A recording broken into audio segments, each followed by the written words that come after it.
complication. Looking 'cause I'm tired of trying.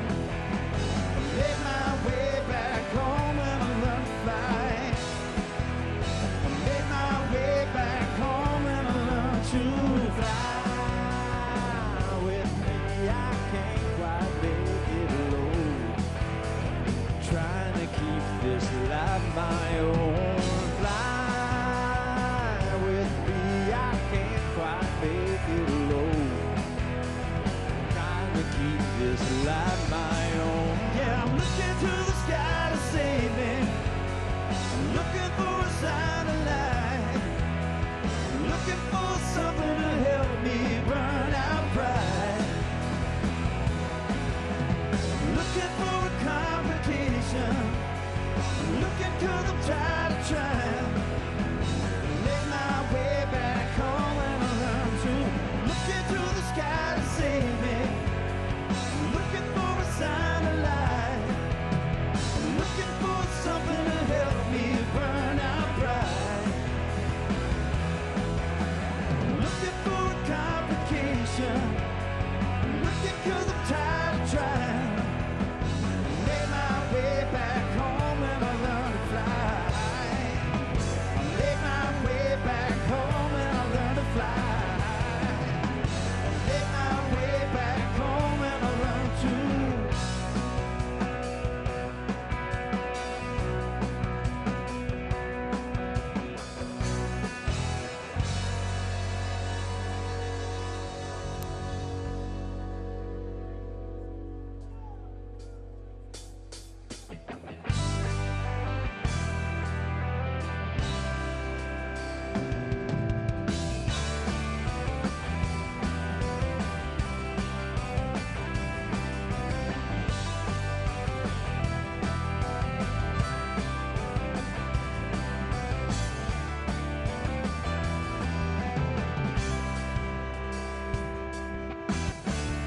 Did you see the sky? I think it means that we've been lost. Maybe one last time is all we need. Well, I can't really help it if my tongue's all tied in knots. Jumping off a bridge is just the farthest that I've ever been. Anywhere you go, I'll follow you down. Any place with those I know by heart. Anywhere you go, I'll follow you down. I'll follow you down, but not that far.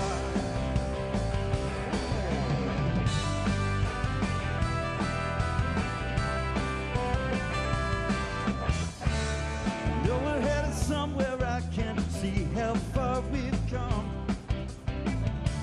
Still, I can't remember anything.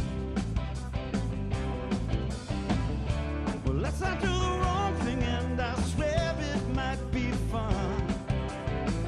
It's a long way down when all the nights we've had have come undone. Anywhere you go, I'll follow you down. Any place with those I know by heart. Anywhere you go, I'll follow you down. I'll follow you down, but not that far.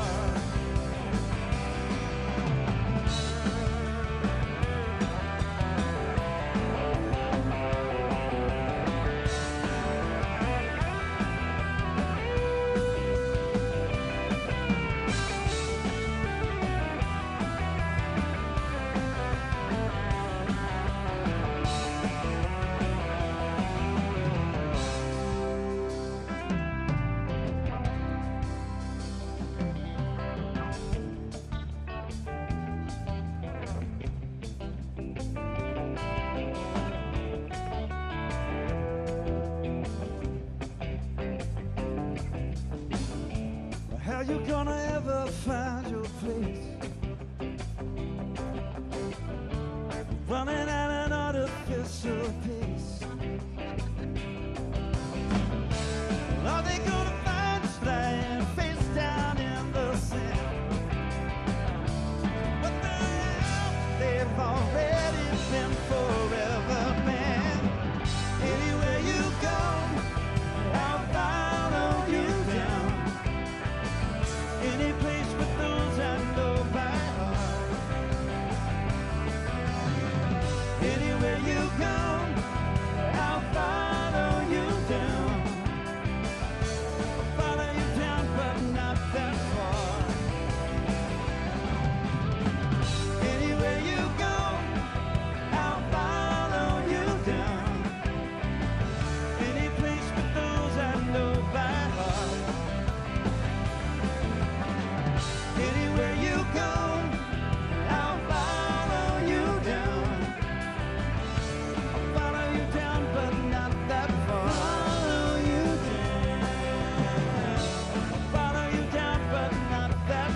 sure. Maybe I'm just too frightened by the sound of pieces known to fall down. But the letter said, oh, it was good living with you. Oh, it was good. Oh, it was good living with you. Oh, it was good. Oh, it was good. Good, good, good, good, good. Sitting around the house, watching the sun trace shadows on the floor, searching for signs of life, and there's nobody home. Well, maybe I'll call or write you a letter. Maybe we'll see by the 4th of July, but I'm not too sure. I'm not too proud.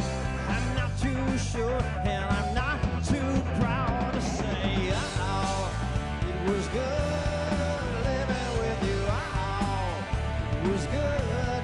Oh,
Delegates and alternate delegates, ladies and gentlemen, please take your seats. The 2024 Republican National Convention will begin in a few moments.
Ladies and gentlemen, the chairman of the Republican National Committee, Michael Whatley of North Carolina.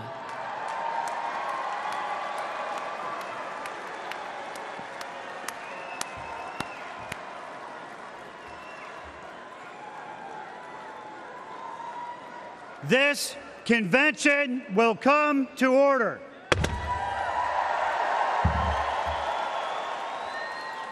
Delegates and alternate delegates, ladies and gentlemen, welcome to the 2024 Republican National Convention.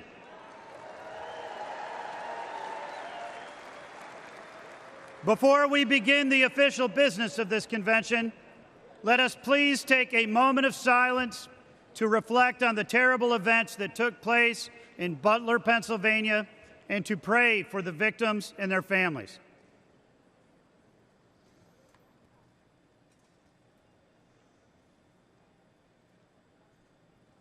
Thank you. Offering today's invocation, please welcome from the Greek Orthodox Archdiocese of America, His Eminence, Archbishop Elpidophoros.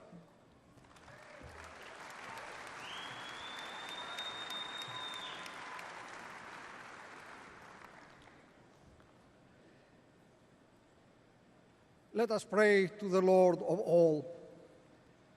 Almighty and eternal God, in peace we come before you and implore your infinite goodness. Look upon this gathering of our nation's political leaders and grant them illumined hearts and minds to serve their fellow citizens through this Republican National Convention.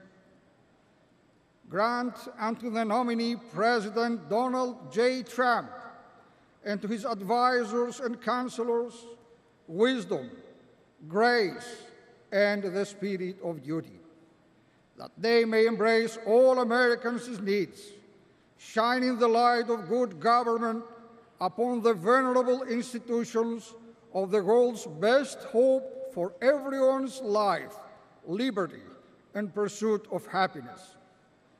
Grant unto the delegates a powerful recognition of purpose to bear witness to divine providence, which has shielded this great land through the centuries and drives us to a more perfect union with one another, ever building on the labors of those pioneers of patriotism who went before us. Preserve, protect, and defend the servicemen and women who daily safeguard our freedoms, so that in prosperity and tranquility we can worship you, the Creator, Redeemer, and Sanctifier of the universe, and be the blessed people whose God is the Lord. Amen.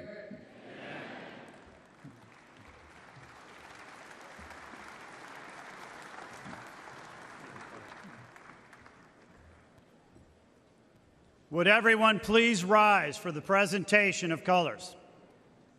The colors are presented by the Ozaukee County Sheriff Honor Guard. Let's give them a warm welcome.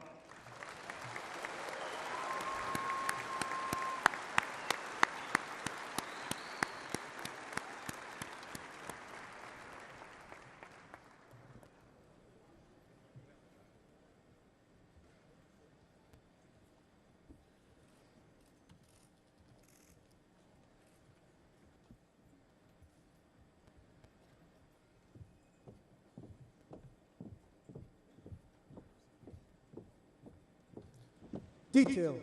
Halt. Order. Arms. Please remain standing for the Pledge of Ready. Allegiance and the national anthem. Right shoulder. Arms. Ready. Cut. Present. Arms.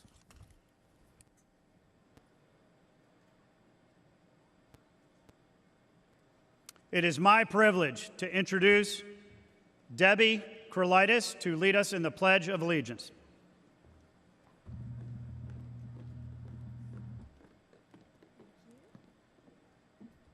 Thank you so much. What an honor this is for all of us. Please join me. I pledge allegiance to the flag of the United States of America and to the republic for which it stands, one nation, under God, indivisible, with liberty and justice for all.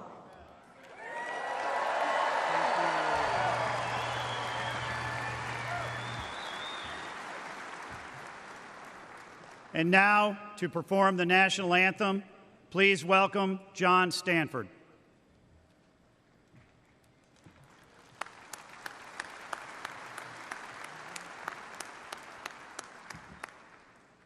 Oh, say, can you see by the dawn's early light what so proudly we held at the twilight's last gleaming, whose broad stripes and bright stars through the perilous fight o'er the ramparts we watched were so gallantly streaming, and the rocket's red glare, the bombs bursting in air, gave proof through the night that our flag was still there. Oh, say does that star-spangled banner yet wave o'er the land of the free and the home of the brave?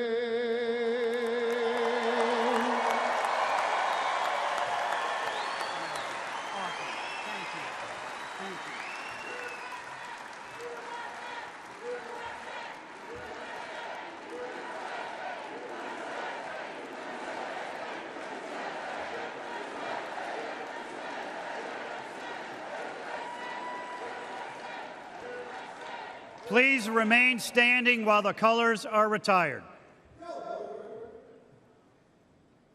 Arms.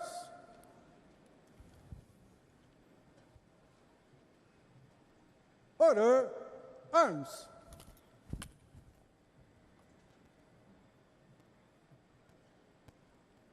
Ready. Cut. Port. Arms. Right face. Forward, march.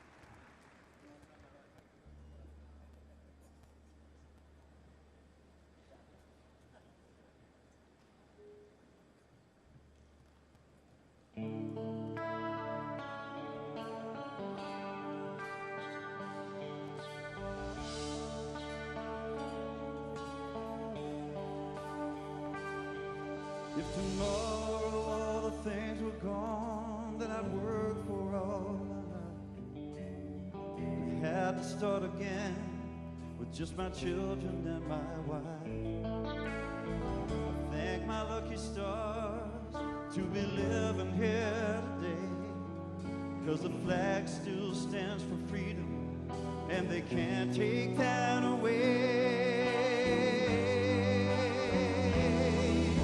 I'm proud to be an American, where at least I know I'm free. And I won't forget the men who died, who gave that right to me. And I gladly stand up next to you and defend her still today. 'Cause there ain't no doubt I love this land. God bless the USA.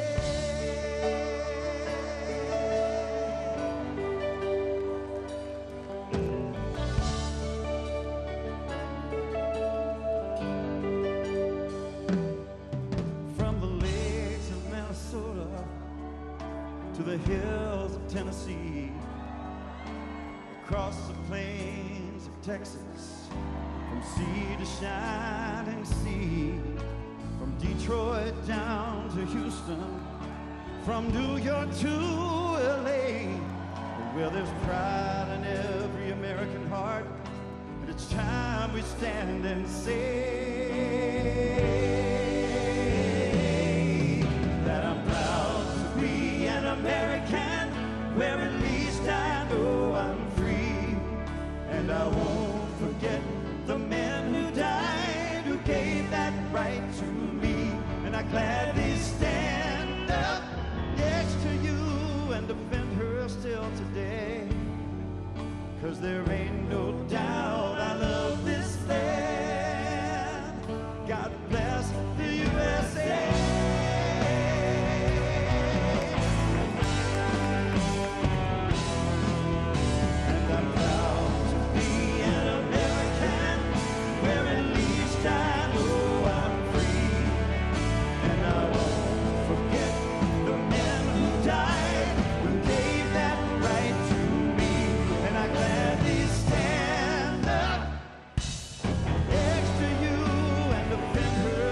Today, 'cause there ain't no doubt I love this land. God bless the USA.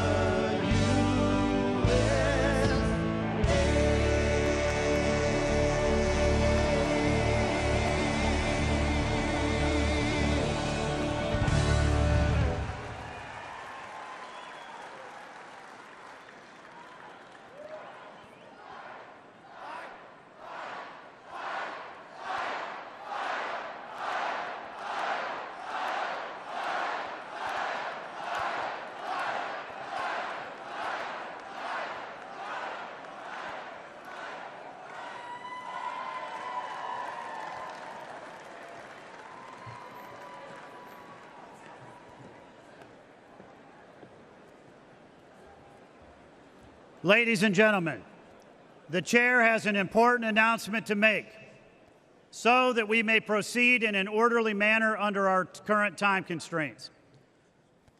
As described in our rules and the order of business, to enable the chair to be certain that any motion offered has met the necessary requirements of our rules, the chair would like to put the delegates on notice that the chair, through the Secretary of the Convention, must be provided in advance with satisfactory written evidence of support of a majority of delegates from each of the necessary number of states required by our rules. This written confirmation is consistent with our modern practice and precedent during previous conventions with similar announcements, as well as the use of written certificates for the presentation of the names of our candidates for nomination. Also, the chair would like to remind all delegates that the rules require that the notification of evidence of written support necessary to present a name of a candidate for the nomination of the office of President and Vice President of the United States must be submitted to the Secretary of the Convention prior to the placing of the names of candidates for nomination. I also wish to remind our guests and alternates that participation in convention business is limited to the delegates on the floor. In particular, it is important that guests and alternates in the gallery remain silent during voice votes to ensure that the chair can hear the accurate results. In other words, if you are not on the floor, you are not speaking during votes. The chair now recognizes the Secretary of the Republican National Convention, Vicki Drummond from Alabama, for the purpose of reading the call of the convention. Please give her a warm welcome.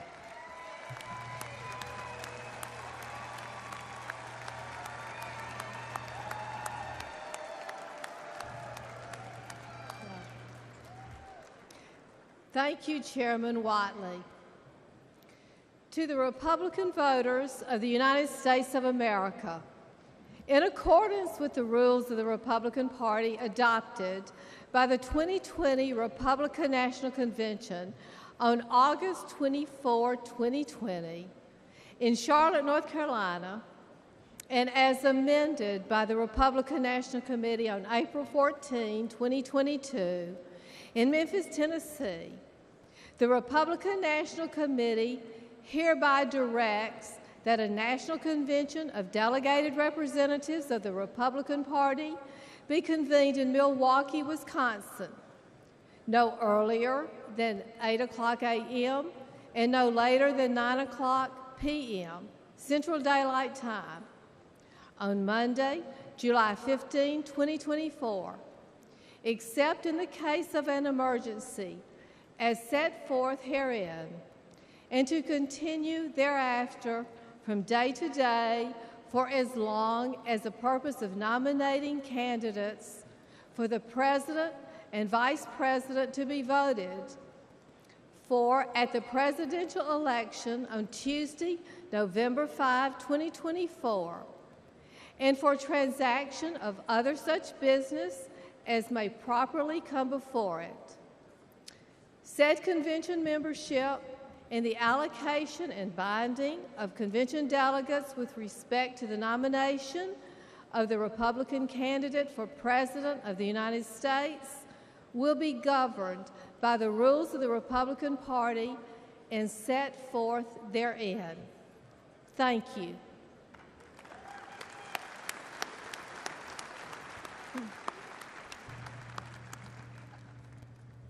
Thank you very much, Secretary Drummond. The chair now recognizes the delegate from Illinois for the purpose of making a motion.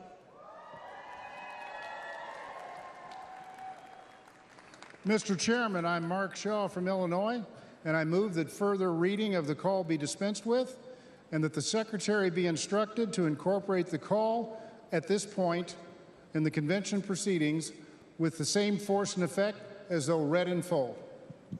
Without objection, the previous question is ordered. The question is on agreeing to the motion to dispense with the reading of the entire call for the convention and that the call be made part of the permanent record of the convention. All those in favor signify by saying aye. Aye. All those opposed signify by saying no. In the opinion of the chair, the ayes have it and the motion is adopted. Without objection, the motion to reconsider is laid on the table. The chair states that pursuant to the call and Rule 42 of the Rules of the Republican Party, as adopted by the 2020 Republican National Convention and as incorporated by the call for this convention, Rules 26 through 42 shall be the temporary rules of the convention. Vicki Drummond, Secretary of the Republican National Committee, has presented to the chair the temporary roll of delegates and alternates to the convention. Ladies and gentlemen, it is now time for the convention to elect its temporary chairman. Pursuant to the authority granted to me by the Republican National Committee, I nominate as the temporary chairman of the convention the Honorable Henry McMaster, Governor of South Carolina,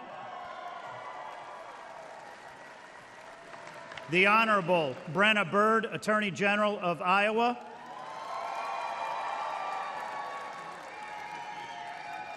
and the Honorable Mitch McConnell of Kentucky, Senate Republican Leader. All those in favor of electing Governor McMaster, Attorney General Byrd, and Leader McConnell as the temporary chairman signify by saying aye. All those opposed signify by saying no. In the opinion of the chair, the ayes have it, and the motion is adopted. Without objection, the motion to reconsider is laid on the table. The chair appoints the following individuals to the escort committee for the temporary chairman: Peggy McMaster of South Carolina, Bob Byrd of Iowa, and the Honorable Elaine Chao of Kentucky.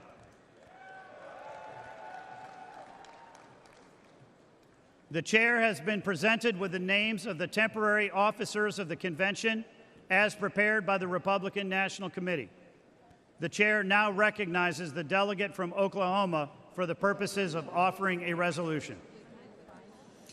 Mr. Chairman, I am Pam Pollard from Oklahoma, and I offer the following resolution for immediate consideration. Resolved that the officers presented and elected as temporary officers of the Republican National Convention. Mr. Chairman, I yield the balance of my time and move for the previous question of the resolution. Without objection, the previous question is ordered. The question is on the adoption of the resolution. All those in favor signify by saying aye. Aye. All those opposed signify by saying no. In the opinion of the chair, the ayes have it, and the resolution is adopted. Without objection, the motion to reconsider is laid on the table. Ladies and gentlemen, we are about to begin a very important part of our program. I would like to ask that the aisles be cleared and the delegates please take their seats. Thank you.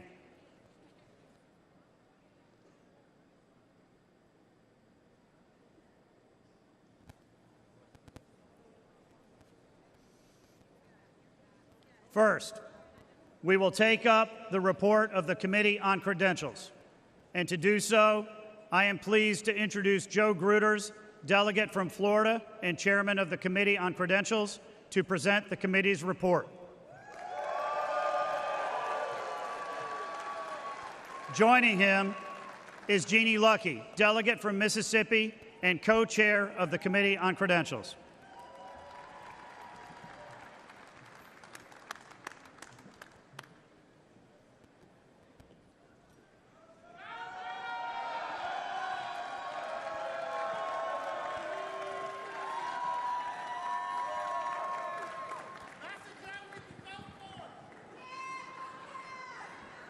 Mr. Chairman, it is my privilege at this time to offer the following resolution and ask for its immediate consideration. Resolved that the temporary role of delegates and alternate delegates as presented to the convention become the permanent role of the convention, and that the roll be considered as read. Thank you, Mr. Chairman. And I am honored to yield my time to the chairman of the Committee on Credentials, Joe Gruters. Let's go, Team Florida.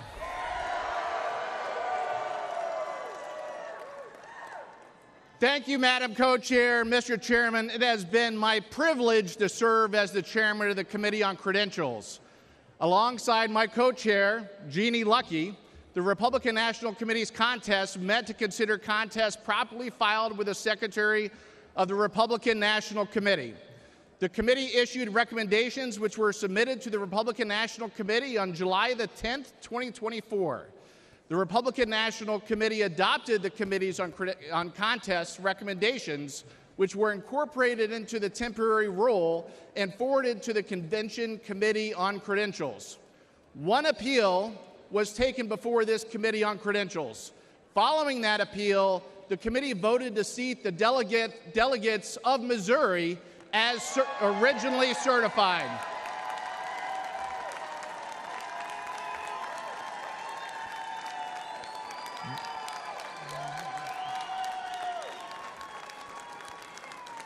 These changes were incorporated into the temporary rule. On behalf of all of us who have the privilege of serving as members of the Convention Committee on Credentials, it is my honor to certify the delegates and alternates to this convention who will serve to nominate the next president in the United States, President Donald J. Trump.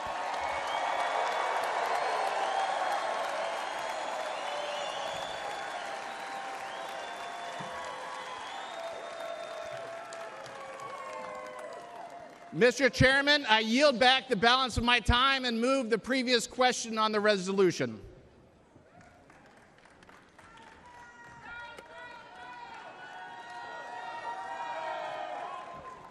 Without objection, the previous question is ordered. The question is on the adoption of the resolution. All those in favor signify by saying aye. All those opposed signify by saying no. In the opinion of the chair, the ayes have it, and the resolution is adopted. Without objection, the motion to reconsider is laid on the table. Congratulations to all of our delegates and alternates.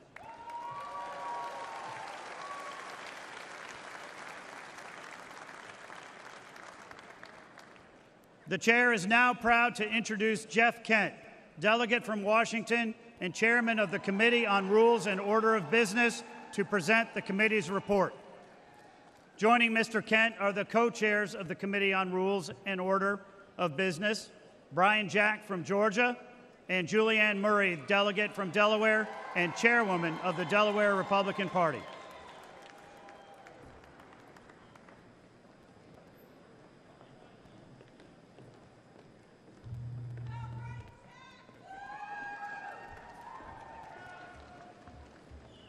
Mr. Chairman, fellow delegates, I offer the following resolution and ask for its immediate consideration. Resolved that the rules as printed and distributed be adopted as the rules for the election and the governing of the Republican National Committee, the rules under which delegates and alternate delegates shall be elected, selected, and allocated, and the rules which serve as the rules of the Republican National Convention. Thank you, Mr. Chairman, and I am honored to yield my time to my fellow co-chair, Brian Jack.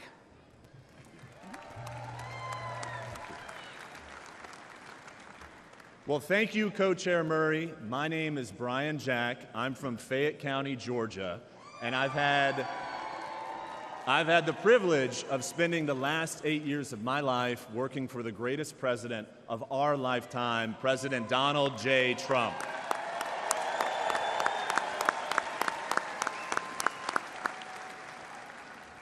It has been my honor to serve as co-chairman of our convention's Committee on Rules and Order of Business. Thank you for enabling me, our committee chairman, Jeff Kent, and my fellow co-chair, Julianne Murray, to preside over our committee's work. And thank you to the 112 members of the Rules Committee for your tireless commitment to the rules that govern our Republican Party. Each of you were first elected by your Republican Party constituents to serve as delegates to this convention, and then you were elected by your peers to spend an additional week in Milwaukee with us. The rules package you overwhelmingly passed out of committee streamlines the way our party functions. It incentivizes greater Republican participation in our primaries, caucuses, and conventions going forward, and it enables us to nominate the 45th and 47th President of the United States of America, President Donald J. Trump.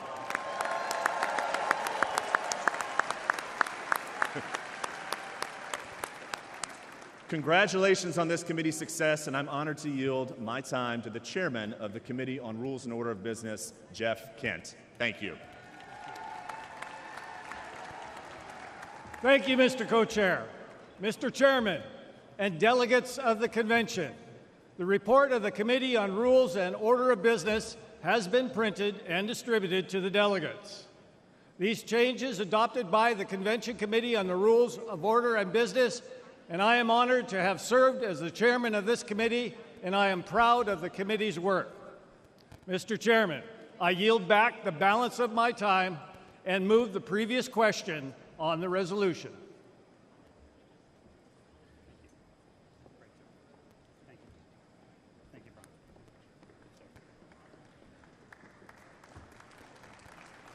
Without objection, the previous question is ordered. The question is on the adoption of the resolution. All those in favor signify by saying aye. All those opposed signify by saying no. In the opinion of the chair, the ayes have it, and the resolution is adopted. Without objection, the motion to reconsider is laid on the table.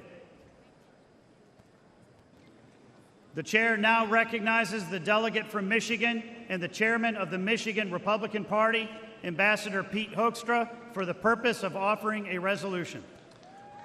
Mr. Chairman, I'm Pete Hoekstra from Michigan. In 1994, I had the honor of working with Newt Gingrich to develop the Contract with America. Soon, this convention will adopt a platform that will make America great again. I offer the following resolution and ask for its immediate consideration.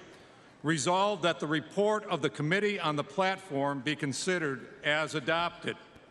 Mr. Chairman, for purposes of explaining the report only, I am honored to yield to the committee chairman and co-chair, Senator Marsha Blackburn and Congressman Mike Waltz.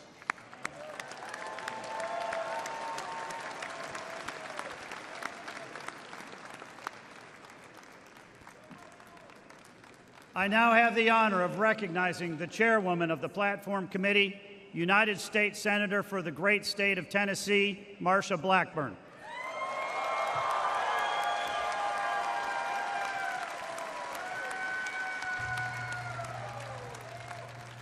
Delegates, I'm Marsha Blackburn from the great state of Tennessee.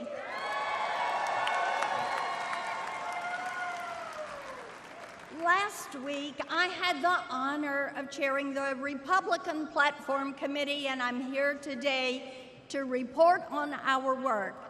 I would like to thank all the delegates who served on the committee and helped us produce a platform that all Americans can be proud of. It's a different kind of platform. It is not a laundry list of special interest wishes, but a succinct, clear agenda and a promise to the American people. I talked with our next president, Donald J. Trump, and he personally reviewed, edited, and approved our platform because he knows our platform is important. Every American can read our platform and know what we believe and how we will make America safer, stronger, wealthier, and greater than ever before.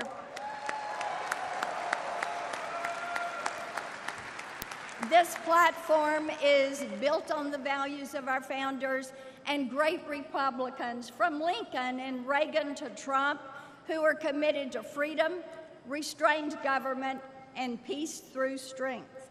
The platform contains 20 promises, including securing our border, getting inflation under control, restoring our energy dominance, defending our Constitution, protecting our Second Amendment rights, securing our country, restoring our military strength, and keeping boys out of girls' sports.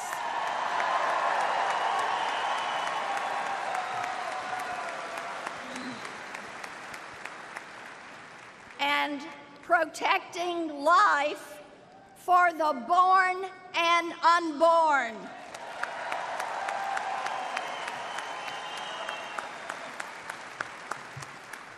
Our nation is in serious decline, taken there by the Biden-Harris policies that have put government first and the people last. The Democrats have forgotten who they serve. We are here this week to remind them and America that we Republicans serve the people and we will not forget them.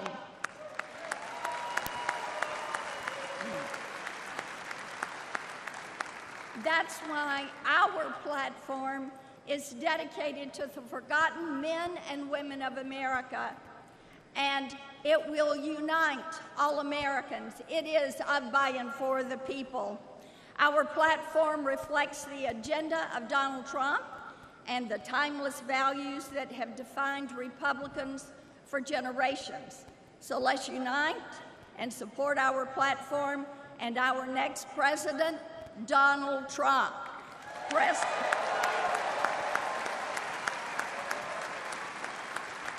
We all know President Trump will keep his promises as he did in his first term as president and restore American greatness. That is why we must return Donald Trump to the White House. Thank you.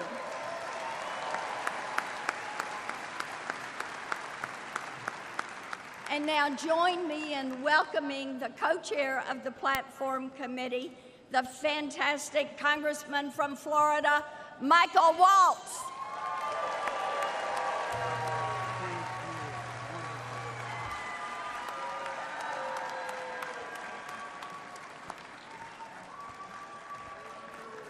Florida. Hey, thank you, Senator Blackburn. It was such an honor to serve with you as the co-chair of the Platform Committee.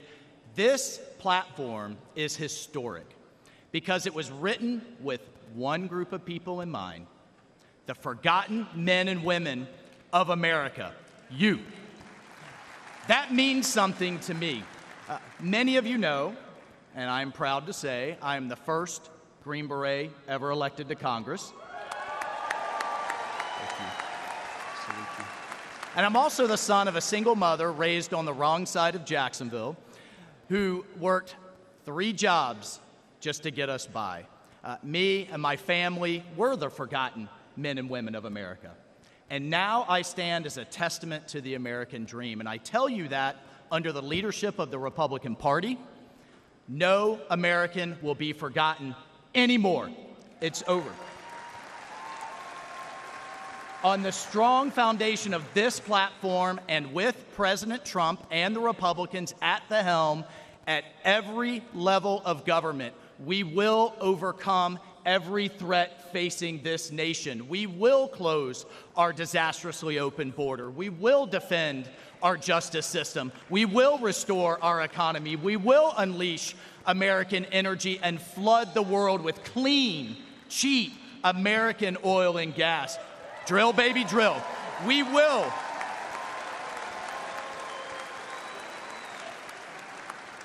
And most of all, we will strengthen our depleted military and make it strong again. Folks, this platform, the leadership of President Trump, we will destroy inflation. We're going to send a cruise missile right into the heart of it, and we will bring back the American dream. Only in America can someone like me stand up on a stage like this. The Republican Party believes in the potential of every American, which is why this platform was personally approved by President Donald J. Trump. So I hope you will join me to support this platform, that we will propel our party and America to victory this November and get Donald J. Trump back in the White House. I thank you.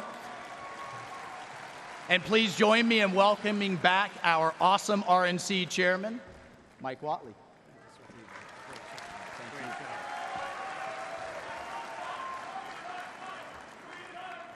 Thank you, Congressman Waltz. Now to the delegate from Michigan. Mr. Chairman, I yield back the balance of my time and move the previous question on the resolution. Without objection, the previous question is ordered. The question is on the adoption of the resolution. All those in favor signify by saying aye. All those opposed signify by saying no. In the opinion of the chair, the ayes have it, and the resolution is adopted.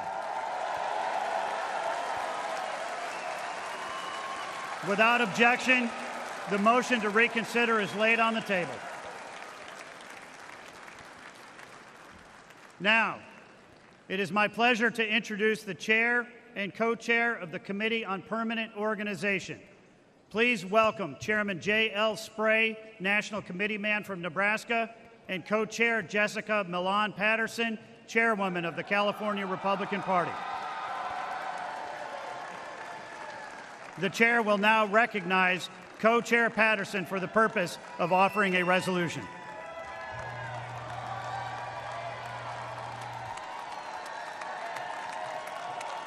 Thank you, Mr. Mr. Chairman, I'm Jessica Milan Patterson, the chairwoman of the California Republican Party, and I offer the following resolution and ask for its immediate consideration.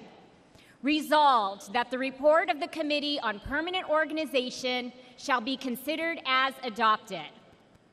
Thank you, Mr. Chairman, and it is my honor to yield my time to the chairman of the Committee on Permanent Organization, J.L. Spray from Nebraska.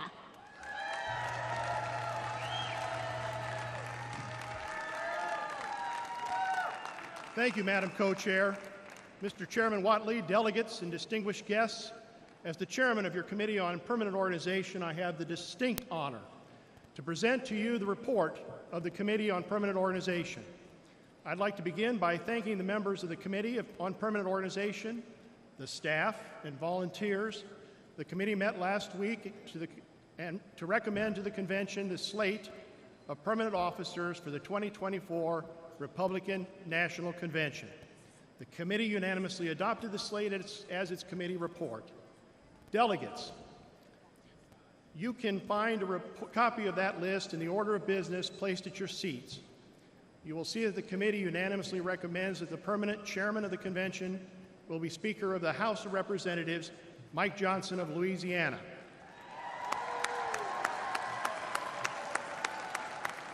The committee further recommends that all other officers, including the temporary chairman and all the temporary officers whose names have been entered into the record of this convention, be made the permanent officers of this convention. Mr. Chairman, I yield back the balance of my time and move the previous question on the resolution.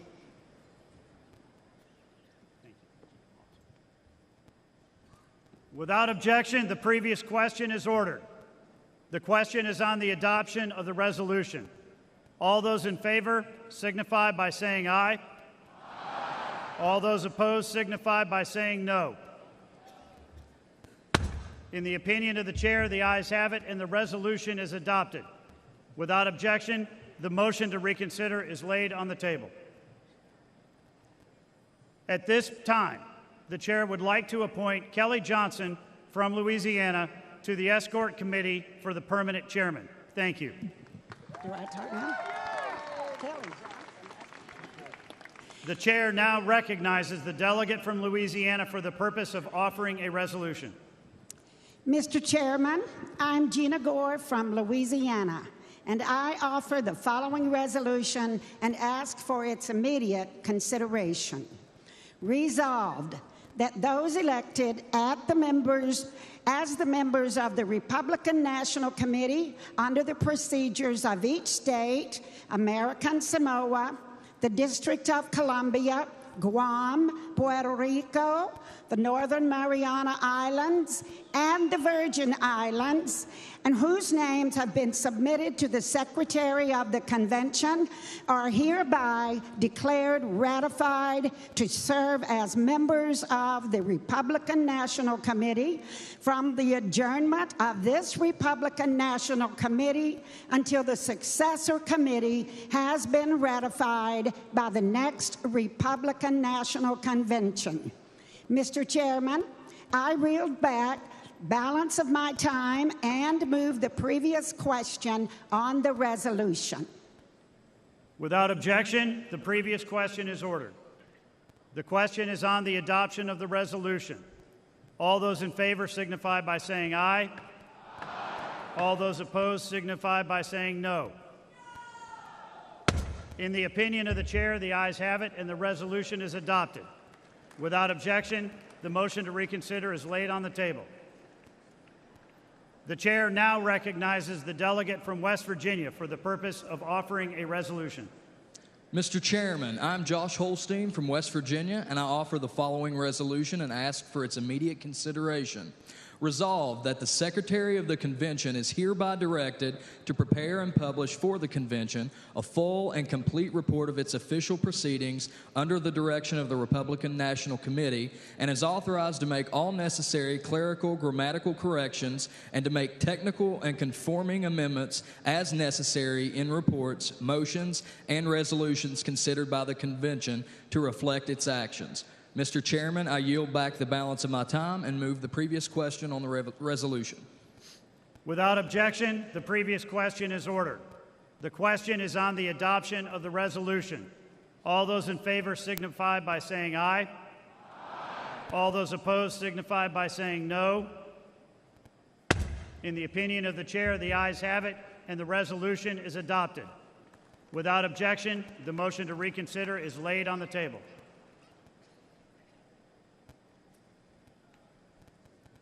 Delegates and alternates, ladies and gentlemen, I now have the distinct honor of introducing the Speaker of the United States House of Representatives and the permanent chairman of the convention, Speaker Mike Johnson of Louisiana.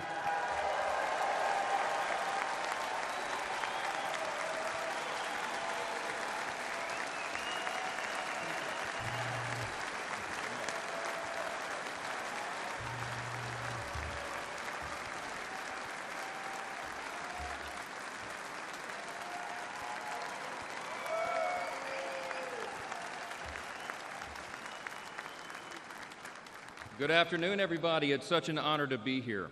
Before we begin, I'd like to remind the delegates of the provisions of the rules, which require that each candidate for a nomination for President of the United States demonstrate sufficient support prior to the presentation of the name of the candidate for nomination. The chair wishes to inform the delegates at this time that it has been furnished in a timely manner and with evidence of sufficient support of the candidates who will be presented for President and Vice President of the United States in compliance with the rules of the convention. Also, as prescribed under the rules, the total time for nominating speeches and seconding speeches for any candidate for President or Vice President shall not exceed 15 minutes. It has also been the custom at past conventions to permit the chair to recognize non-delegates for the purpose of making nominating speeches and seconding speeches.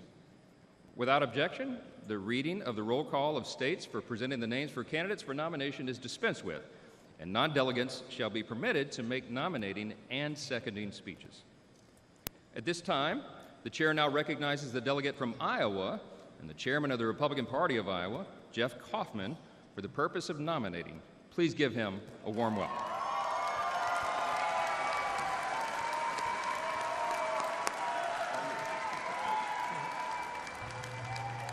Good afternoon. I'm Jeff Kaufman, and I'm humbled and honored to stand before all of you this afternoon. As you've just heard, I come from Iowa, home of the First in the Nation caucus, where our party's nomination process begins. Our caucus is a part of a lengthy democratic process, which everyday Americans listen to the candidates, consider what they have to say, and then make a profoundly important choice on who should lead the nation that we love. Earlier this year, Iowa Republicans overwhelmingly voted for Donald Trump.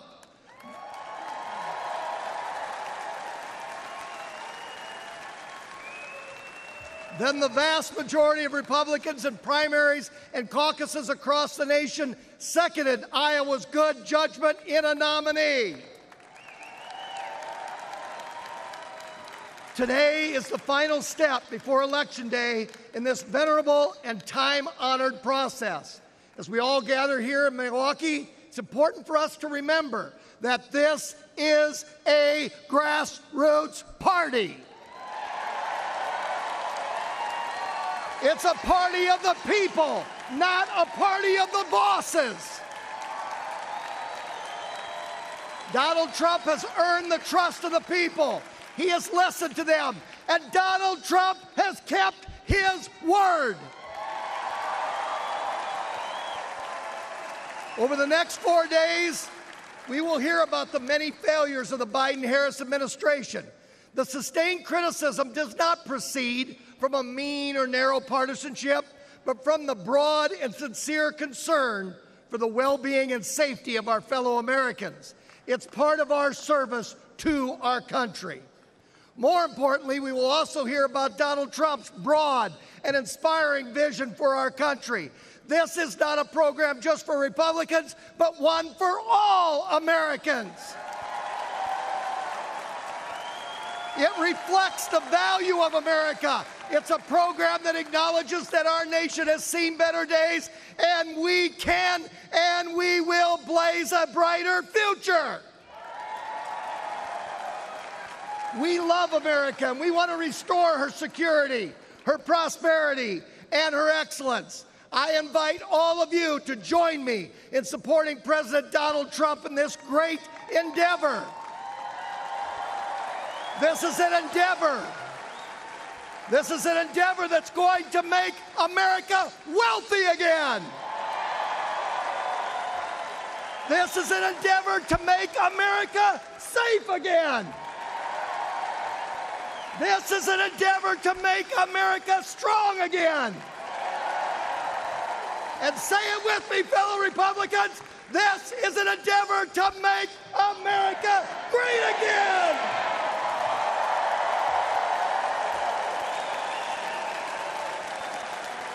So here we go. It is my honor to nominate Donald J. Trump for the office of President of the United States.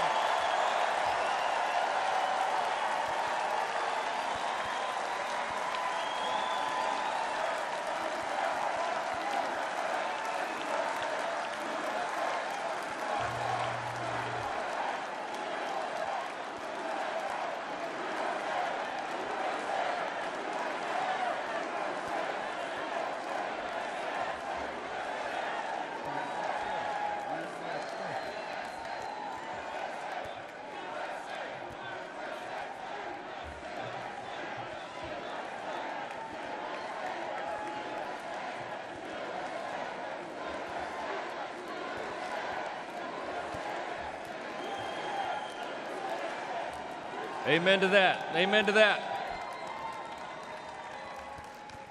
The chair now recognizes the delegate from Nevada and the chairman of the Nevada Republican Party, Michael McDonald.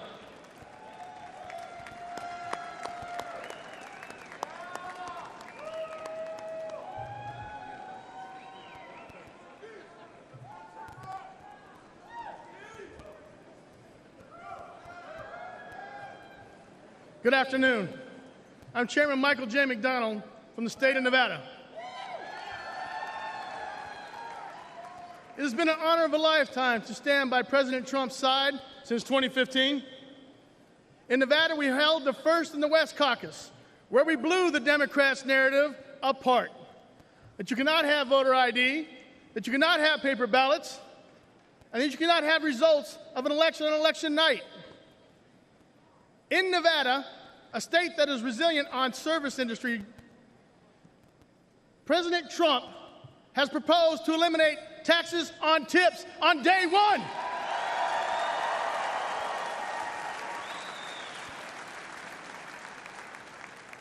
Unlike the Biden-Harris administration and the Democrats that increased taxes on tips,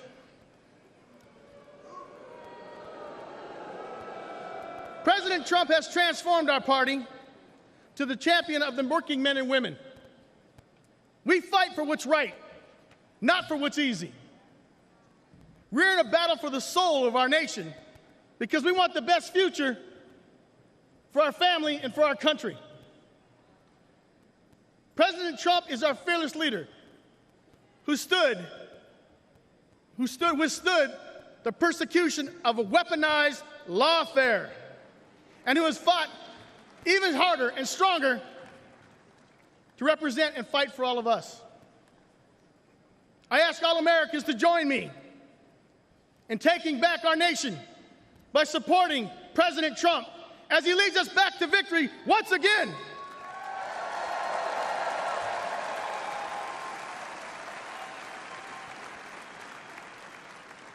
It is my honor to second the nomination of Donald J. Trump for the office of the President of the United States of America.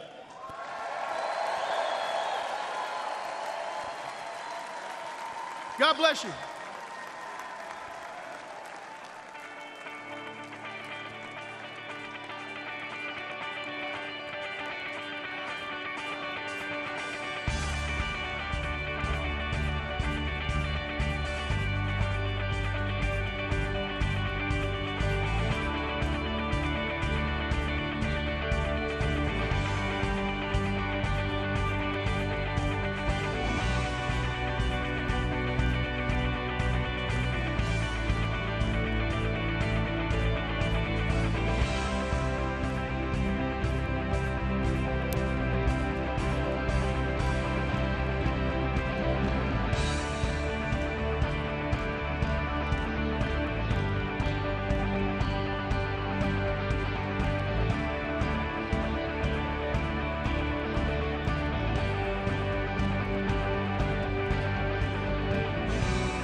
Ladies and gentlemen, Speaker Mike Johnson.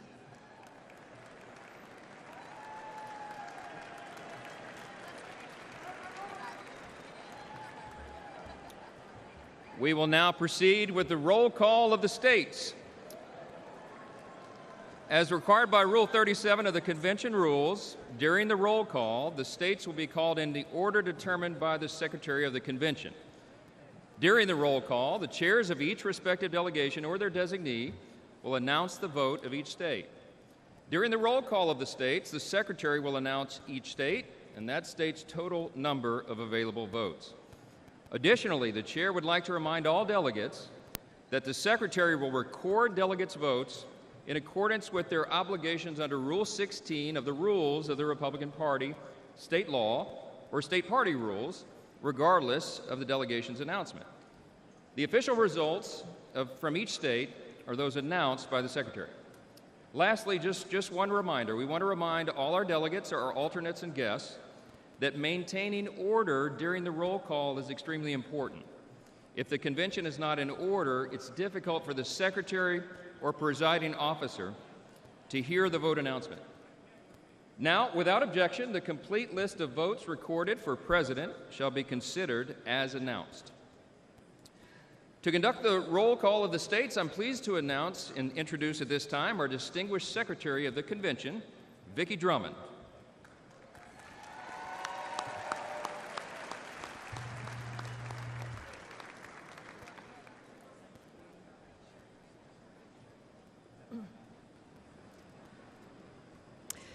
Delegates and alternates, let us commence with the call of the roll of the states. Iowa, 40 delegates. You gotta do it. Madam Secretary, I speak for the delegation from the great state of Iowa, the inspiring home of Caitlin Clark. And Madam Secretary, the great state of Iowa proudly cast all of its 40 votes for President Donald J. Trump.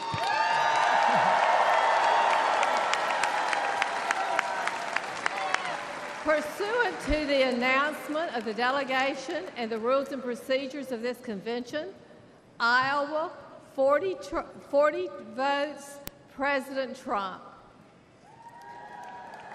Nevada, 26 delegates. Madam Secretary, the great state of Nevada proudly casts all of its 26 votes for President Donald J. Trump.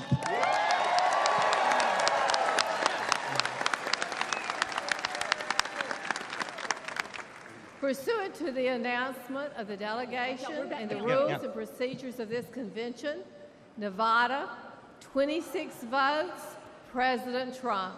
Yeah, there you go. Oklahoma, 43 delegates. Madam Secretary, I'm Nathan Dahm, Republican Party Chairman of the great state of Oklahoma, the crossroads of our country, and the first state to have a President Donald J. Trump highway, and the only state to have all 77 counties vote for President Trump 2 elections in a row, with a third time coming up this November. Yeah! The state of Oklahoma proudly cast all of its 43 votes for President Donald J. Trump.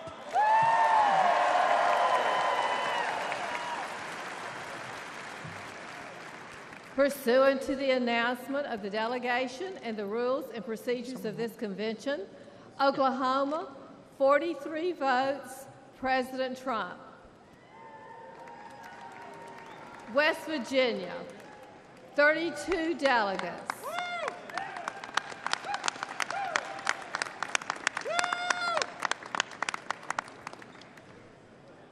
Madam Chairman, on behalf of the West Virginia delegation, my name is Patrick Morrissey, and I am very proud to cast all 32 votes for the Mountaineers, where we're always free, and to cast those 32 votes for our former and future President, Donald J. Trump.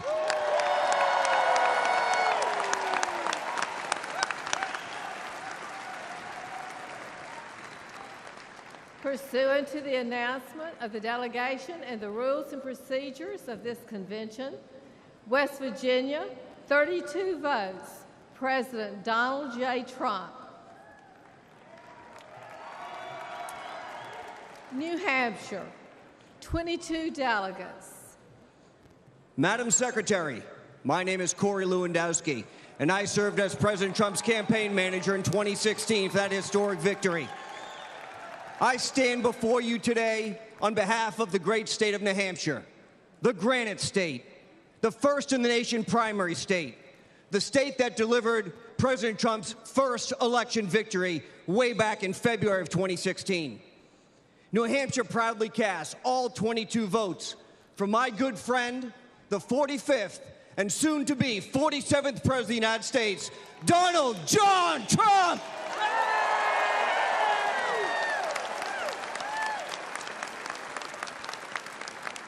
Pursuant to the announcement of the delegation and the rules and procedures of this convention, New Hampshire, 22 votes, President Trump.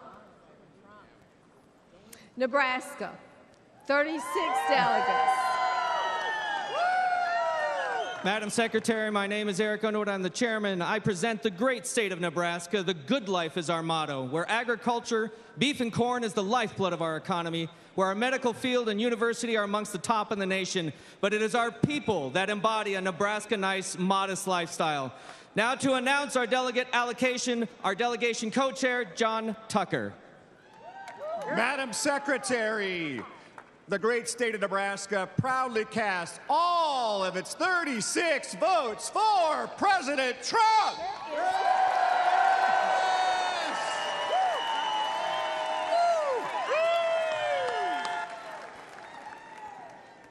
Pursuant to the announcement of the delegation and the rules and procedures of this convention, Nebraska, 36 votes, President Trump. California.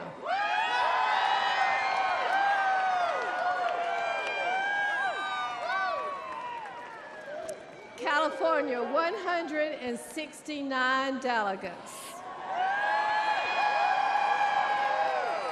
California represents nearly 5.4 million registered Republicans, more than any other state in the nation.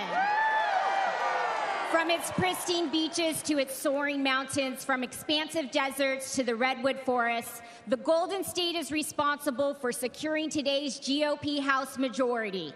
It will be the state responsible for returning a House majority to Washington this November so that President Trump has a partner in Congress to support his common sense agenda. With the largest delegation in the nation, Madam Secretary, the great state of California proudly casts all of its 169 votes for President Donald Trump.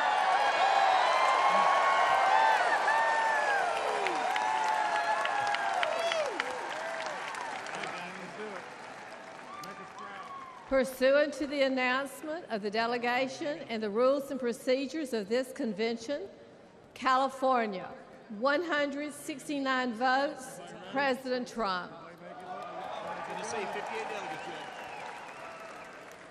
Tennessee.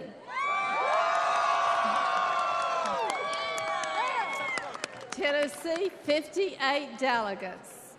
Thank you, Madam Secretary. My name is Jack Johnson. I have the honor of serving as the Republican Majority Leader in the Tennessee State Senate. On behalf of our delegation chairman, the Honorable Bill Lee, the 50th Governor of the great state of Tennessee, I am happy to report that from the mighty Mississippi, Graceland and Bill Street, to the Grand Ole Opry, to the Great Smoky Mountains, Rocky Top and Dollywood, to Rock City and Lookout Mountain and Bristol Motor Speedway and all points in between, we proudly cast all 58 of our votes for the next President of the United States, Donald J. Trump.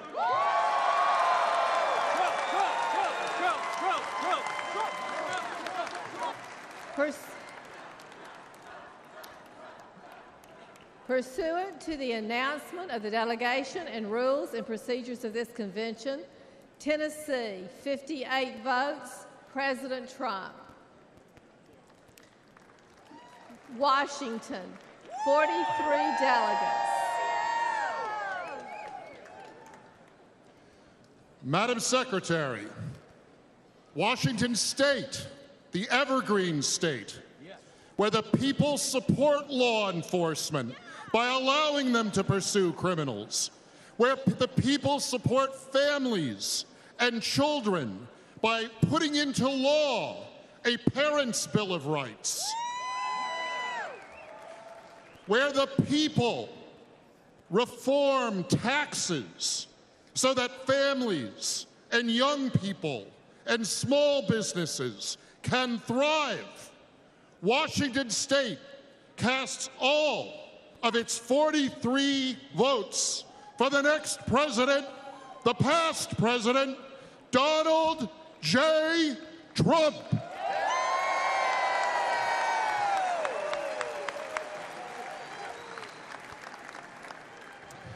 Pursuant to the announcement of the delegation and the rules and procedures of this convention, Washington, 43 votes, President Trump.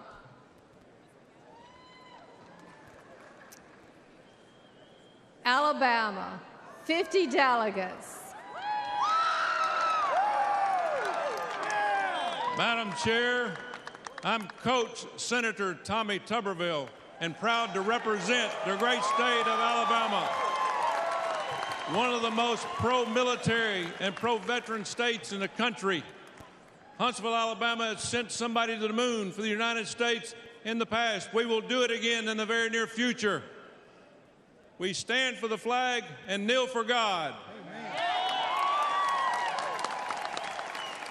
Madam Chair, we proudly cast our 50 delegates for the next President of the United States, Donald J. Trump.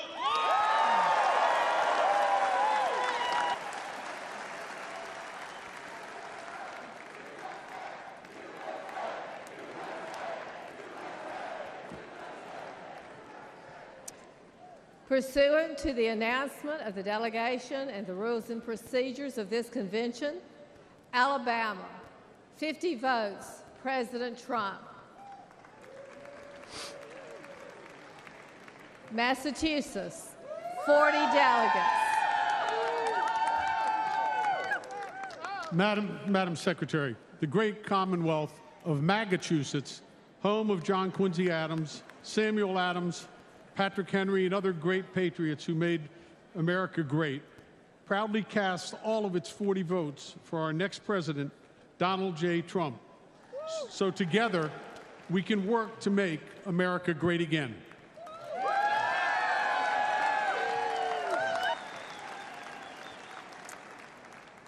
Pursuant to the announcement of the delegation and the rules and procedures of this convention, Massachusetts, 40 votes, President Trump.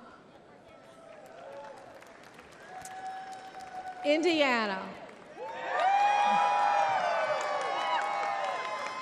Madam Chair, I'm Jim 58 Banks. delegates. Madam Chair, I'm Jim Banks from the great state of Indiana. In Indiana, we believe in the American dream. We love America, and we love Donald J. Trump. As the son of a factory worker born in a trailer park, a veteran of the United States Navy, it's the honor of my life, on behalf of my great state, the Hoosier State, to cast all 58 votes for the greatest president of my lifetime and my friend, Donald Trump. Thank you.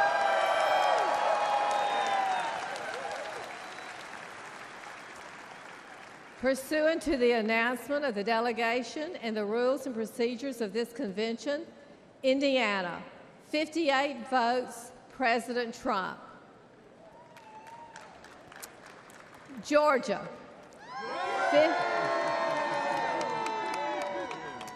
59 delegates. Madam Secretary, I'm Josh McCoon, Chairman of the Georgia Republican Party. Georgia, the Empire State of the South. Georgia, the #1 state to do business in the United States of America. On November 5th, the Peach State will send 16 electoral votes for the once and future President of the United States, Donald J. Trump. And today, we proudly cast all 59 votes for President Donald J. Trump.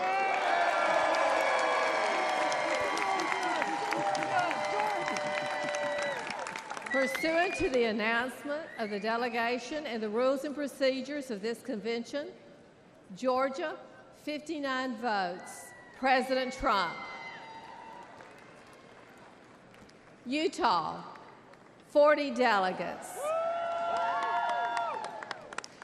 Madam Secretary, my name is Mike Lee. I'm a U.S. Senator representing Utah.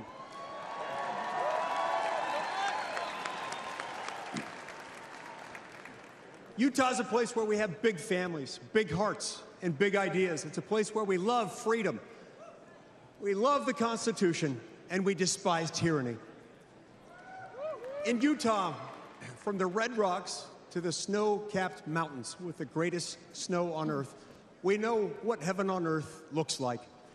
Utah, the 45th state admitted to the Union, today proudly casts all of its 40 delegate votes for President Donald J. Trump and his newly announced running mate, my friend and colleague, J.D. Vance.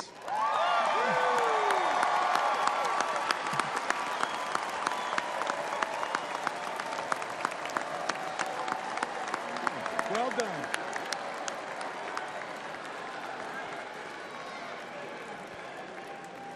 I'm wearing my glasses. Is that okay, you think? I need you to move over just a little bit. Pursuant to the announcement of the delegation and rules and procedures of this convention, Utah, 40 votes, President Trump. Maryland, 37 delegates. Madam Secretary, my name is David Bossie. Maryland, the old line state, the 7th state to enter the Union, known for the amazing Chesapeake Bay and blue crab, and the United States Naval Academy, the home of Fort McHenry, the historic site that inspired the Star-Spangled Banner, and the home of the next United States Senator from Maryland, Larry Hogan. Maryland, proudly casts our 37 votes for my friend, the 45th and 47th President of the United States, Donald John Trump.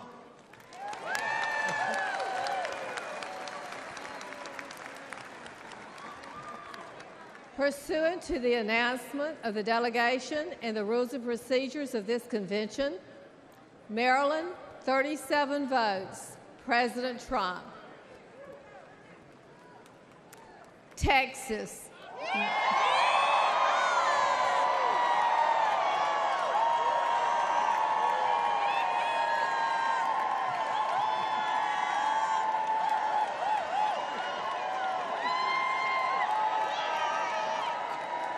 Madam Secretary,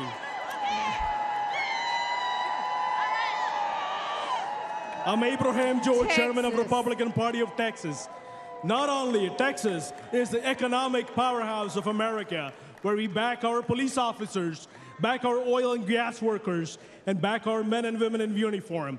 Not only Texas create more private jobs every month than Joe Biden could ever dream when he's sleeping at 8 o'clock. Not only we are a state where no Democrat has won a single statewide office since 1992.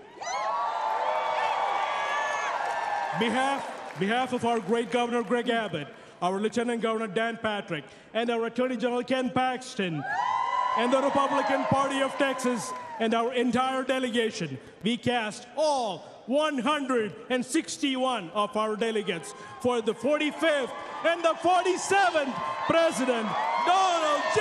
Trump. Thank you, and God bless you, and God bless Texas.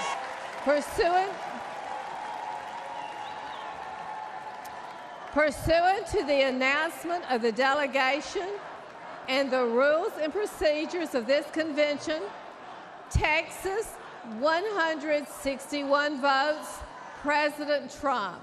Bernie. Iowa, 79 delegates.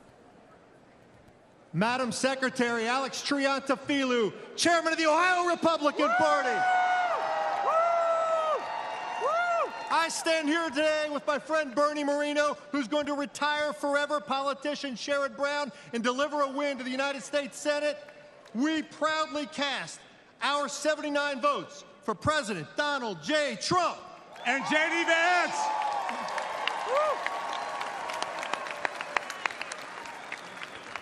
Pursuant to the announcement of the delegation and the rules and procedures of this convention, Iowa, 79 votes, President Trump.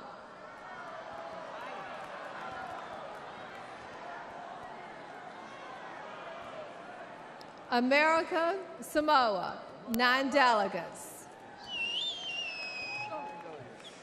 Talofa teleman mato tunu pele America Samoa, where our motto is God is first. Therefore, Madam Secretary, American Samoa proudly and with all our hearts cast our vote in favor of our next president, Donald J. Trump. American Samoa! Talumai! Talumai! Hey! Hey! Hey! Pursuant to the announcement of the delegation and the rules and procedures of this convention, America, Samoa, 9 votes, President Trump. Wisconsin, 41 delegates.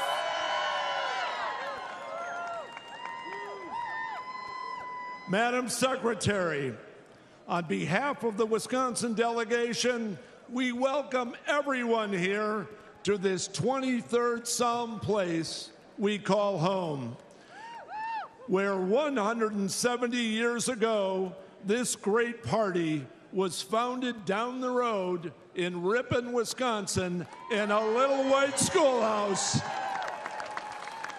Madam Secretary, the great state of Wisconsin proudly casts all of its 41 votes for Donald J. Trump.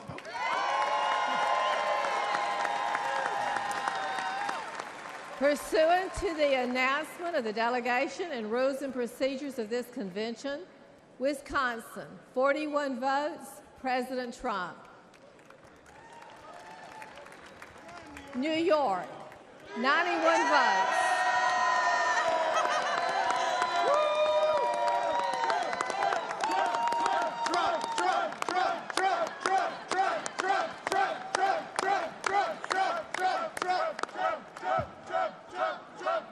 President Donald J. Trump will always be a New Yorker, and New York will always love President Donald J. Trump.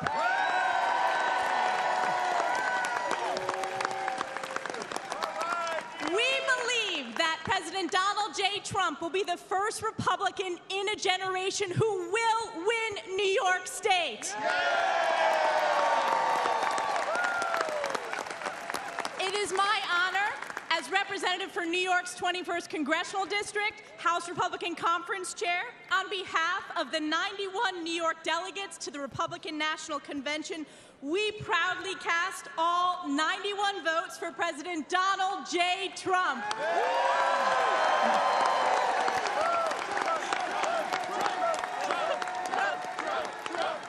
Pursuant to the announcement of the delegation and the rules and procedures of this convention, New York, 91 votes, President Trump. Florida.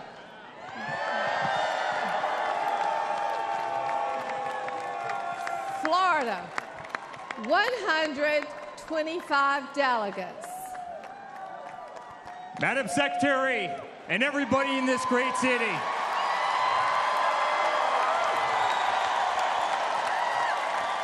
on behalf of our entire family, and on behalf of the 125 delegates in the unbelievable state of Florida, we hereby nominate every single one of them for the greatest president that's ever lived, and that's Donald J. Trump,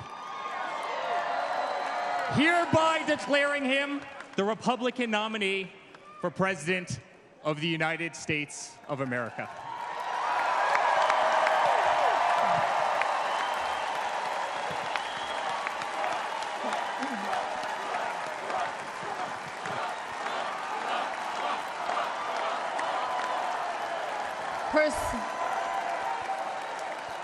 Pursuant to the announcement of the delegation and the rules and procedures of this convention, Florida, 125 votes, President Trump.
celebration lasts about a year. So bring your good time and your laughter too. We gonna celebrate your party with you. Come on. Celebration. We gonna celebrate and have a good time. Celebration. Let's all celebrate and have a good time.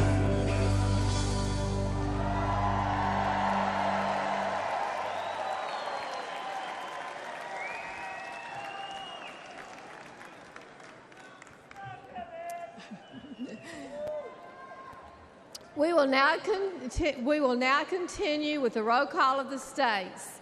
Puerto Rico, 23 delegates. Madam Chairman, I'm Angel Cintron, State Chairman for the Republican Party of Puerto Rico. The great 51st Republican State of the Union, Puerto Rico.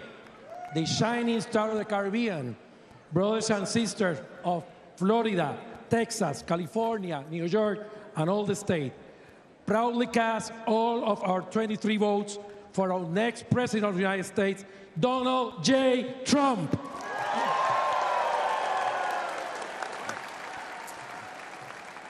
Pursuant to the announcement of the delegation and the rules and procedures of this convention, Puerto Rico, 23 votes, Donald Trump, President Trump. Kentucky, 46 delegates.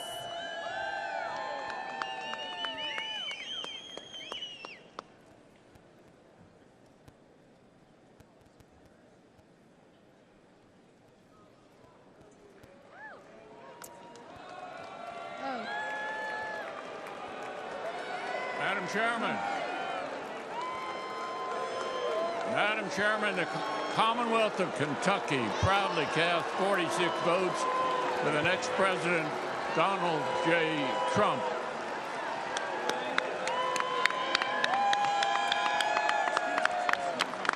Pursuant to the announcement of the delegation and the rules and procedures of this convention, Kentucky, 46 votes, President Trump.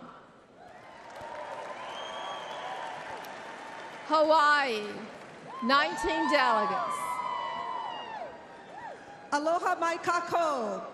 We are the delegation from the beautiful state of Hawaii. We carry with us the traditions of the father of the Hawaii Republican Party, Prince Kuhio Kalana-Aneole Pi'ikoi. And we carry his sentiment when he said, "We are Republicans from the top of our heads to the bottom of our feet." Madam Secretary, the great state of Hawaii pledges all 19 votes for the future President of the United States, Donald J. Trump.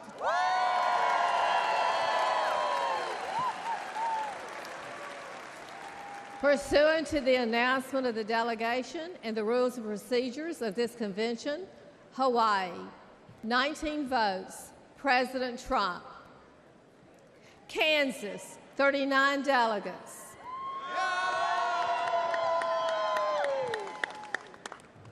I am Mike Brown, chairman of the Republican Party of Kansas, the heartland of America and the breadbasket of the world. Also the aviation capital of the world and the home state of Bob Dole and Dwight D. Eisenhower. Madam Chair, the great state of Kansas proudly casts all 39 of its votes for the man, Donald J. Trump.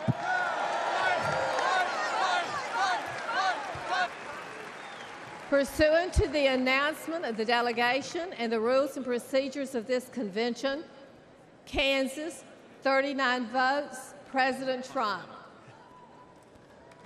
Louisiana, 47 delegates. Madam Secretary, I am Eric Skermetta, Public Service Commissioner for the state of Louisiana and Delegation Chairman. Louisiana, led by my friend, Republican Governor Jeff Landry, home of the Speaker of the House of the United States Government, Mike Johnson, House Majority Leader Steve Scalise, host of the 2025 Super Bowl for the NFL for the 11th time, the state with the lowest utility rates in the country,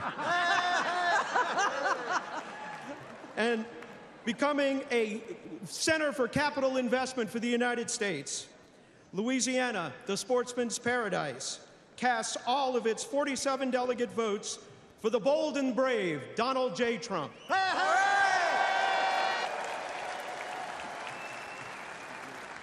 Pursuant to the announcement of the delegation and the rules and procedures of this convention, Louisiana, 47 votes, President Trump. Delaware, 16 delegates. Madam Secretary, my name is Julianne Murray, and I am the proud state chairman of the Delaware Republican Party. Delaware is a small and mighty state, but we are the first state.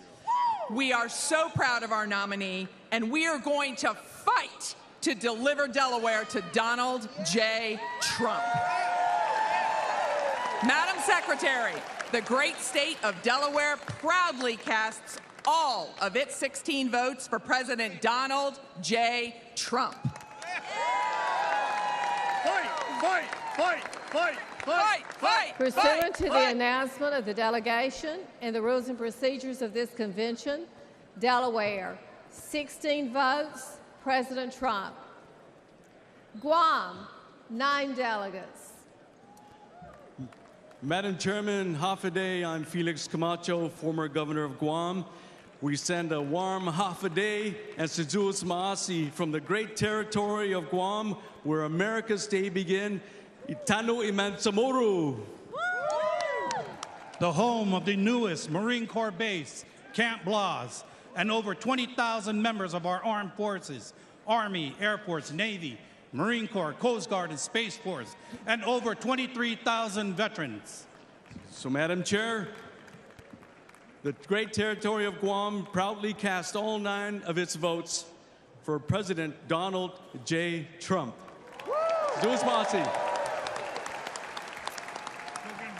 Pursuant to the announcement of the delegation and the rules and procedures of this convention, Guam, 9 votes, President Trump.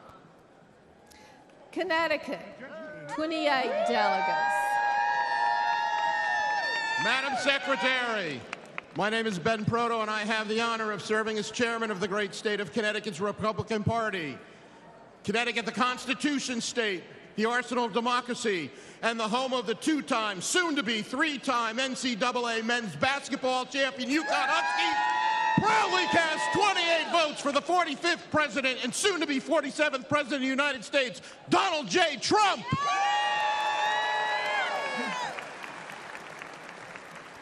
Pursuant to the announcement of the delegation and the rules and procedures of this convention, Connecticut, 28 votes, President Trump. Alaska, 29 delegates. The great state of Alaska pledges all of its 29 delegate votes to Donald J. Trump. The state of Alaska, the largest state in the nation, 2.5 times the size of our fellow state, Texas. The furthest northern state, western state, and eastern state, the largest bears in the country, largest moose, biggest military, more retired veterans per capita. Once again, we pledge all of our votes, 29 delegates, to Donald Trump, the next president of the United States of America.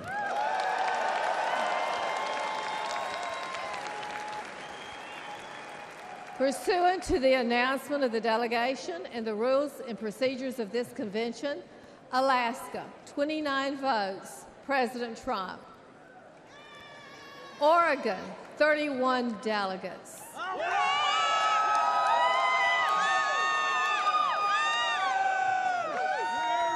Madam Secretary, I'm Tracy Hunnell, National Committee Woman for Oregon, home of Congresswoman Lori Chavez DeRemer and Congressman Cliff Benz, home of the Beavers. Oregon is also home of the deepest lake in the country and the deepest canyon in the country. We have the third most climbed mountain in the world, and we're the wind sailing capital of the world. Oregon is an outdoor lover's paradise with every geographical terrain on the planet within our border. Madam Secretary, the great state of Oregon proudly casts our 31 votes for President Donald J. Trump.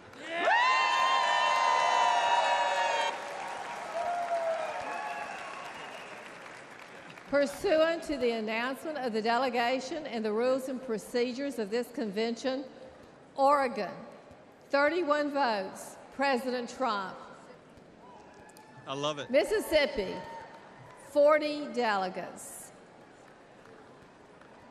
Thank you, Madam Secretary. Governor Tate Reeves, on behalf of the great state of Mississippi, the hospitality state, the birthplace of America's music, home to B.B. King, Elvis, Faulkner, and the best catfish in the entire world, where our food is fried and our tea is sweet, where breaking economic development and employment records daily is as common as college baseball national championship teams. Woo! A Republican stronghold and a key piece of the Red Wall, from the mighty Mississippi River to the sweet Gulf Coast and everywhere in between. I am incredibly excited, honored, and proud to cast all 40 of our votes for the next president of these great United States, Donald J. Trump.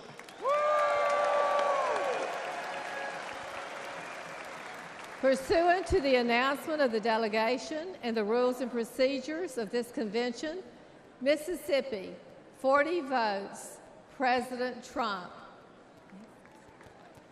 Northern Mariana Islands, 9 delegates. Half a day, John Tiro, Madam Secretary. I am Irene Hall, and I am the National Committee Woman and Delegation Chair of the Northern Mariana Islands. On behalf of the 9 delegates from my beautiful Commonwealth of the Northern Mariana Islands, we are so proud to cast all of our votes for our President, Donald J. Trump!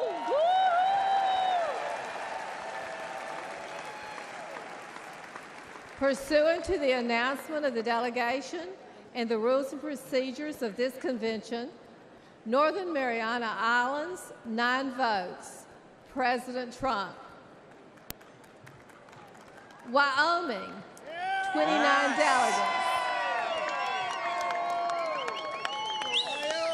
Madam Chairman, I'm Wyoming Secretary of State and Wyoming Delegation Chairman Chuck Ray. The Cowboy State is the energy capital of our country. We supply coal, oil and gas, soda ash, ag products for the entire world. And Wyoming, the Cowboy State, is Trump country. We've supplied the highest margin of victory for President Trump in both 2016 and 2020. And with that, Wyoming, the cowboy state, casts all of its 29 delegates for President Donald J. Trump.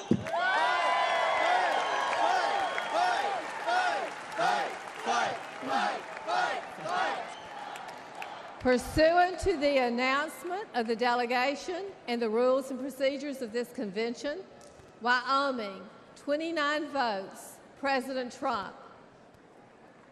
Maine, 20 delegates. Hi, my name is Demi Kazunas. I'm a proud Army veteran, a dentist, a daughter of legal immigrants, mother and grandmother, and will be the next U.S. Senator from the great state of Maine. But today, as chair of the Maine delegation, the largest exporter of lobsters and blueberries, also known as vacation land, and we delivered one electoral college vote for President Trump in 16 and 20 out of all of New England. We stand here proudly with my delegation of 20 to cast all of our votes for the next President of the United States, Donald J. Trump.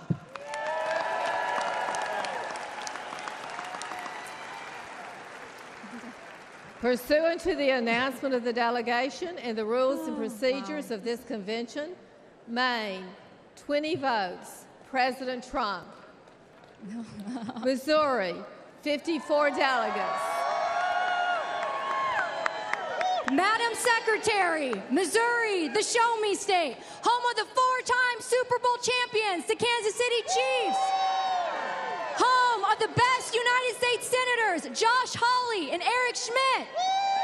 From the great northwest of the Pony Express to the Lake of the Ozarks, Bass Pro Shop, and St. Louis Arch, the mighty Missouri is casting 54 delegates for our favorite president and the next president of the United States, Donald J. Trump.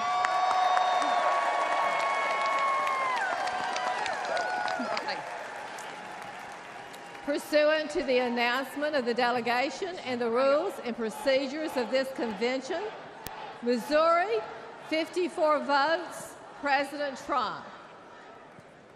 Idaho, 32 delegates.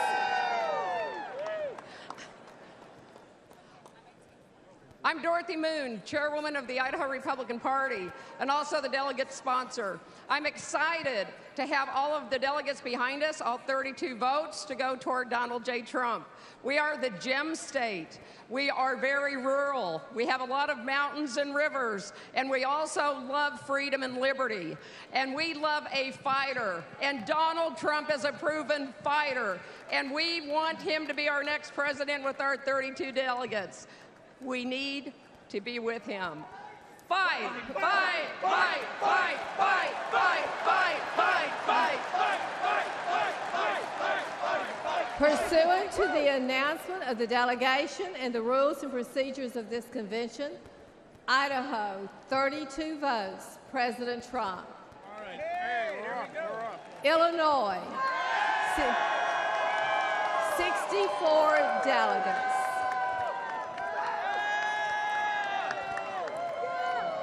Madam Secretary, I'm Congresswoman Mary Miller, and I'm proud to represent Illinois, the land of Lincoln, the first Republican president.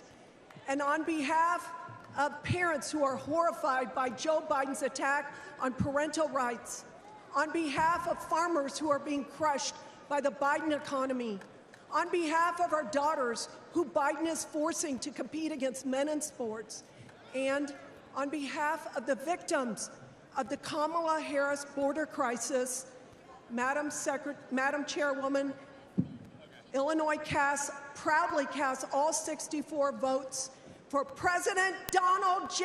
Trump.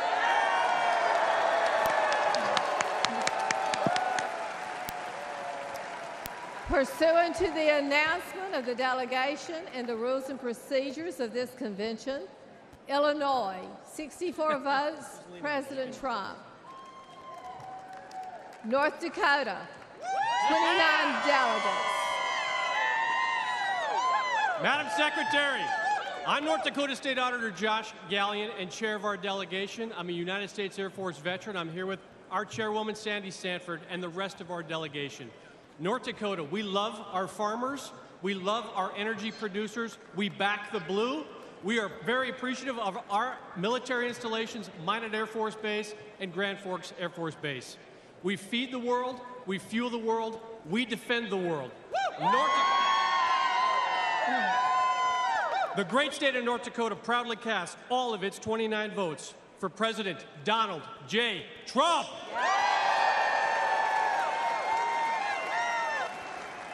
Pursuant to the announcement of the delegation and the rules and procedures of this convention, North Dakota, 29 votes, President Trump. Arizona, 43 delegates. Arizona needs to secure its southern border to prevent the atrocities that are happening and fix its broken election system. And that's why I, Shelby Bush, the delegation chair, and our wonderful state chairwoman, Gina Swoboda, and this entire delegation cast their 43 delegates to Donald J. Trump!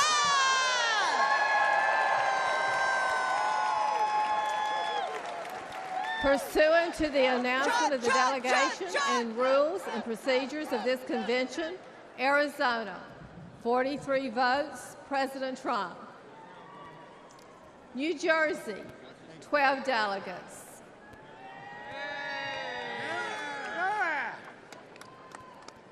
Madam Secretary, I'm State Senator Michael Testa from the great state, the Garden State, the state of New Jersey, a state where President Donald J. Trump has invested heavily.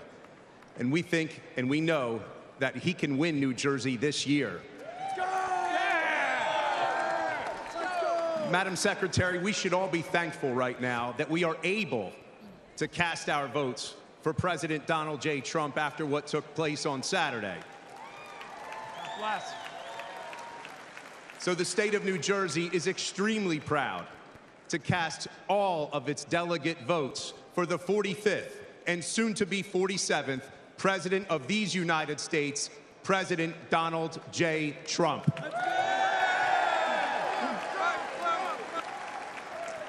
Pursuant to the announcement of the delegation and the rules and procedures of this convention, New Jersey, 12 votes, President Trump.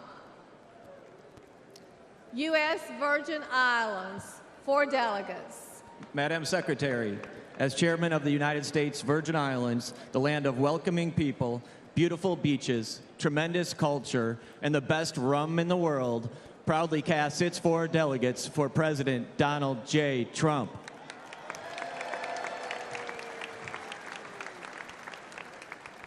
Pursuant to the announcement of the delegation and the rules and procedures, the U.S. Virgin Islands, 4 votes, President Trump.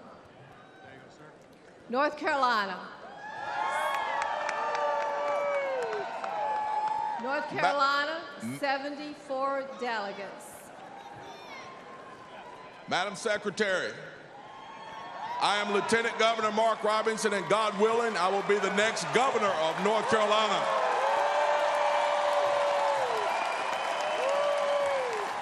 North Carolina is the Tar Heel state. North Carolina is the home of the longleaf pine, and North Carolina is indeed, woo, the state that is and always will be first in flight. Mr. Chairman, on behalf of the state of North Carolina, I am directed that the state to cast 62 votes for America's Braveheart and the next president of the United States of America, Donald J. Trump, for president, and 12 votes in accordance with the rules. North Carolina, 62 votes, President Trump, 12 votes to be cast pursuant to the rules and procedures of this convention. Arkansas, 40 delegates. Madam Secretary, Chairman Wadley, I am Joseph Wood, Chairman of the Republican Party of Arkansas, the natural state, the land of opportunity, home of the 47th Governor, Sarah Huckabee Sanders. Yes, Also home of the National Federation of Republican Women, Julie Harris, Johnny Cash, Al Green, and the Little Rock Nine Civil Rights Movement. We cast our 40 votes to continue to fight and save America with Donald J. Trump. Our votes for Donald J. Trump. Woo Big Sweet!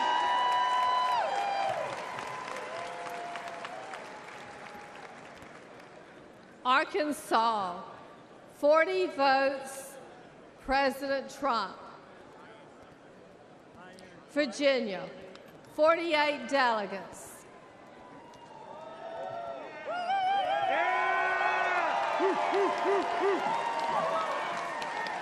Madam Secretary, on behalf of the great Commonwealth of Virginia, named last week by CNBC as America's top place to do business. Home to 850,000 of the greatest Americans, our military and veteran heroes.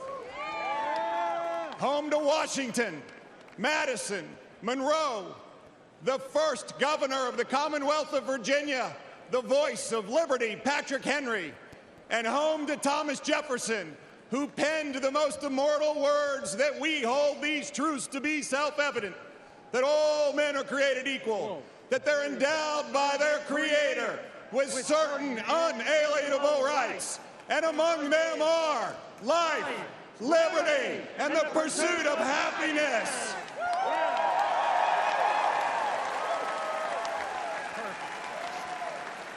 Proudly, as governor of Virginia, along with our great chairman of the Republican Party of Virginia, Rich Anderson, we cast our delegate votes for the next president of the United States, Donald J. Trump, and his vice president, J.D. Vance.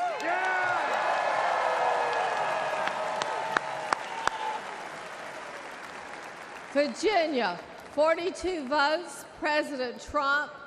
6 votes to be cast pursuant to the rules and procedures of the convention. Michigan, 55 delegates.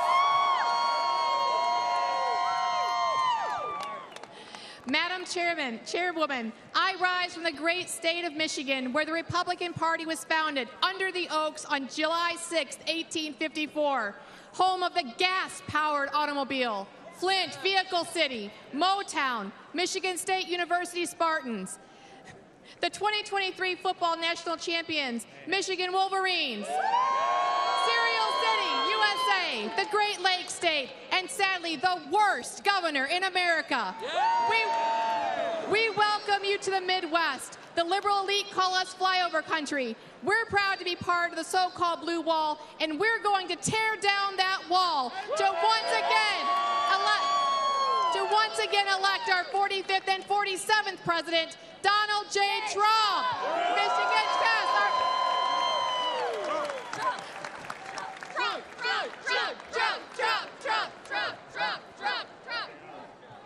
All right. Michigan, 51 votes, President Trump. 4 votes to be cast pursuant to the rules and procedures of the convention. Minnesota, 39 delegates.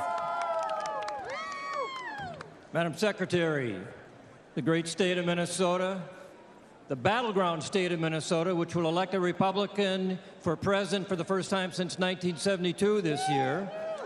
Minnesota, the first state to fight to preserve our nation in 1861. Today, to preserve our nation again, we Minnesotans proudly pledge all 39 of our delegate votes for our next president, Donald J. Trump. Hey! Pursuant to the announcement of the delegation and the rules and procedures of this convention, Minnesota, 39 votes, President Trump. Colorado, 37 delegates. Madam Secretary, on behalf of the Colorado Republican Party and the great state of Colorado, the Centennial State, home of the U.S. Air Force Academy and Space Command, along with the best Rocky Mountain peaks and powder skiing in the world, I have the honor of announcing that our delegation, with unity and purpose, while responding to our president's call to fight, fight, fight, unanimously votes for the 45th and soon-to-be 47th President of the United States, Donald J. Trump. Pursuant to the announcement of the delegation and rules and procedures of this convention, Colorado, 37 votes, President Trump. Rhode Island, 19 delegates.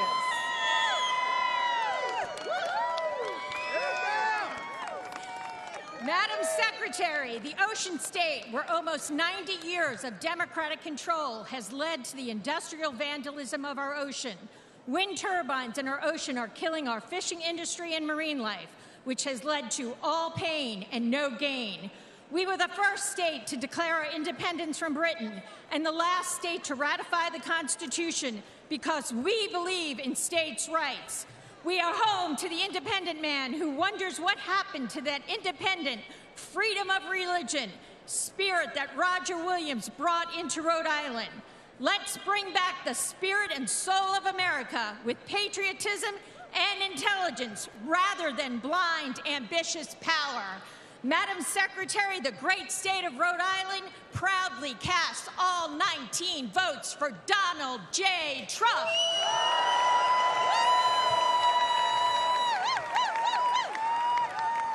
Pursuant to the announcement of the delegation and the rules and procedures of this convention, Rhode Island, 19 votes, President Trump. Pennsylvania, 67 delegates. Madam Secretary, the great Commonwealth of Pennsylvania and its phenomenal delegation behind me, the birthplace of our nation and Constitution at Independence Hall, proudly cast all of its 67 votes for the bravest man in America, Donald J. Trump.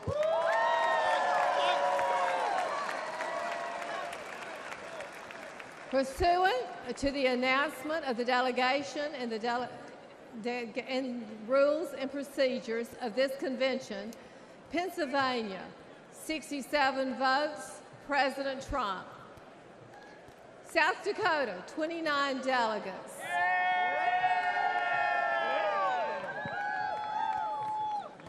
Madam Secretary, I'm Larry Roden, Lieutenant Governor of the great state of South Dakota. I'm proud to speak on behalf of myself and Governor Noem and our delegation. We represent the freest state in a nation built on the principles of freedom. On behalf of South Dakota's, I wanted to say one thing. President Trump helped bring fireworks back to our Mount Rushmore.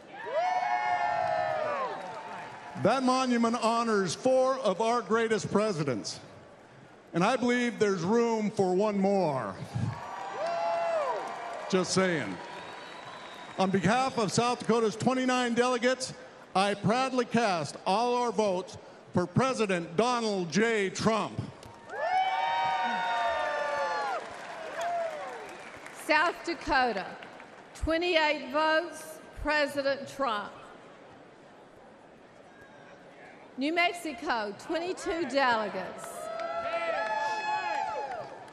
Madam Secretary, I'm Jim Townsend, National Committeeman from New Mexico, joined with Tina Zhuk, National Committeewoman from New Mexico, and the delegation from New Mexico. New Mexico is known as the land of enchantment. We remember well when our citizens flourished and jobs were always available. Madam Secretary, we remember when the courts in our country were known for being fair and our borders were secure. Madam Secretary, we also remember who was responsible for that and who worked hard for America.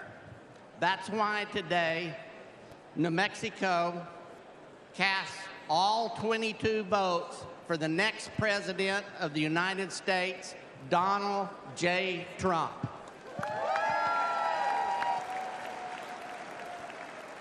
Pursuant to the announcement of the delegation and the rules and procedures of this convention, New Mexico, 22 votes, President Trump.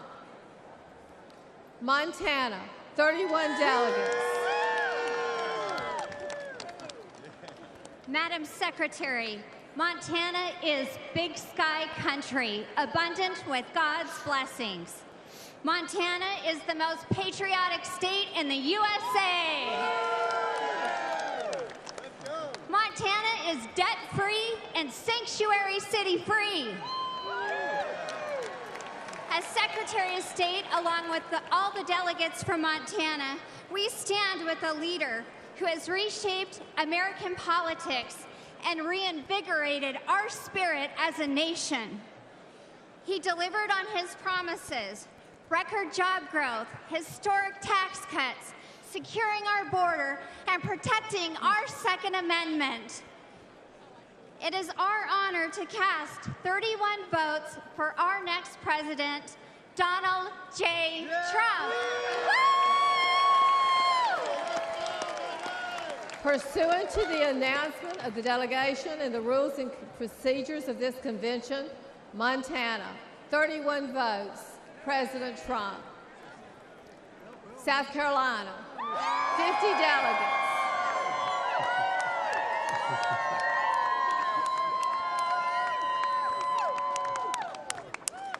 Madam Secretary, I'm Henry McMaster, proud, happy governor of the state of South Carolina, lucky husband of First Lady Peggy Jean Maccabee McMaster.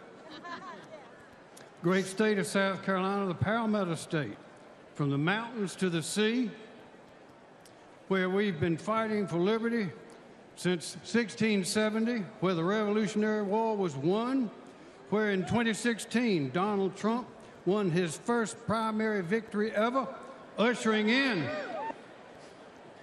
the Trump era of American history. The great state of South Carolina proudly casts all 50 of its votes for President Donald J. Trump. Pursuant to the announcement of the delegation and the rules and procedures of this convention, South Carolina, 50 votes, President Trump. Vermont, 17 delegates. Madam Secretary, thank you. My name is Gerald Malloy. I am a proud Vermonter, a Vermont delegate, and a veteran.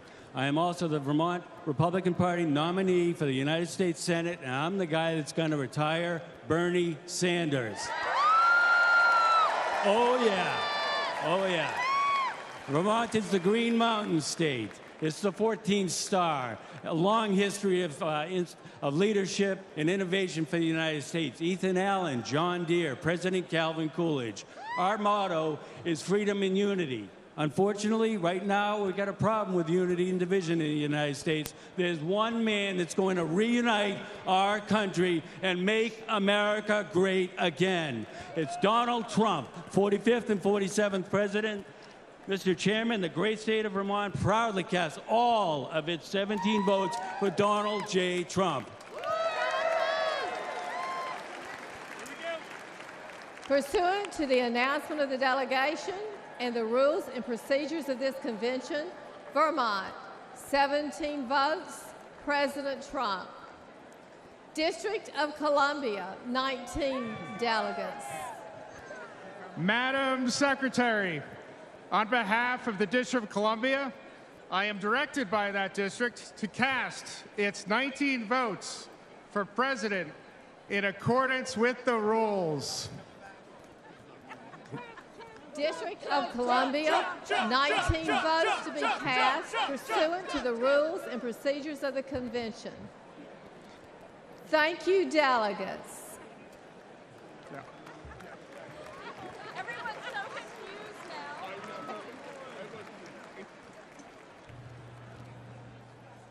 Ladies and gentlemen, Speaker Johnson.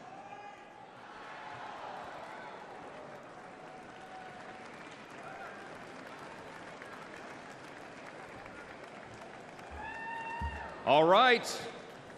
The chair is prepared to announce the results. the following candidate received the following votes: 2,387 votes for President Donald J. Trump.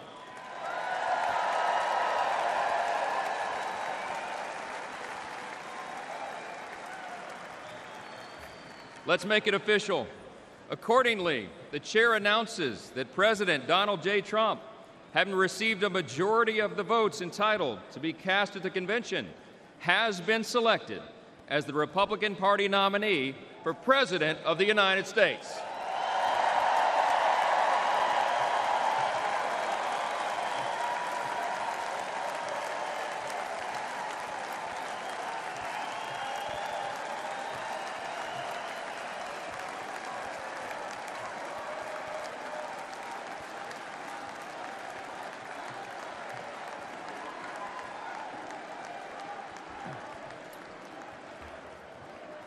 The chair is pleased to appoint the following to serve as the escort committee for President Donald J. Trump: Eric Trump, Donald Trump Jr., Tiffany Trump, Ivanka Trump, and Barron Trump.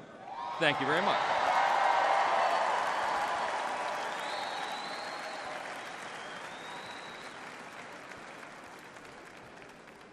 Ladies and gentlemen, it is now my honor to introduce the Attorney General, and there goes the teleprompter.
taking it to the street.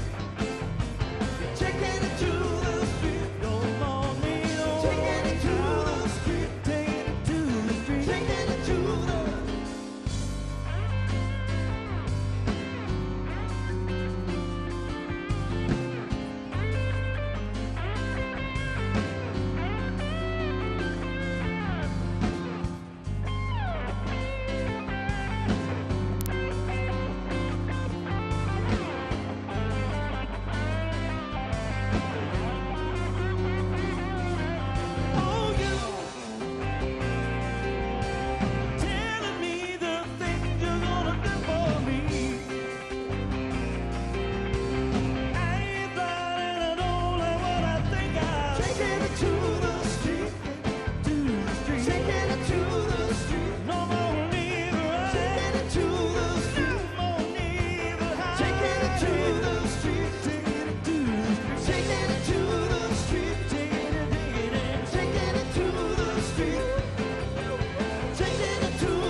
summer breeze. If our motor's running right, we might lose control tonight. Got the shape, I love the speed. Looks that bring me to my knees, oh please. Let it roll tonight.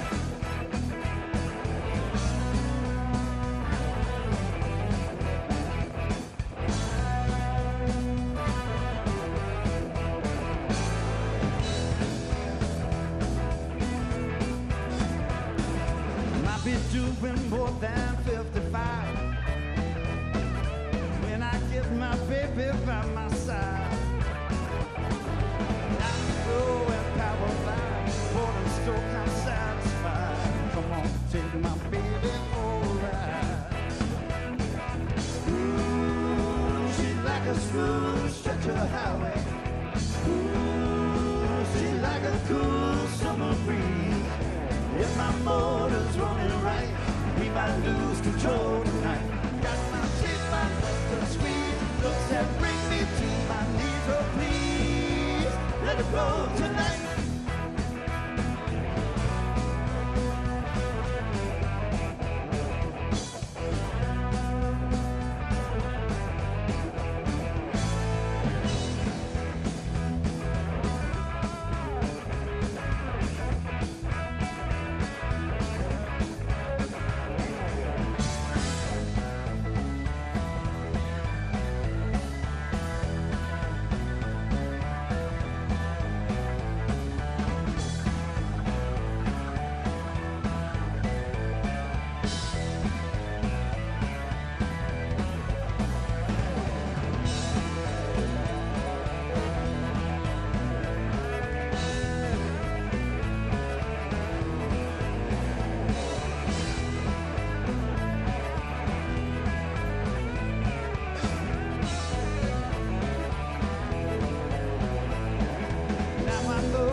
with someone you can see it fading fast. So you grab a piece of something that you think is gonna last. Well, you wouldn't even do a diamond if you held it in your hand. The things you think are precious I can't understand. All you're reeling in the years, stored away the time. Are you gathering up the tears? Have you had enough of mine? Are you reeling in the years, stored away the time? Are you gathering up the tears? Have you had enough of mine? You've been telling me you were a genius since you were 17. All the time I've known you, I still don't know what you mean. Weekend in the college didn't turn out like you planned. The things are fast for knowledge I can't understand. Are you reeling in the years, stored away the time? Are you gathering up the tears? Have you had enough of mine? Are you reeling in the years, stored away the time? Are you gathering up the tears? Have you had enough of mine?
I've spent a lot of money and I've spent a lot of time. The trip we made to Hollywood has touched upon my mind. After all the things we've done and seen you fight another man, the things you think are useless I can't understand. Are you reeling in the years, stored away the time? Are you gathering up the tears? Have you had enough of mine? Are you reeling in the years, storing away the time? Are you gathering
All right, ladies and gentlemen, thank you for your patience. It is now my honor to introduce the Attorney General of Iowa, Brenna Bird. Please join me in giving her a warm welcome.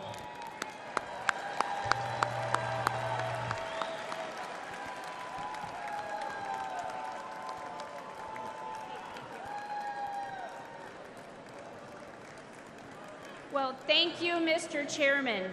Ladies and gentlemen, it is now time for us to determine our nominee for the office of Vice President of the United States, Senator J.D. Vance.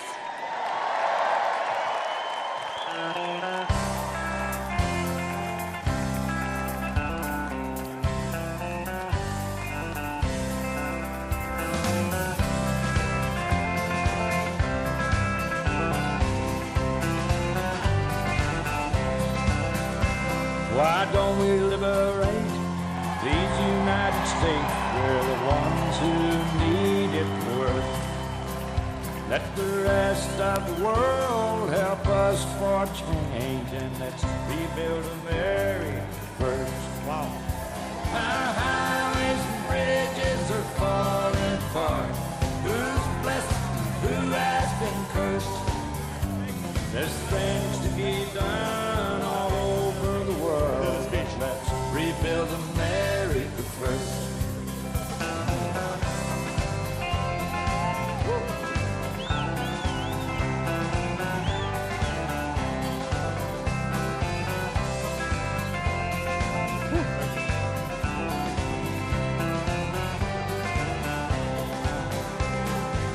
Who's on the hill and who's watching the valley? Who's in charge of it all? God bless the Army and God bless our liberty. That got the rest of it all. Yeah, a man in position of backing away. Freedom is stuck in reverse. Let's get out of Iraq, get back on the track, and let's rebuild America first.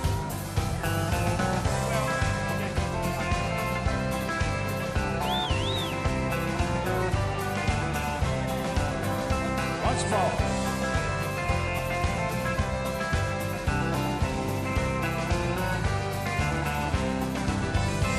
Why don't we liberate these United States? We're the ones who need it the most.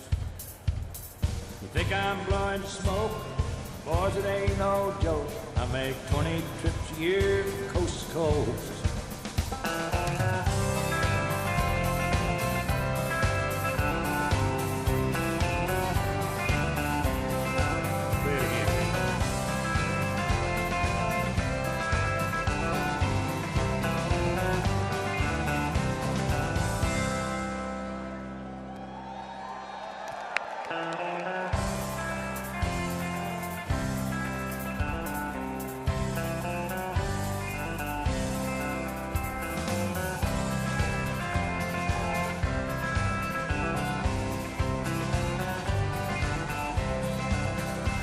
Why don't we liberate these United States? We're the ones who need it worst.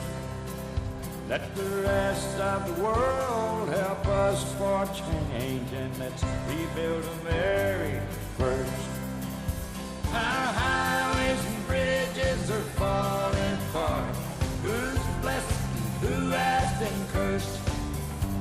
There's things to be done all over the world, but let's rebuild America first.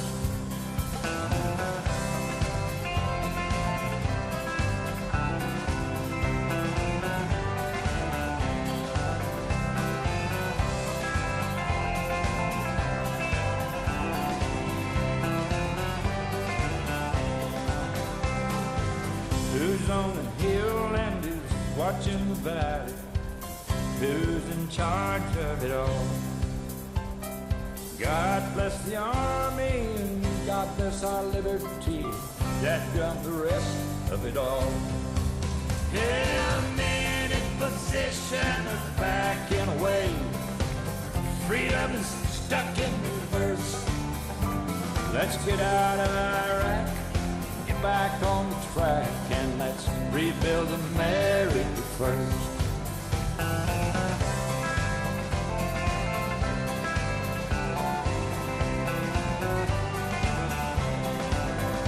Once more.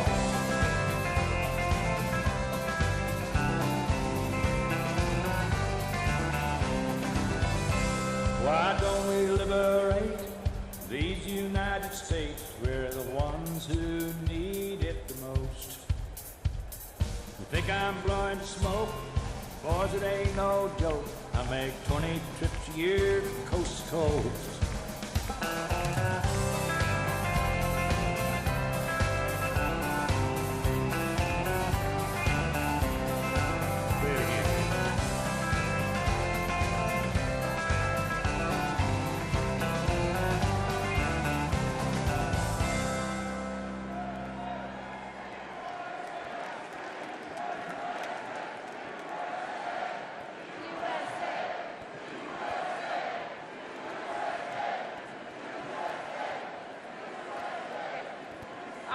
Time for a little convention business here.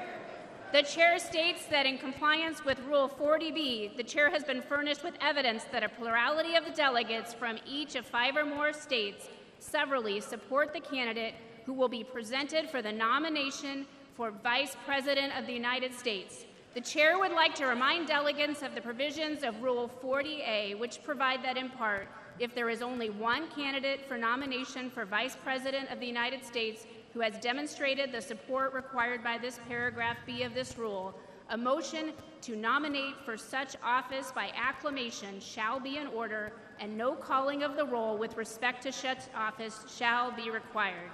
At this time, the chair states that she has been furnished with evidence that there is only one candidate for nomination for the office of Vice President who has demonstrated the support required under Rule 40B of the Rules of the Convention. Delegates and alternates, the chair recognizes and is pleased to introduce John Husted, Lieutenant Governor of Ohio, for the purpose of nominating. Please give him a warm welcome.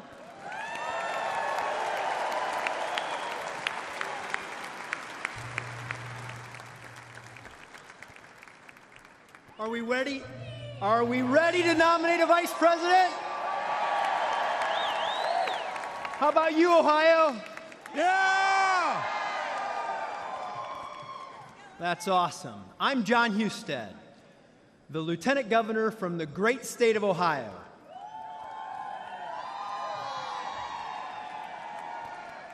It is an honor to speak to you all this afternoon to formally nominate the Republican nominee for Vice President of the United States.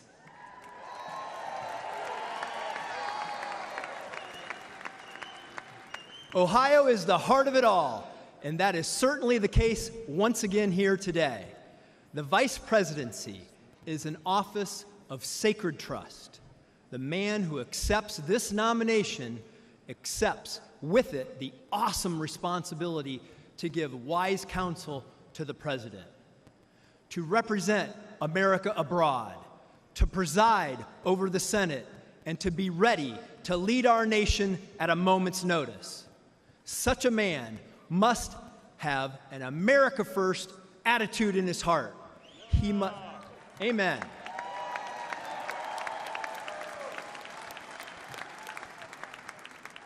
He must embrace his obligation to the American family, the American worker, and the American soldier. He must believe that America is exceptional.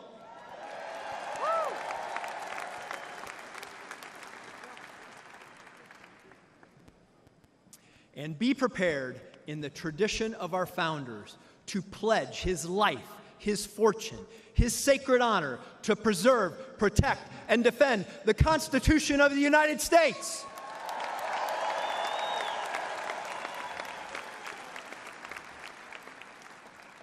He must share the values and principles of our presidential nominee and be trusted to faithfully implement the will of the people. J.D. Vance is such a man.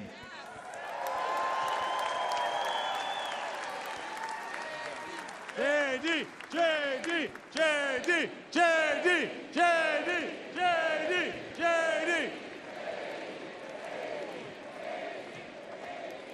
A man who loves America and will represent our people with moral courage, strength, and honor. JD is a living embodiment of the American dream. He came from humble beginnings, and even as his life took him to places he might have never imagined, he never forgot where he came from. Ohio values are in his blood.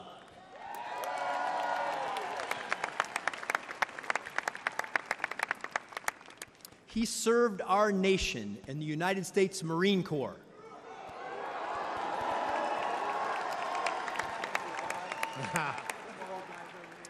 He is a graduate of The Ohio State University.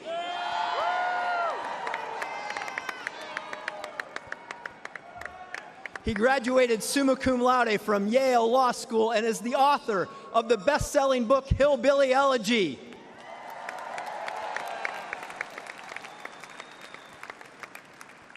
And he is a crusader for the people of the Ohio in the United States Senate. He has never forgotten the working people of our country, and he never will.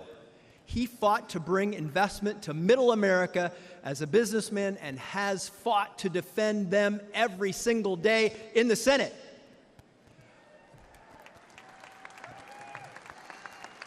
And this I know. He will faithfully stand by President Donald Trump's side as they win this election and change the course of our nation.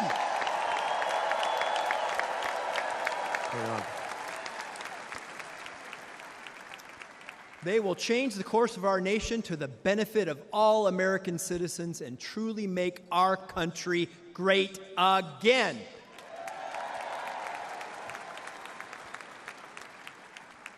It is therefore my honor to nominate Ohio Senator J.D. Vance for the office of Vice President of the United States of America.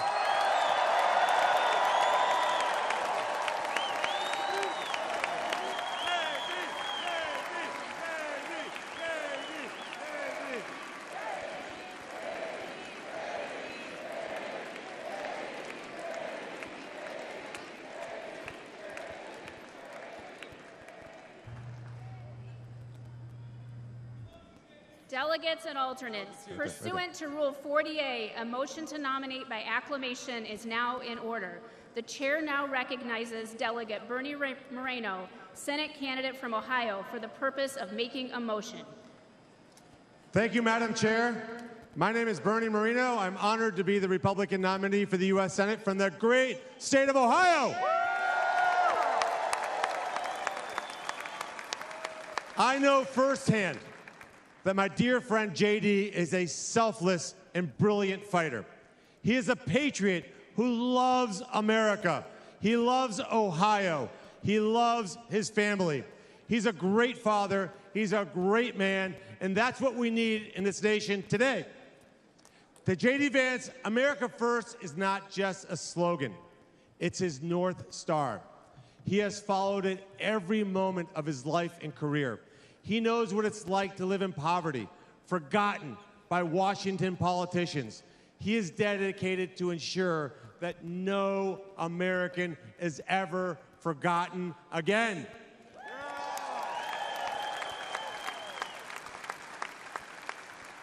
Madam Chair, it is a great honor to move that J.D. Vance be nominated by acclamation by this Republican National Convention as its candidate for the office of Vice President of the United States of America.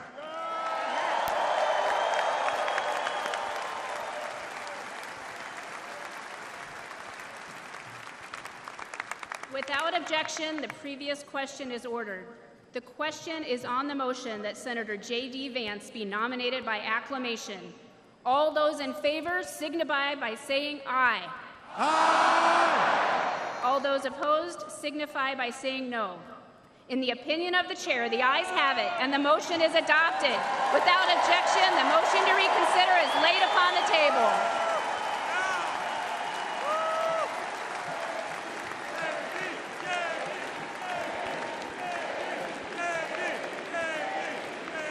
Delegates and alternates, ladies and gentlemen, I am proud to announce that Senator J.D. Vance has the overwhelming support of this convention to be the next Vice President of the United States.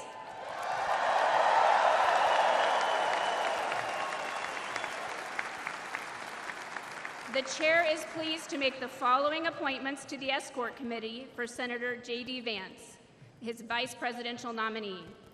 Usha Vance, thank you, and God bless America.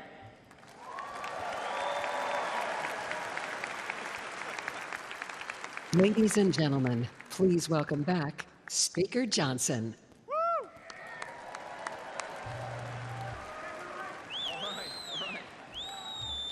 What a great night. Pursuant to Rule 40D of the Rules of the Republican Party, I formally declare President Donald J. Trump and J.D. Vance as the Republican nominees for President and Vice President of the United States.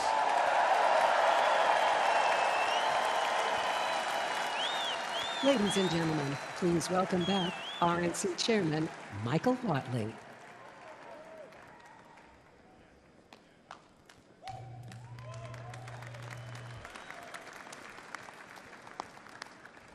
What a great afternoon for the Republican Party, and what a great afternoon for America.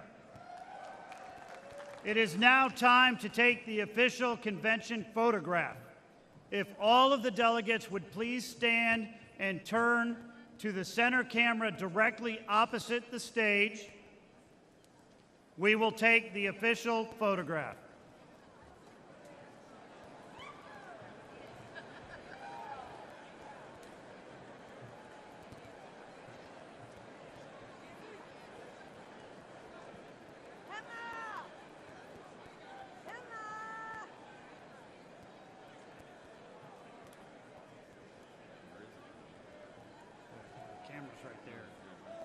Right above it.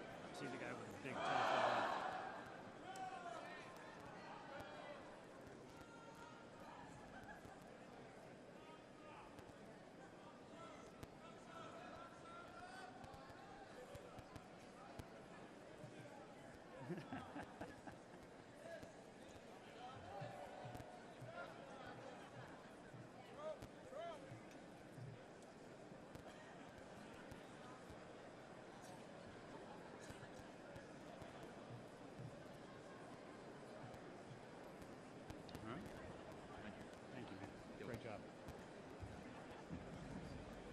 Thank you, delegates.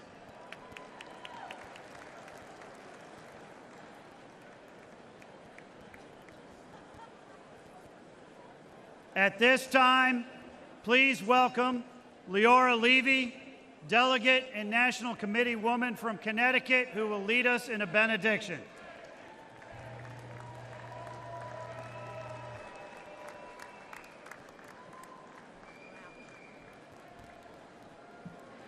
Let us pray. That means be quiet. Bow your heads. Heavenly Father, we thank you for the life and the strength of President Donald Trump and pray that you continue to protect his family. We pray for Corey Comparatori and his family. May his memory always be a blessing. We pray for the 2 patriotic Americans who were wounded and for their speedy, complete recovery. King of the universe, who knows all, sees all, please watch over us as we embark on the work for which we have gathered here today. We are here to elect President Donald J. Trump, a leader with wisdom, strength, courage, and the experience to repair what has been badly broken. Lord, please bless the leaders of our great Republican Party. Bless President Trump, Vice President J.D. Vance, RNC Chairman Michael Whatley, Co-Chairman Laura Trump, the delegates, alternates, and guests gathered here today as we work to make America great again. May we remember your word in Deuteronomy 31:6. Be strong and courageous. Do not be afraid because of them, for the Lord your God goes with you. He will never leave nor forsake you. Our Father in heaven, bless our exceptional country, the United States of America, and all who stand vigilant to protect us, the members of our armed forces, police, and first responders. O Lord our God, we pray for the peace of Jerusalem, your eternal city, and for all the children of Abraham. We remember and pray for freedom for the hostages kidnapped and held so cruelly against their will. Lord, please keep them in your sight and hasten the day of their freedom. Lord, we have gathered here from different communities, cities, states, and territories. Let us pray together, united for our nation, the United States of America. May our prayers unite the American people to work together for the betterment of our nation and of the entire world. May America be a light unto the nations and an emissary of clarity and leadership for the world. Grant peace, goodness, blessing, grace, loving kindness, and mercy to us. Bless us, our Father, all of us as one, with the light of your face. Amen.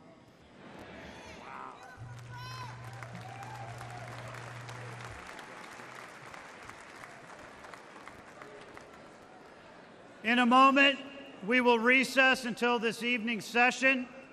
This evening's session will reconvene at approximately 5:45. However, I will instruct delegates to please return to the hall at 5:30 p.m. in order to be in your seats by 5:45 p.m. I thank you for consideration. The chair declares that the 2024 Republican National Convention is in recess, subject to the call of the chair.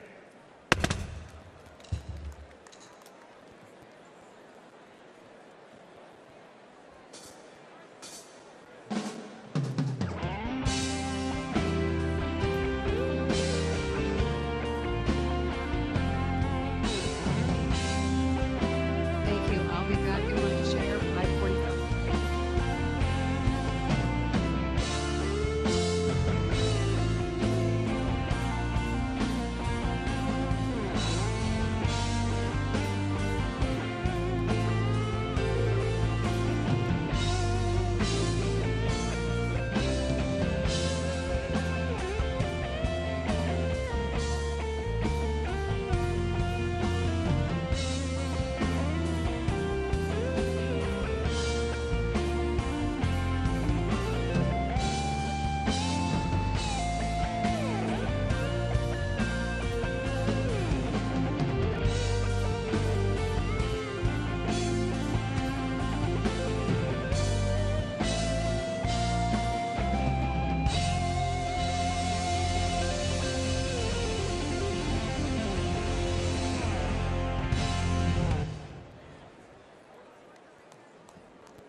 I'll say I'm lucky. This is my lucky day. Now I'm in clover, I'm glad over. I wanna shout hooray. I found a horseshoe, couldn't go wrong. And then of course you haven't long. Oh boy, I'm lucky. I'll say I'm lucky. This is my lucky day. Oh boy, I'm lucky. I'll say I'm lucky. This is my lucky day.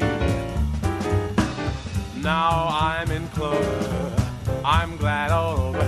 I want to shout hooray. I found a horseshoe and I couldn't go wrong. And then of course you happened along. Oh boy, I'm lucky. I'll say I'm lucky. This is my lucky day.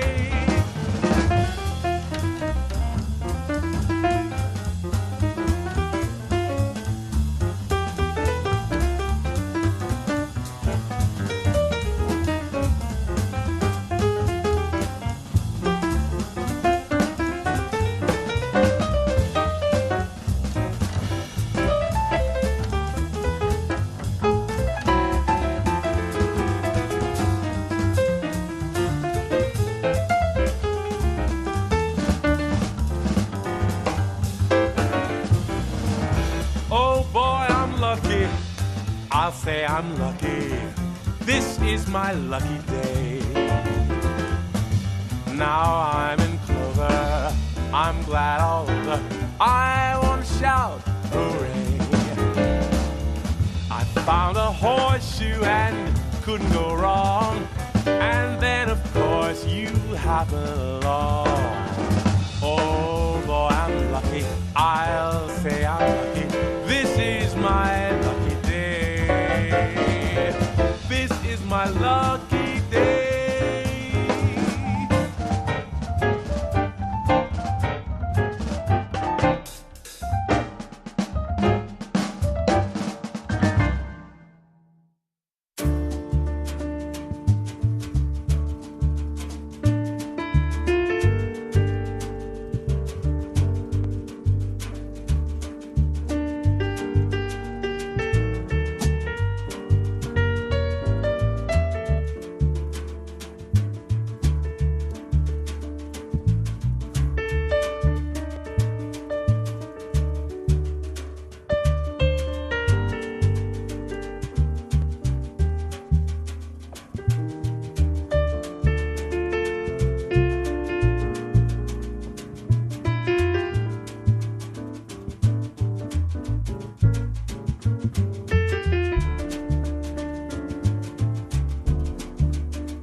welcome.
change things that I feel.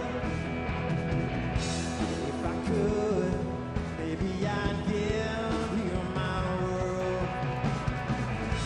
How can I, when you won't take it from me? You can go your own way, go your own way. You can call it another lonely day. You can go your own way, go your own way. Rewind, everything turned around. Packing up, gonna do.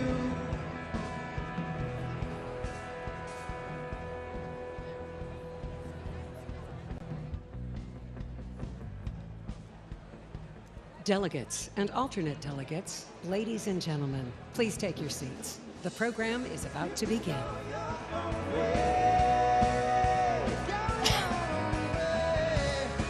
You can call it another lonely day. You can go your own way, go your own way.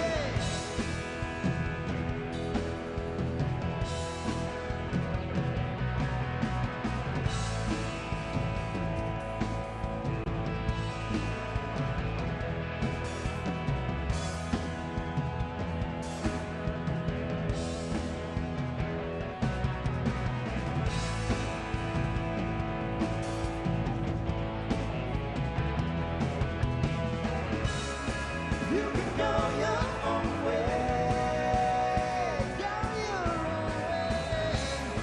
You can call it another lonely day. You can go your own way, go your own way.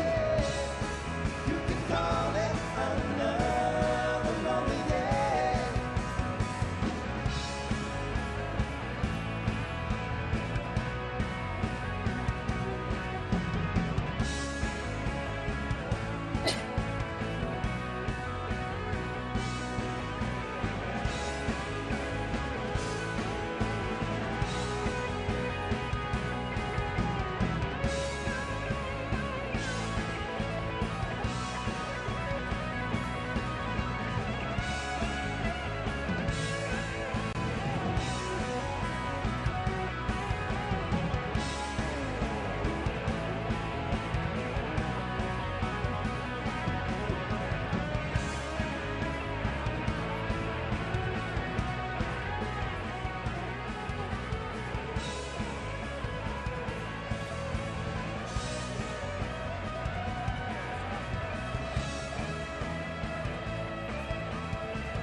America has reached the highest inflation in 40 years.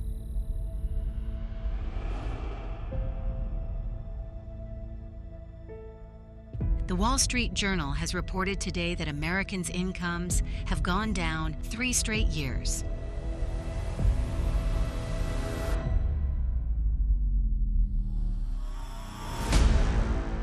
A new report says 1 in 5 seniors are skipping their prescription medicine due to costs.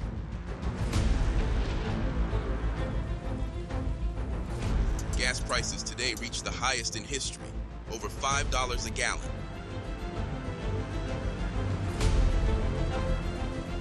Interest rates have skyrocketed on everything from car loans to housing.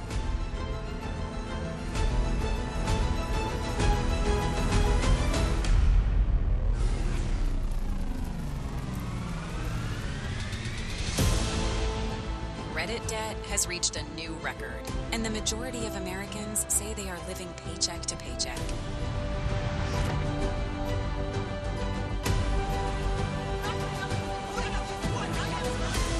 According to the LA Daily News, Bidenomics has been a disaster for Americans.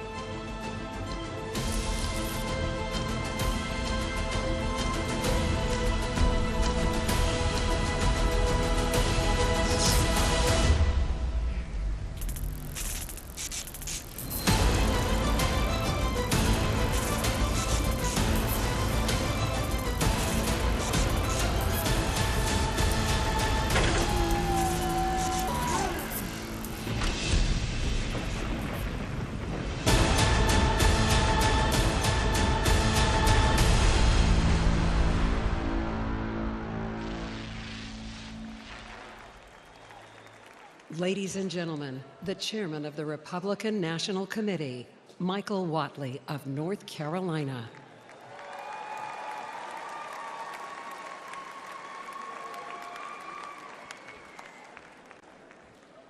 This convention will come to order.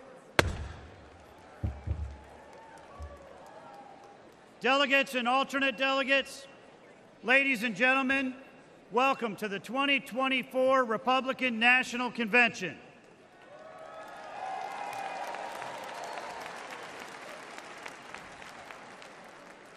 To give the invocation, please welcome Most Reverend Jerome Listecki, Catholic Archbishop of Milwaukee.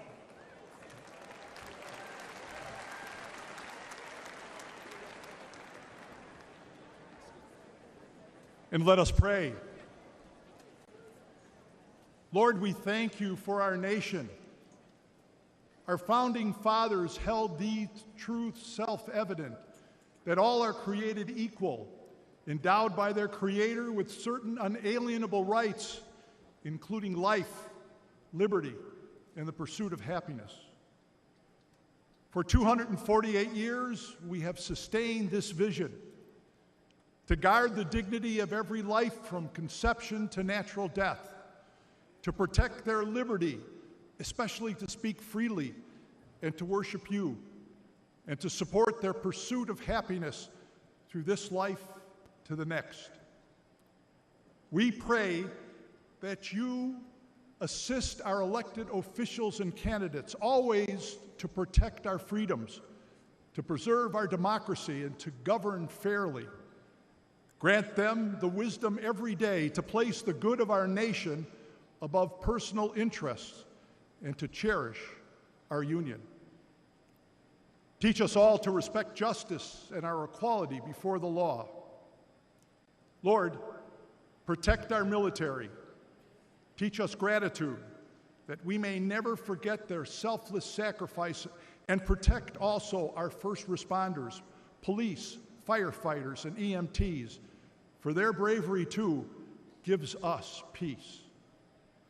There is a sacrifice that all Americans make to participate in the political process.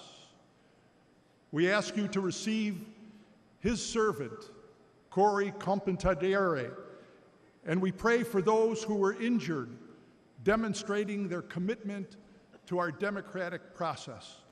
Let us offer a moment of silence.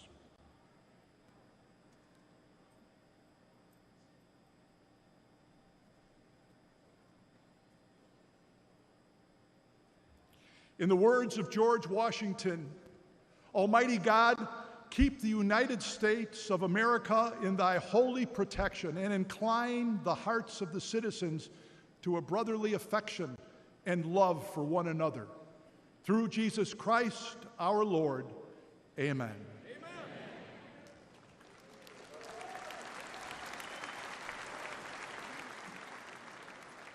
Please rise for the presentation of colors. The colors are presented by the Hartford Police Department Honor Guard. Let's give them a warm welcome.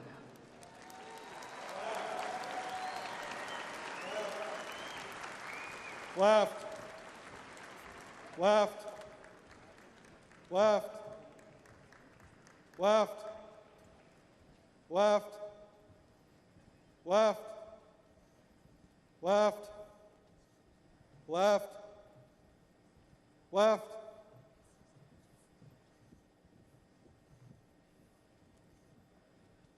Detail, halt. Order, arms. Ready, cut.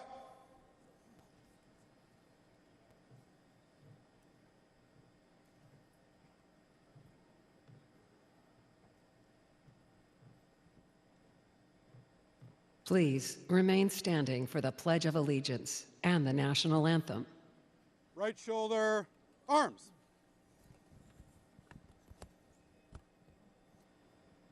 Present, arms.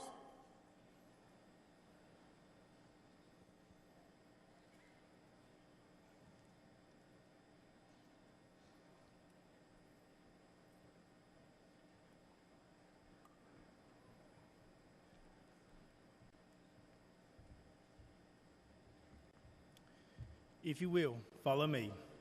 I pledge allegiance to the flag of the United States of America and to the republic for which it stands, one nation, under God, indivisible, with liberty and justice for all. Now, to perform the national anthem, please welcome the Great Lakes Adult and Teen Challenge Choir.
Please remain standing while the colors are retired. Right face. Forward march. Left. Left. Left. Left. Left. Left.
what you do on me. Shouting from the mountains on out to the sea. No two ways about it, people have to be free. Ask me my opinion will be. It's a natural situation for man to be free.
Ladies and gentlemen, please welcome back RNC Chairman Michael Whatley.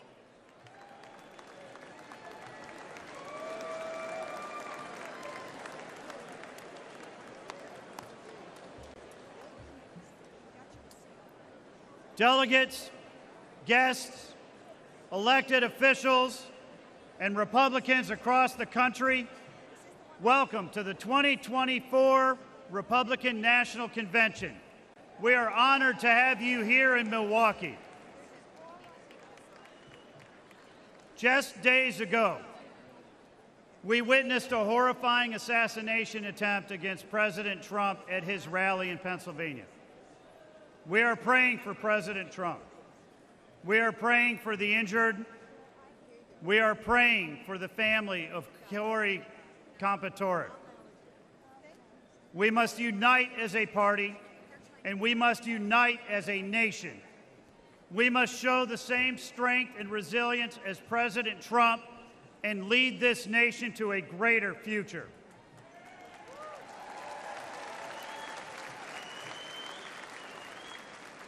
Four years ago, Europe and the Middle East were at peace. Our southern border was secure, and our military was stronger than ever. 4 years ago, America was respected abroad, and Americans could afford groceries at home. Tonight, everything is different. Russia has invaded Ukraine. Iran and its proxies have openly attacked Israel, and China is threatening Taiwan. More than 10 million illegal immigrants have flooded across our border, posing a direct threat to our communities, and inflation is crushing families from coast to coast. I am here tonight as the chair of your Republican Party to tell you it does not have to be this way.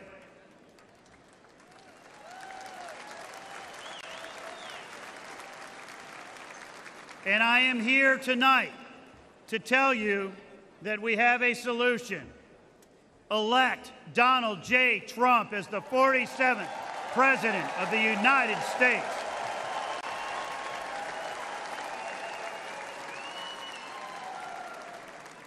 Only President Trump can unite us and restore our economy, rebuild our southern border, and regain our standing in the world. When I became chairman of the RNC, I pledged to do 3 things to make that happen. First, we are going to get out the vote. Second, we are going to protect the ballot.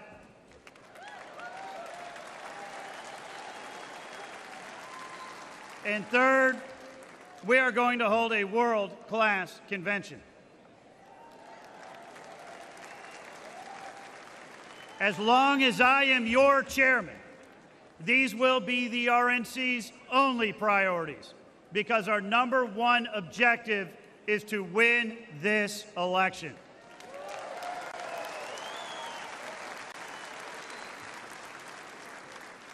I am pleased to say that tonight we are kicking off the biggest and best convention in the history of the Republican Party, and we are united.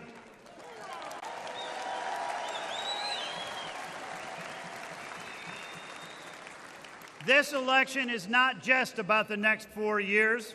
It's about future generations of Americans to come. I am so proud to serve as the chairman of your Republican National Committee and to open this convention. And I am so proud to work with all of you to elect Donald J. Trump as our president and J.D. Vance as our vice president.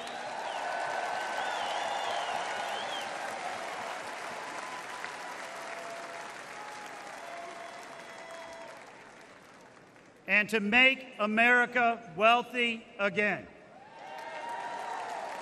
safe again, strong again, and to make America great again. Thank you.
Ladies and gentlemen, please welcome United States Senator Ron Johnson of Wisconsin.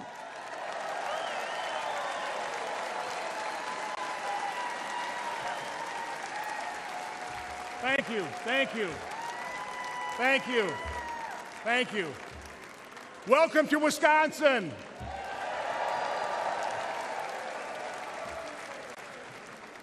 "170 years ago, the Republican Party was born here, founded on the principle of freedom and dedicated to the fight to end slavery. It is an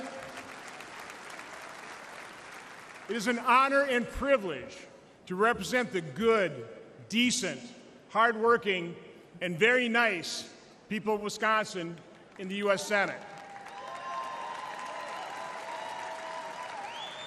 Like most Americans, they believe the purpose of government is to help improve lives, not make them more difficult.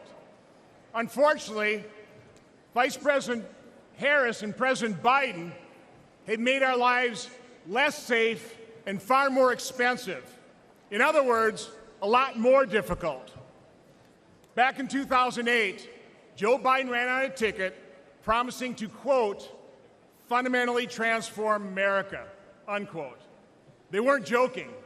That was the Democrats' new radical far-left agenda. Today's Democrat Party is not the party of our parents and grandparents. That party cared about workers and people struggling to get by. Now they are the party of open borders, reckless spending, weaponized government, and weakness on the world stage. This fringe agenda includes biological males competing against girls, and the sexualization and indoctrination of our children.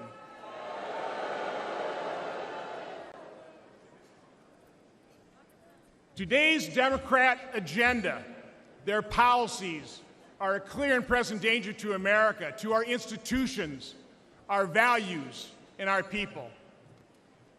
Democrats have forgotten American families.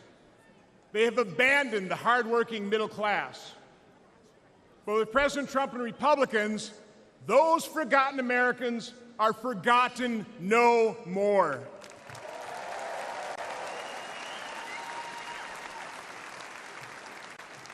Republicans are the party of opportunity, liberty, and prosperity for all. We proved we know how to make life better for all Americans, and we can do it again. With a secure border, smaller government, less regulation, and lower taxes. Republicans understand that Americans don't want welfare, they want work. They don't want woke equity, they want God-given equality.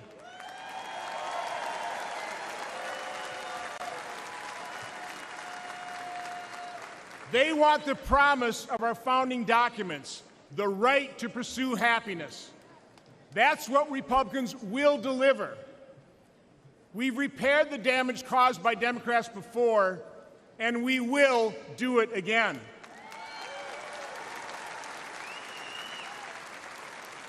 We will complete the mission President Trump first articulated in 2016 to make America great again. Thank you, and God bless you. Thank you.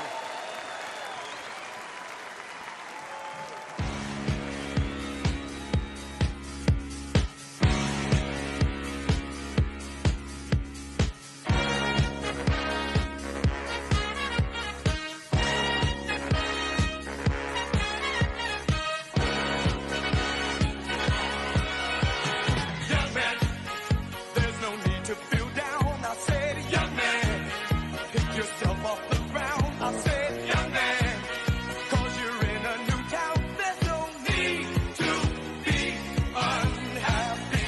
Young man, there's a place you can go. I said, young man, when you're short on your dough, you can stay there. And I'm sure you will find many ways to have a good time. It's fun to stay at the YMCA. It's fun to stay at the YMCA. They have everything for your men to enjoy. You can hang out with all the boys. It's fun to stay at the YMCA. It's fun to stay at the YMCA. You can get yourself clean.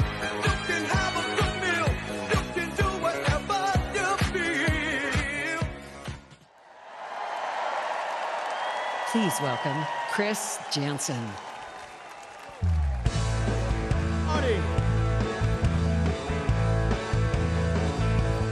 Everybody at the RNC, top to bottom, somebody put your hands in the air and scream, baby!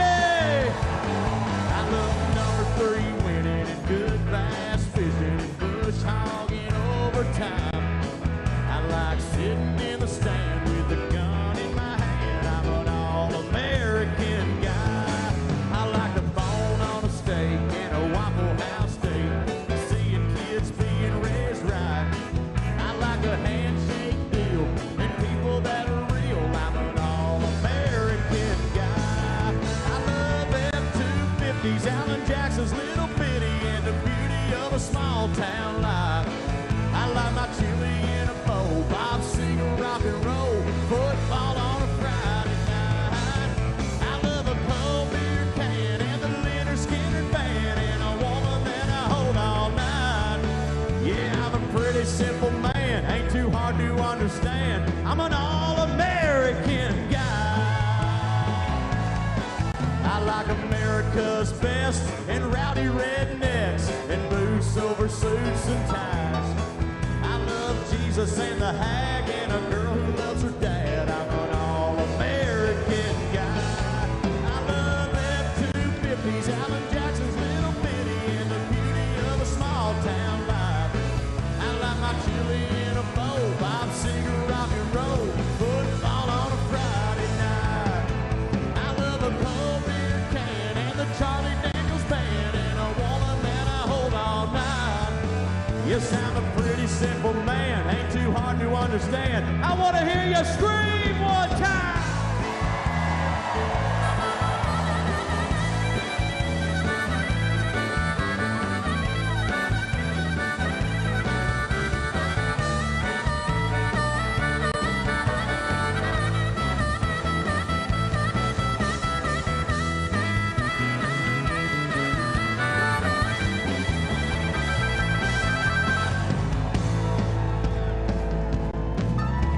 I can't hear you. They're listening around the world. RNC, I said, let me hear you scream, baby. I love my Bass Pro cap, love my country and my flag, and the ones who made the sacrifice. They're serving military time in the thin blue line. All-American guy. I love F-250s, Alan Jackson's Little Bitty, and the beauty of a small town life. I like my chili in a bowl, Bob Seger, rock and roll, football on a Friday night. I love a cold beer can and the Marshall Tucker band and a woman that I call my wife. Yeah, I'm a pretty simple man, ain't hard to understand. I'm an all-American guy. You know I'm a pretty simple man, I ain't too hard to understand. Just an all-American guy. That's right.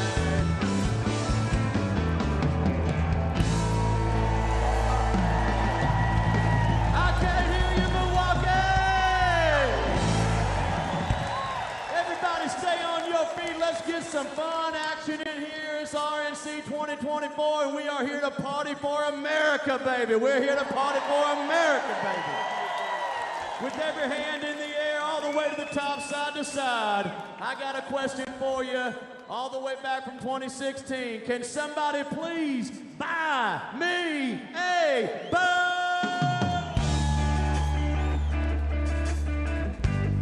Now sing it loud and proud, all the way over there. I can see you now. Well, I ain't rich, but I damn sure wanna be. Yeah, working like a dog all day ain't working for me. Oh, I wish I had a rich uncle that would kick the bucket. I was sitting on a pile like a Warren Buffett.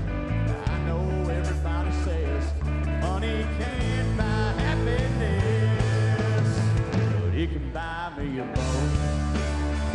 It can buy me a truck to pull. Yes, it can buy me a Yeti 110 house down with silver bullets. Oh, and I know what they say, money can't buy everything.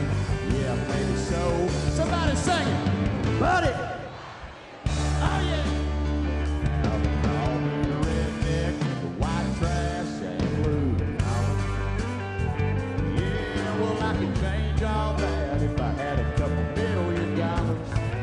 Oh, I came for hearing that money is the root of all evil, and you can't fit a camel through the eye of a needle. I'm sure that's probably true, but it still sounds pretty cool. It can buy me a boat. It can buy me a truck to pull. It can buy me any 110 ice down with silver bullets. Whoa, and I know what they say, money can't buy everything. Yeah, maybe so. Come on, baby. But it can buy me a boat to float down on the water with a beer. I hear the Powerball lotto is sitting on 100 mil. Yeah, that'll buy me a brand new rod and reel, or it can buy me a boat. RNC, it can buy me a truck to pull it. Come on, it can buy me a steady 110, ice down with silver bullets. Oh, I know what they say, money can't buy everything. Everybody said maybe so. Come on now. Money. Break it down, boys. Woo. You hear that?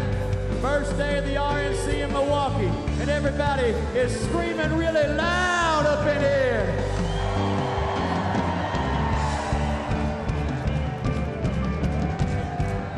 I can see your hands, everybody on your feet, let's go.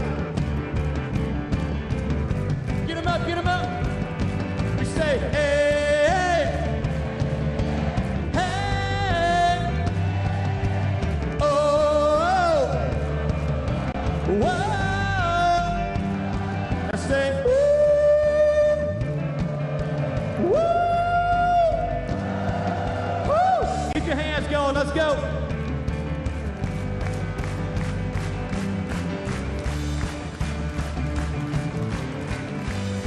Watch this.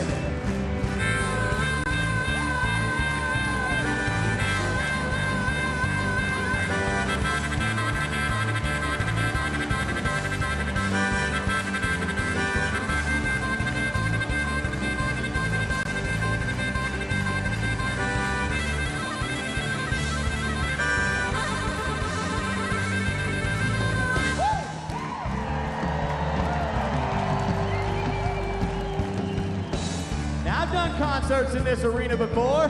We might as well have a concert right now. The louder you get, the better I play. I said the louder you scream, the better we're gonna do. Let's go! I can't hear you!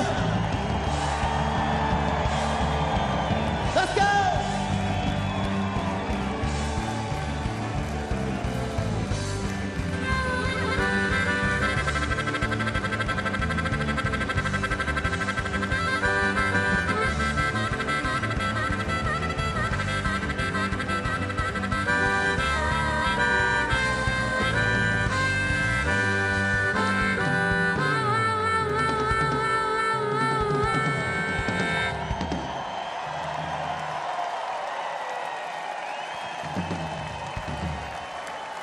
We can get rowdier than that. Come on, it's 2024. We're here to party.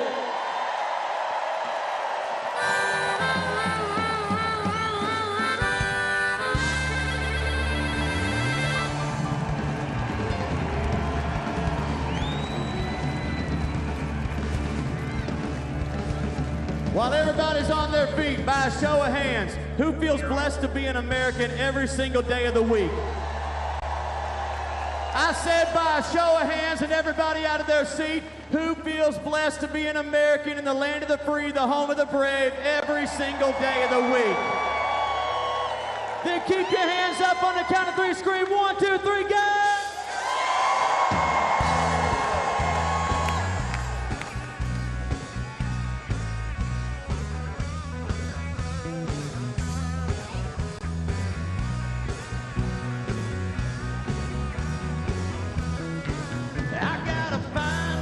Woman got a house full of kids, truck that keeps her running, a job that pays the bills, bunch of fishing poles and ponds that I can fish.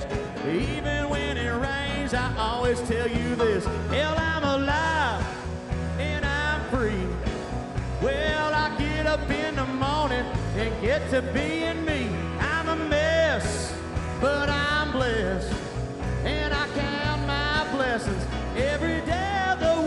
Every day, every day. Well, I count my blessings every day of the week. Every day, every day. If you're feeling blessed to be alive tonight, make some noise, baby. Come on.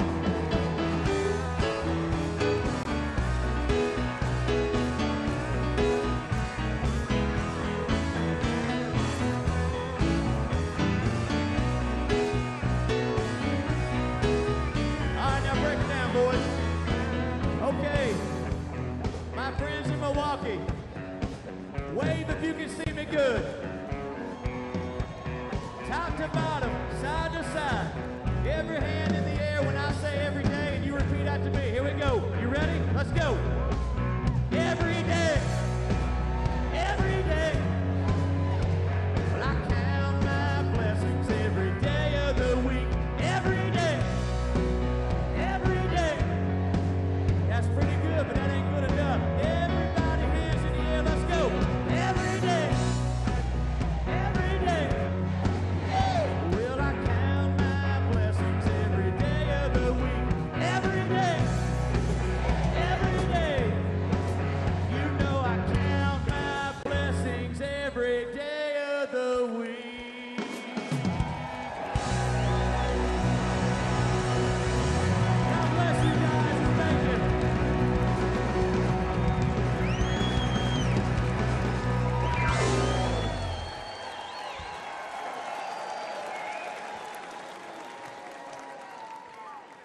Please welcome Congresswoman Marjorie Taylor Greene of Georgia.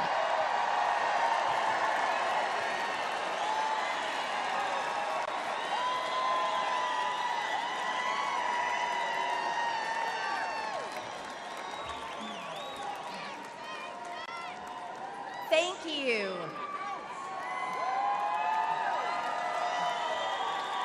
Thank you. Thank you. Today is a celebration. The American spirit is alive and well. And we have once again nominated for president the founding father of the America First movement, Donald John Trump.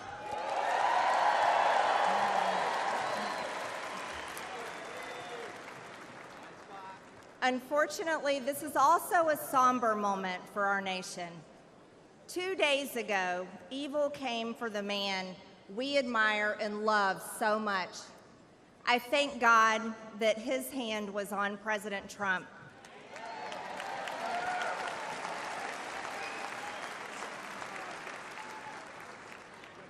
And I pray for the family of Corey Comprator, who was killed at the rally, and for other attendees who were wounded. Corey embodied the spirit of America First. He displayed the ultimate show of love when he shielded his wife and daughter, sacrificing his own life. He reminded America of what we must be, a people who will do whatever it takes to defend the people and the nation that we love.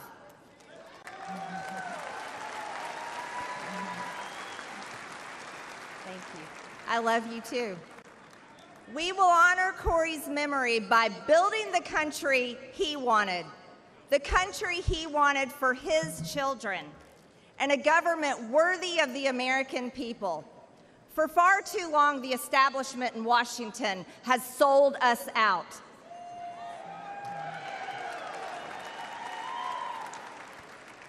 They promised unity and delivered division. They promised peace and brought war. They promised normalcy and gave us Transgender Visibility Day on Easter Sunday.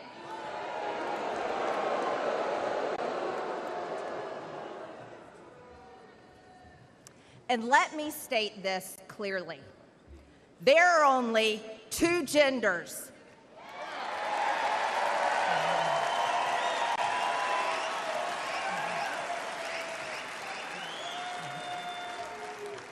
And we are made in God's image. Amen. And we won't shy away from speaking that simple truth ever.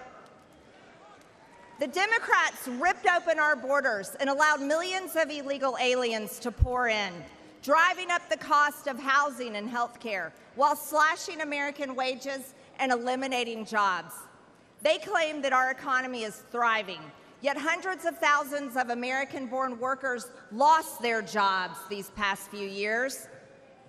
The Democrats' economy is of, by, and for illegal aliens.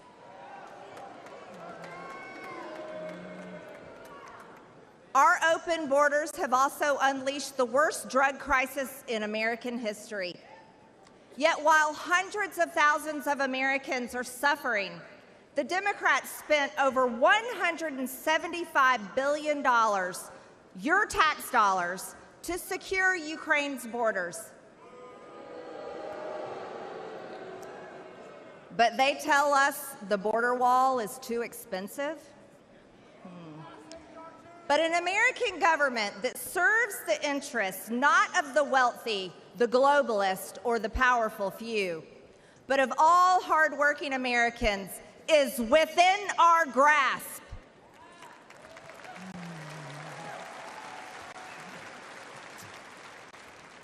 Donald Trump has, and he will, make America successful again. He will make us wealthy again. And as God as my witness, he will finally give us the country we deserve. because Donald John Trump is the leader America deserves. God bless the American people, God bless President Trump, and God bless the United States of America.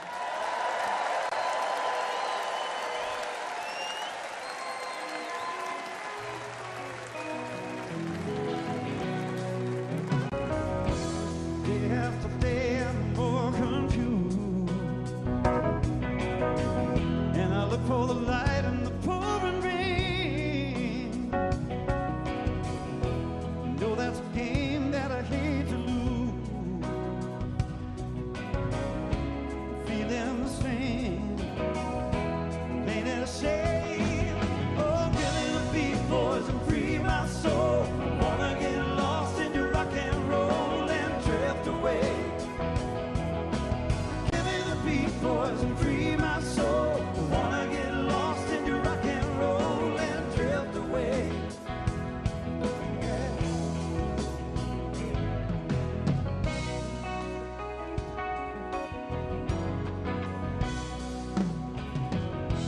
Beginning to feel that I'm wasting time. Don't understand all the things I do. The world outside is so unkind. I'm counting on you. Carry me through. Oh, give me the beat, boys, and free my soul. I wanna get lost in your rock and roll and drift away. Give me the beat, boys, and free my soul. I wanna get lost in your rock and roll and drift away. Yeah, I want to drift away.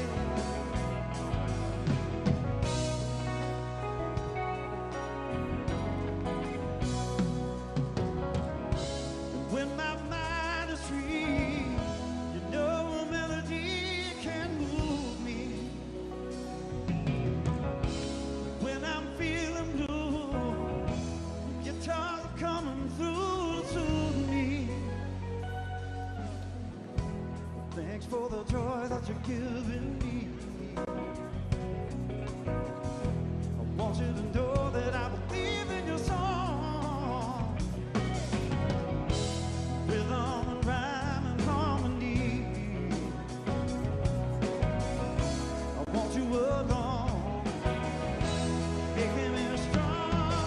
Oh, give me the beat, boys, and free my soul. I wanna get lost in your rock and roll and drift away. Yeah, yeah. Give me the beat, boys, and free my soul. I wanna get lost in your rock and roll and drift away. I know we got some singers tonight here in the RNC. Let's see you one time, everybody. Here we go. Sing it. Give me the beat.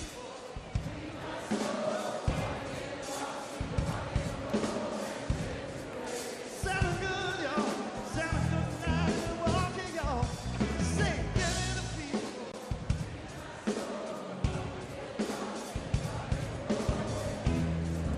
Let me be with me tonight, y'all. Give me the beat, boys, and free my soul. I wanna get lost in your rock and roll and drift away. Hey, give me the beat, boys, and free my soul. I wanna get lost in your rock and roll and drift away.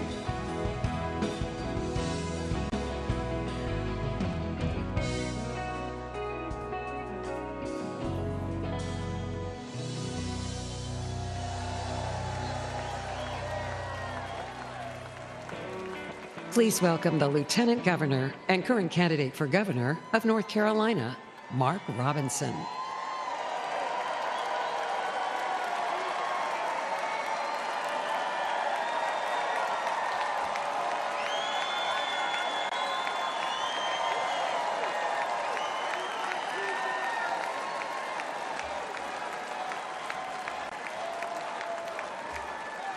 Thank you, thank you. Thank you. First and foremost, I want to give thanks to my Lord and Savior Jesus Christ for giving us my life and health and strength, allowing me to be here and allowing us to live in this blessed and prosperous land. I am Mark Robinson. I am the first black lieutenant governor of North Carolina. And come November, I plan on being the first black governor of North Carolina.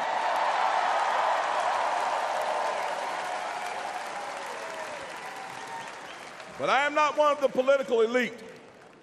I grew up poor as the ninth of 10 kids in Greensboro with an alcoholic father who beat my mother. I'd love to tell you that I graduated from high school, found success, never worried about money again, but I can't. I lost 2 jobs, 2 manufacturing jobs because of NAFTA, which, by the way, Joe Biden voted for. Politicians in D.C. made bad decisions, and people like me suffered.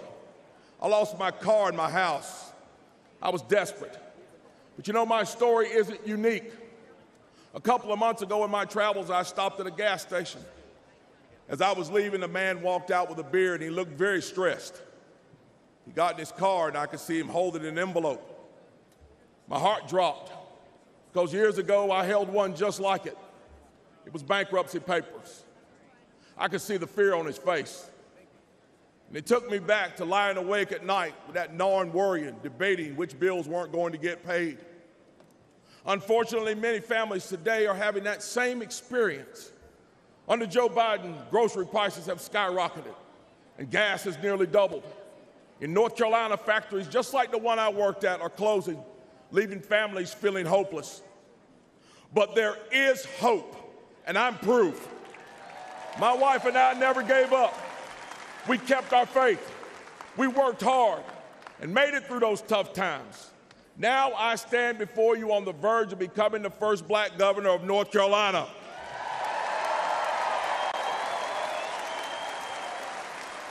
As governor, I will not forget where I came from or the struggles of the people I meet. And you know, there's someone else who will fight just as hard for you, President Donald J. Trump.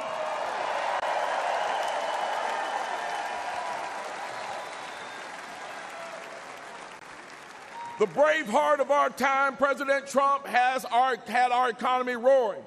Gas was up below $2. Unemployment was at a historic low. People could afford homes. And we had a president who protected manufacturing jobs. Under President Trump, the American dream was alive and well. Under President Trump, there was hope. And we need that now more than ever.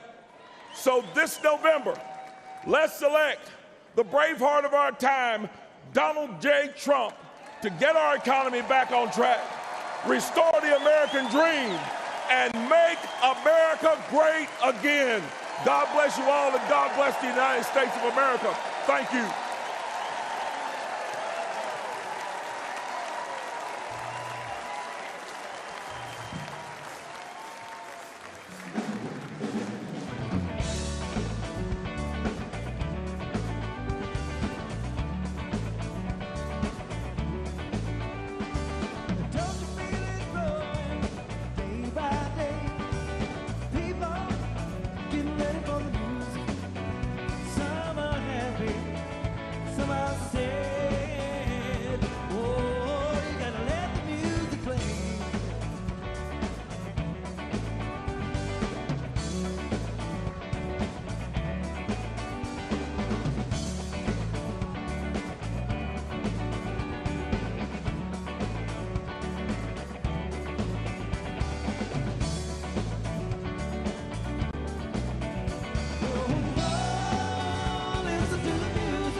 confused, 'cause you don't remember who you're talking to. Concentration slips away because your baby is so far away. Well, there's a rose in the vestibular, and the eagle flies with the dove. And if you can't be with the one you love, honey, love the one you're with. Love the one you're with. Love the one you're with.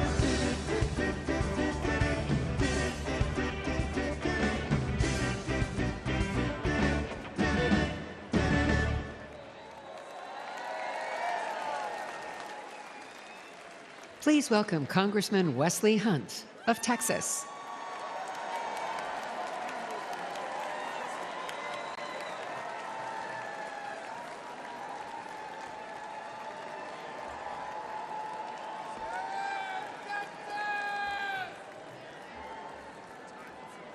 Thank you. Thank you. Thank you, Texas. Love you. Love you, Texas.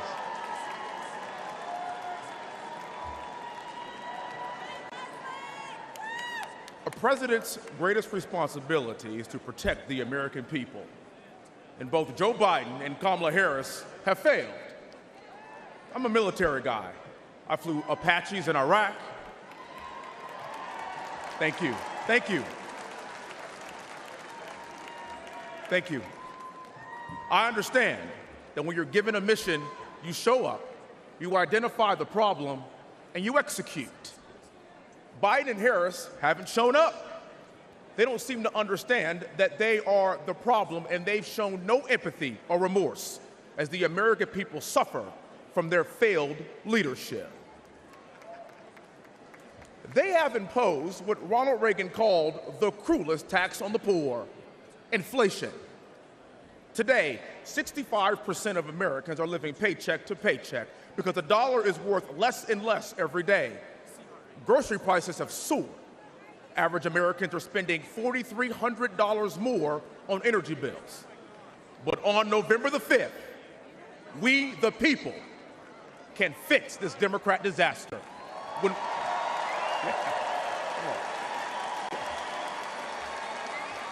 Well, we can fix this disaster when we re-elect Donald John Trump as president and send him right back to where he belongs, the White House.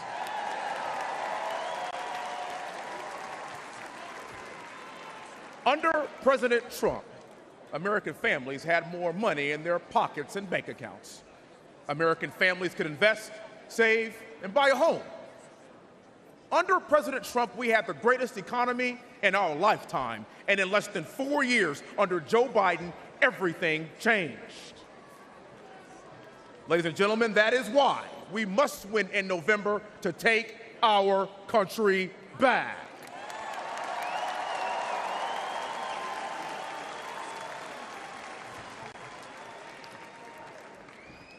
We owe it to future generations to embrace this pivotal moment.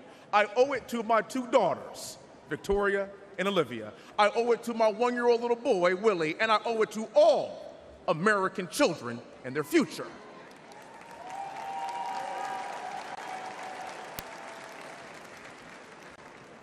I'm the great-great-grandson of a slave. I'm the son of a retired lieutenant colonel. I'm the product of West Point along with my other 2 siblings.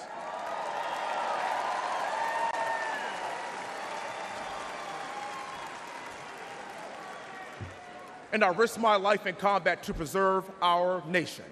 Now,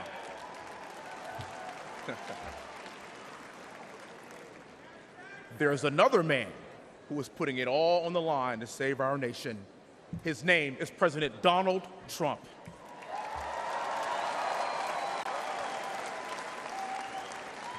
And with your help in November, and with his unbending resolve, together we will make America great again. God bless you, Milwaukee. May God continue to bless these United States of America. Thank you.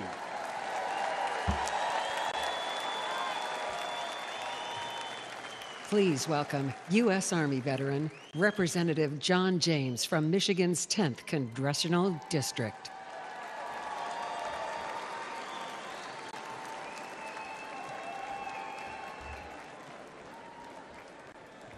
Good evening, Wisconsin.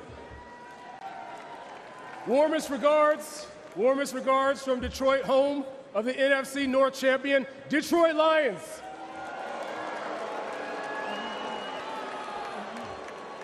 Well, in seriousness, didn't Wesley do a great job? One of my West Point classmates, class of 2004, and there's another Midwestern boy who did a great job. Our vice presidential nominee, J.D. Vance. Another Midwestern boy. You know, he's going to need some help when he comes up to Michigan. I'll do everything I can, but he might be the first Buckeye to win in Michigan since last time Trump was in office. But those are two great American dream stories from the Hunt family and from the Vance family, but I have another American dream story to tell you about. It's about a little boy from Starkville, Mississippi, who lived directly across the street from Mississippi State University, but he couldn't go there because he was black. Despite growing up in the Jim Crow South, he refused to let vulnerability become victimhood. He paid his way through college, served honorably in Vietnam, and started a trucking company with one truck, one trailer, and no excuses, hauling beer back and forth between Detroit and Milwaukee. I grew up in awe of that story because it's my dad's story. It's part of my story.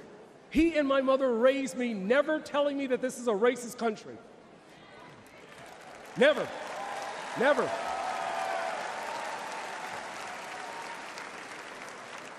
Even though we have marked blemishes in our past, even though we have much farther to go, even though they endured racism, it did not define the nation they loved. They taught me I could do anything I set my mind to. They taught me to put the Lord first always. They taught me to use my blessings to be a blessing to others. And that's what we're doing here today. That's why I went to West Point. I became a Ranger qualified Apache pilot and flew 750 hours operations in Operation Iraqi Freedom. You know, that's something else me and President Trump have in common. The bad guys shot at us both, but they missed. And we'll keep on fighting for America until the good Lord takes us home. By the grace of God, I was able to come home after my deployment and help run the company business. Now I have the honor of representing Michigan's 10th Congressional District, the #1 manufacturing district in the best state in the entire union. My family's story is the American dream story. But my biggest concern right now, my biggest fear, is will children today be able to look back and share that same story? Look, I firmly believe Americans have not given up on the American dream. Joe Biden and the Democrats have given up on the American dream.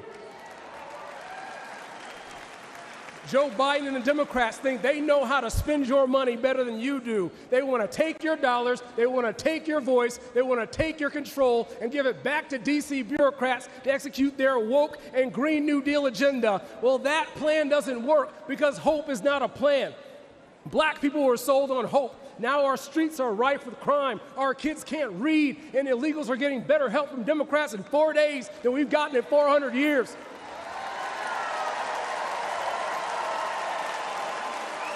Look, our daughters were sold on hope, and now they're being forced on the playing fields and changing rooms of biological males. America was sold on hope, and now the world's on fire. Our borders are wide open, and Americans are going into debt to pay for their groceries. But look. We don't even have to imagine a brighter day. We just have to remember, under President Donald J. Trump, we had a secure border. Under President Donald J. Trump, we had peace in Europe. And under President Donald J. Trump, we had an economy so good.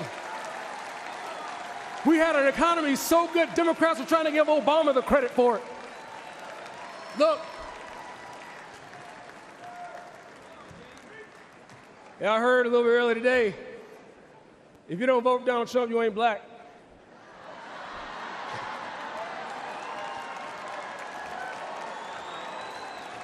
But see, here's the thing. By the grace of God and the proven leadership of Donald Trump, for every American, regardless of race, color, and creed, we can once again have a land where a child's outcome isn't determined by their zip code. We can once again have a land where hard work truly does get you ahead. We can once again have a land where you can go from poverty to prosperity in a single generation. I believe that land is still America. America is the greatest idea that's ever been.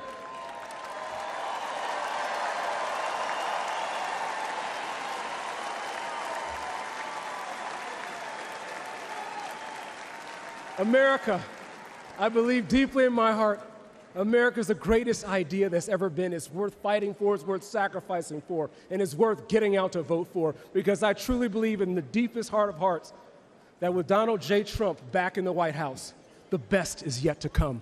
God bless you. Thank you. God bless America.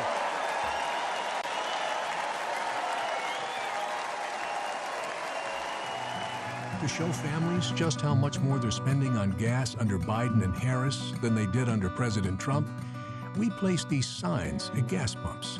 When President Trump left office, gas cost only $2.20. Under Biden and Harris, gas skyrocketed to the highest price in history, over $5 a gallon. $5 a gallon is the highest historically it's ever been. It hurts my heart, it hurts my budget, it just hurts. I've never seen it this high before, with the gas prices being the way that they are. They're terrible. They're outrageous, overpriced. Our paychecks are like a third of what they used to be just because of gas prices. We have to choose between, am I going to fill up my car all the way or am I going to buy a prescription? Whenever Trump was in office, it took me about $45 to fill up, and now it's about $75 to $80. A lot of pain every time you go to the gas pump, and I know I'm not the only one that feels it. Within my first year of driving, I'm having to deal with an average of 503 across the nation. I feel it every time I fill up. Well, it certainly affects my saving because it's hard to save when everything you're making is going out for groceries and gasoline. With the gas costing more, of course, the food costs more and also cuts into doing charitable activities, like try to deliver food to needy children. Families right now are living paycheck to paycheck, and it's going to get worse. How people with families do it on a normal average income, I don't see how they can pay it and have any money left over even to pay for gas. I don't think Bidenomics works for anybody. My family can't afford any more of him. It's impossible to pay $5.03. We need to care about our people better than that. There are going to be 41 million new Gen Z voters this upcoming election, and when they go to cast their vote, I mean, that's definitely going to take a toll on which way they lean. I'm voting for Trump because me and my family want to pay this amount for gasoline. We don't need any more of this. We need more of this. To show families just how much more they're spending on groceries under Biden and Harris than they did under President Trump, we placed these signs in grocery stores. You got a 49% increase under Joe Biden. I mean, a tremendous increase. It just goes on and on. It's ridiculous. I have definitely seen a price increase since Biden has been president. The food prices are astronomical. They're unaffordable. They're still going up. Every week you see something else that's gone up higher. It's hurting everybody. And when we grocery shop, 5, 6 years ago, this is not the same grocery store that I remember. I do without a lot of things that I shouldn't because we can't afford it. Everything in the store is double the price. I mean, we're talking $600 a week just for my family of 6. I think it's especially hard on families with children. A lot of people are using food banks that never would have used food banks before. Living on Social Security or just disability, it's very difficult to be able to maintain the expenses. I have several elderly friends. They can't even get their medicine some months because they're paying so much for gas and groceries. When you check out, it's shocking. It's shocking what the increase is. Everything. Joe Biden's policy, Kamala's policies, they're killing us. But since Biden's come in, I gotta say it's gotten worse, and they don't even care. I served this country, and I've seen the biggest change in my entire life in these last 3.5 years. If you want to save this country, you need to vote for President Trump.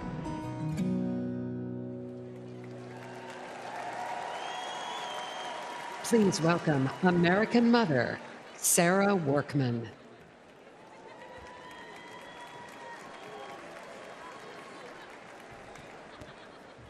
Good evening. I'm Sarah Workman from the great state of Arizona. I'm honored to be here tonight on behalf of everyday Americans. I'm a single mother who works 2 jobs to support my family. I know Americans can relate when I say that every time I fill up my gas tank, go to the grocery store, and try to pay the bills, I think, who doesn't miss the Trump days?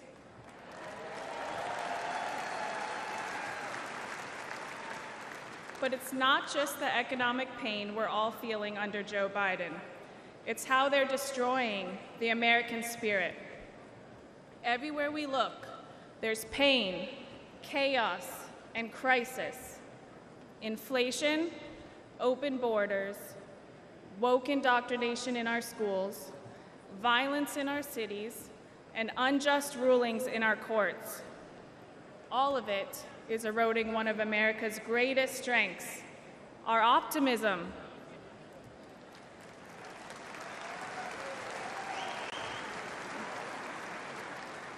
While the left is trying to divide us with identity politics, we are here tonight because we believe that America is always, should be, one nation under God.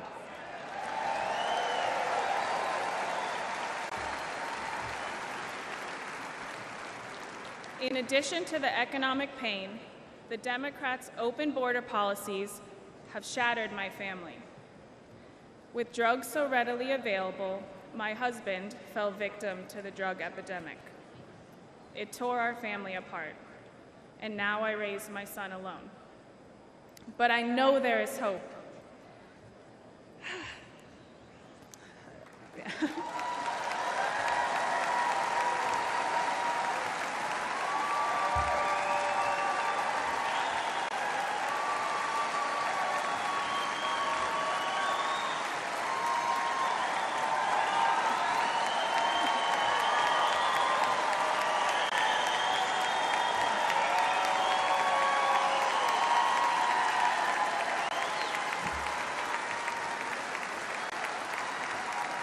That is what this election represents for all of us who have been forgotten over the last 4 years. Hope. We need God in our hearts and Donald Trump back in the White House.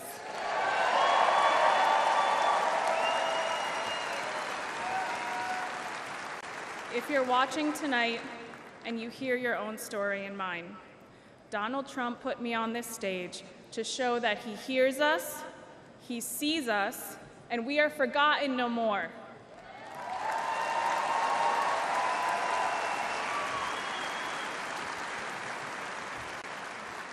I find peace in God's promise that says, if my people who are called by my name would humble themselves and pray, I will heal your nation. Amen.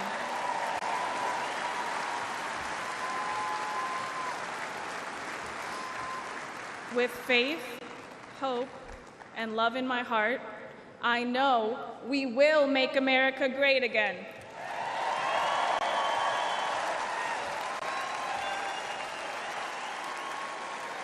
Please welcome United States Senator Katie Britt of Alabama.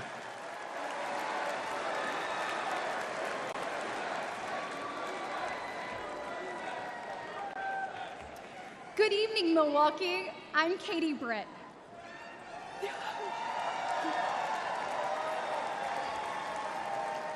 We are all here tonight for one reason. We need to change the direction of our nation. And Donald Trump is the change we need. To my fellow moms and dads across America, I think we all know that raising a family is hard. Add in smartphones and social media, and we already had plenty to worry about. But then Joe Biden and Kamala Harris came around. Now our lives are that much more difficult and way more expensive. Under Biden-Harris, prices are high, and expectations, well, they're low. Grocery prices are up more than 21%. Electricity is up 31%. Gas is up 48%. Mortgage rates have more than doubled, and rent is skyrocketing. To me, these aren't just numbers. This is pain for millions of Americans. It means that so many American families have to live with so much less. This is too high a price to pay for an administration that has brought us to such lows. The American people won't have the wool pulled over our eyes. We see how Biden and Harris keep making things worse. And we know the current president is not capable of turning things around.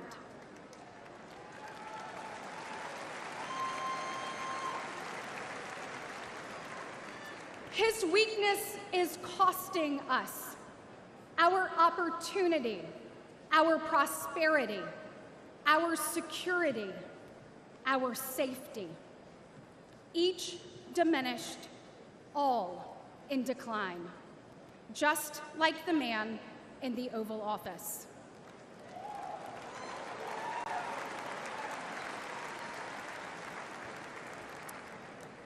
And it doesn't have to be this way. Under President Trump, we had the strongest economy in history. That's right. You didn't need to go into debt just to make ends meet. Energy dominant, stable prices, secure borders, safe streets, strong families and communities. That's what Donald Trump will deliver.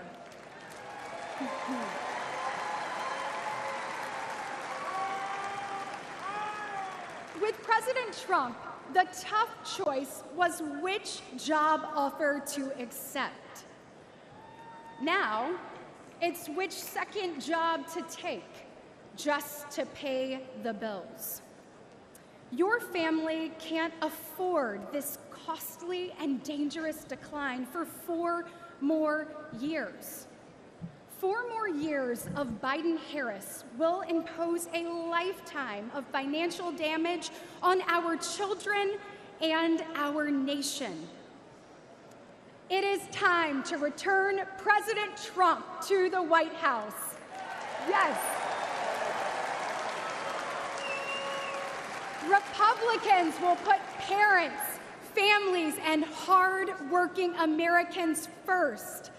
With President Trump back in the White House, we will reawaken the exceptionalism of the greatest nation ever known.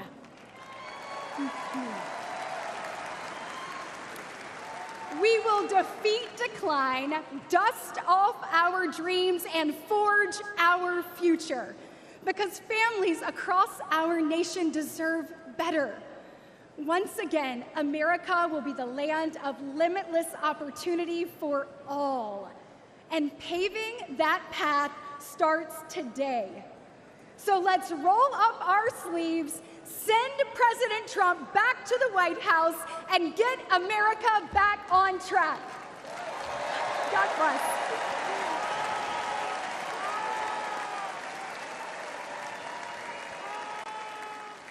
Ladies and gentlemen, please welcome United States Senator Tim Scott of South Carolina.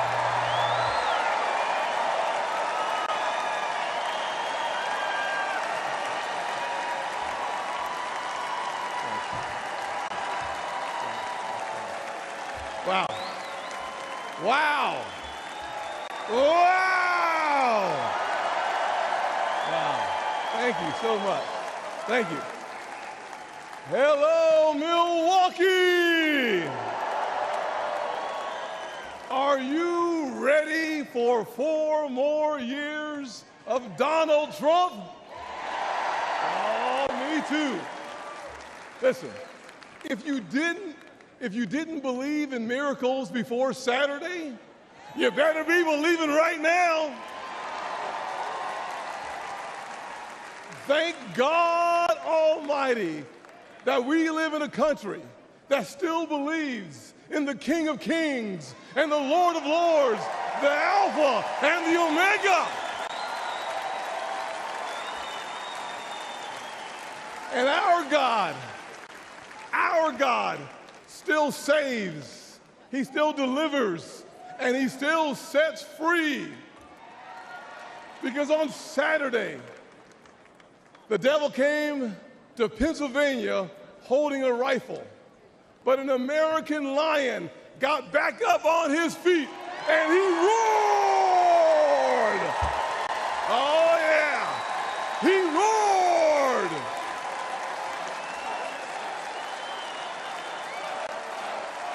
Yeah, yes he did.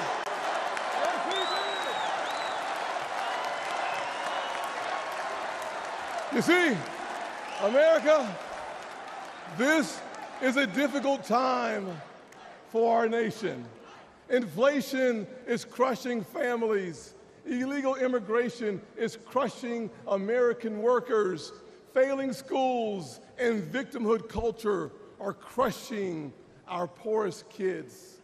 And the weakness of the commander-in-chief has invited world wars all around our world.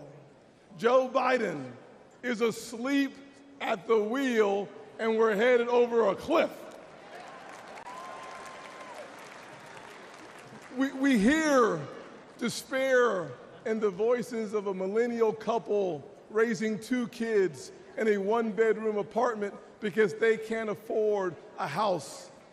We see pain on the faces of Gold Star parents because their commander-in-chief, Joe Biden, literally forgets their son died in uniform on his watch. America, we deserve better.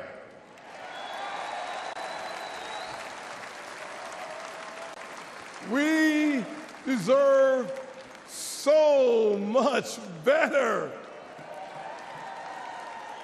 I was raised by a single mom in poverty. We had plastic spoons, not silver spoons. But she taught me to work hard, to take responsibility, and reject victimhood. Thank God for my wonderful mama. I know this is going to offend the liberal elites. Every time I say it, it offends them. But let me say it one more time. America is not a racist country.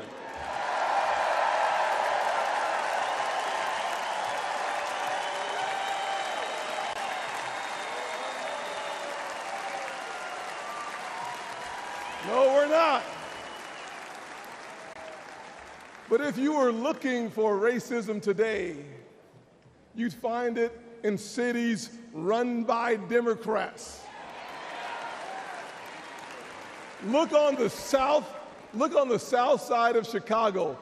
Poor black kids trapped in failing schools.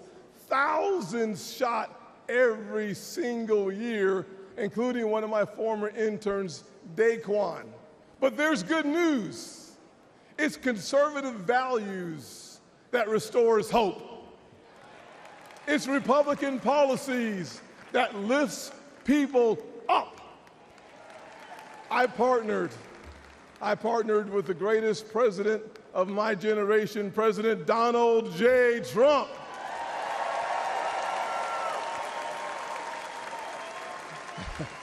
On the biggest tax cuts ever for working people and single moms, and opportunity zones for neighborhoods that need them most. But Joe Biden and Kamala Harris, they give illegal immigrants free hotel rooms while our veterans sleep on the streets. Disgusting, disgusting. Trump secured our border once, and Donald Trump will secure it again.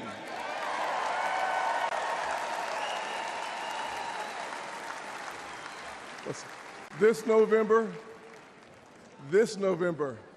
we are not deciding simply the fate for the next 4 years. We're setting a course for the next 40 years. I see our heartland filled with huge American factories, powered by abundant American energy, building what America needs, creating generational wealth for blue-collar workers. You see, we are the Republican Party of Frederick Douglass and of Abraham Lincoln, of Ronald Reagan and Donald Trump. But we, 4 more years. I love it.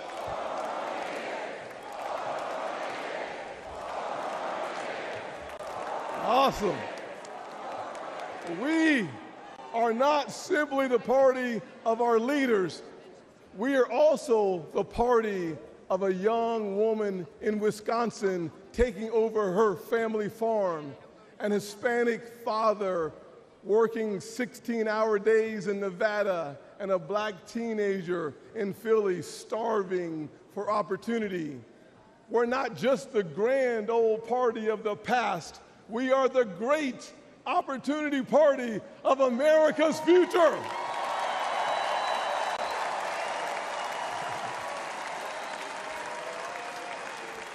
And there's only, hear me clearly, and there's only one person who can make that vision a reality: Donald J.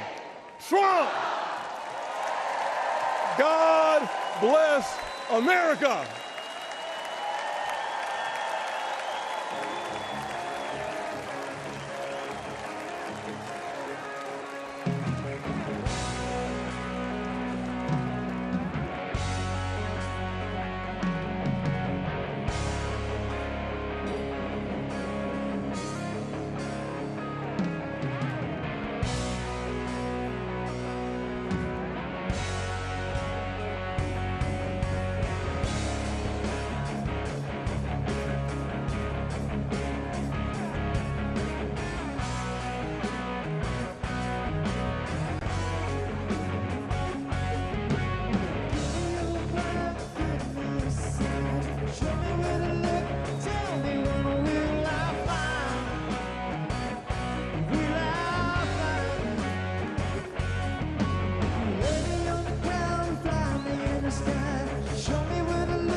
This is the man responsible for your family's home economy.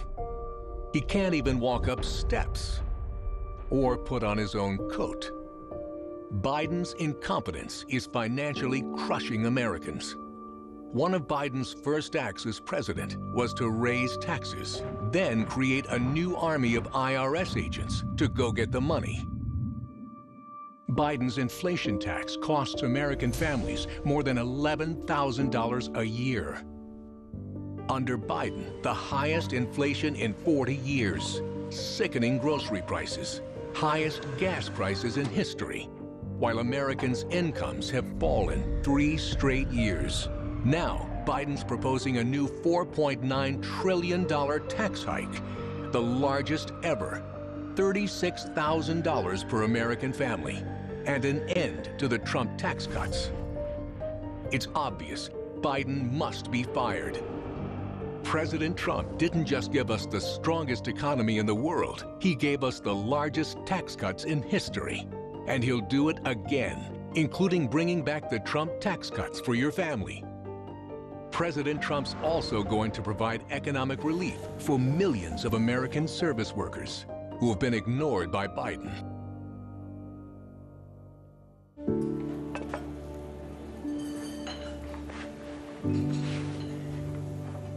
You're looking at America's service workers. And they're over 150 million strong. Waitresses and waiters. Drivers and doormen. Bartenders and baristas. And like so many others in Joe Biden's America, they're struggling economically. The majority now live paycheck to paycheck. Their credit card balances at record highs, at astronomical interest rates, and their incomes are down 3 straight years. The good news? Help is on the way. President Trump's economic plan to restart America includes no tax on tips earned by our service workers. A huge financial shot in the arm. You see, unlike Biden, President Trump doesn't want these Americans to just survive. He wants them to thrive.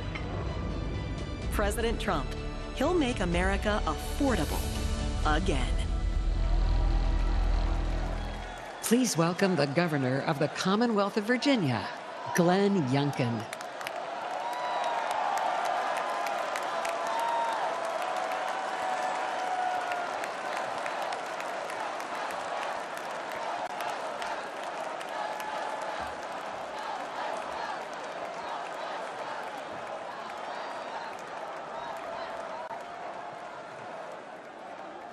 Yes, Joe must go.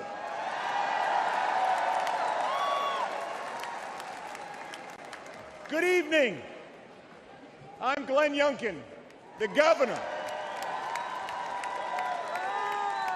The governor of the home of Washington, Jefferson, Madison, and Monroe, the great Commonwealth of Virginia.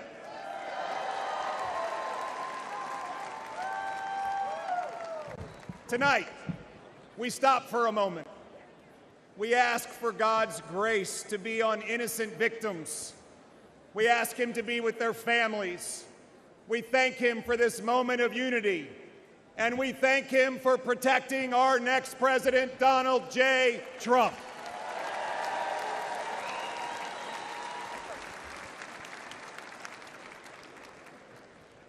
And tonight, our nation can have the conversation that so many families have at their kitchen tables. Yes, those tough conversations. How do we make it all work? The conversation young families from Midlothian, Virginia to Milwaukee, Wisconsin, whose dreams of buying a home have been shattered by 7.5% mortgage rates. The veterans from Fredericksburg, Virginia to Phoenix, Arizona, whose raises can't keep up with 30% increases in grocery prices and 40% increases in gas. The retirees from Roanoke, Virginia to Reno, Nevada, whose fixed income has been crushed by the silent thief of inflation unleashed by Joe Biden and Kamala Harris. Tonight, America, the land of opportunity, just doesn't feel like that anymore. But 8 years ago, there was an outsider, a businessman, who stepped out of his career to rebuild a great nation with the strongest economy, the mightiest military, energy independence, unlimited opportunity, lifting up every American. That outsider businessman was Donald J. Trump, and he will do it again.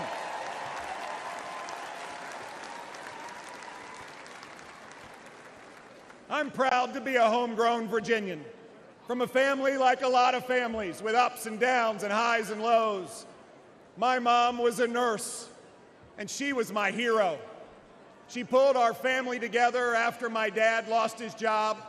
At 15, washing dishes and flipping eggs, I learned that there is dignity in work.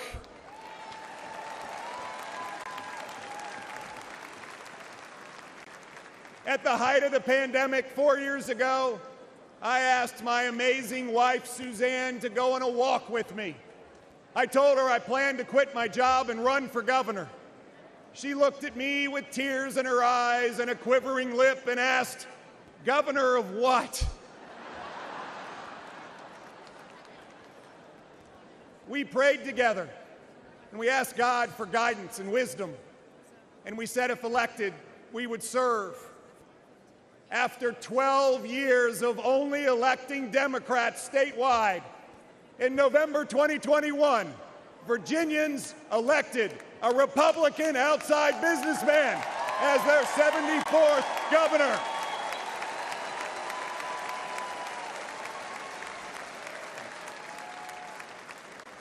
And I believe this year, Virginia will elect another Republican outside businessman as President of the United States.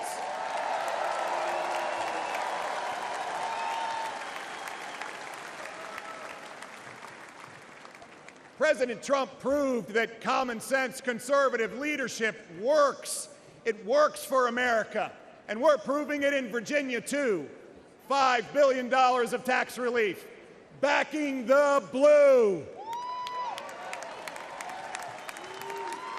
Slashing red tape, declaring loudly that, yes, parents matter.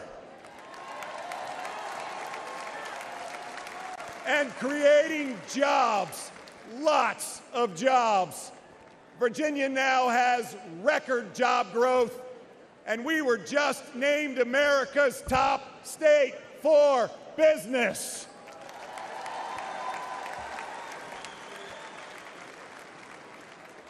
Friends, could this election be more simple? It's common sense versus chaos. It's strength versus weakness. Friends, it's not just Republicans who see this. It's Republicans, independents, and lots of Democrats. It's Americans.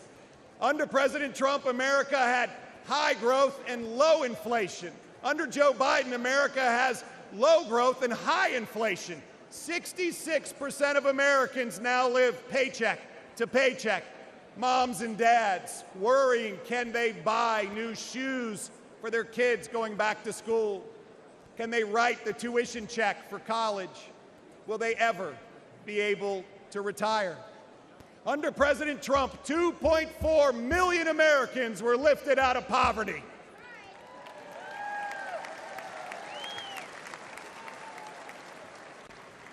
Women, Black Americans, Hispanic Americans, Asian Americans all saw record low employment. Under Donald J. Trump, we once again will have that rip-roaring economy that lifts up all Americans. That is our tomorrow.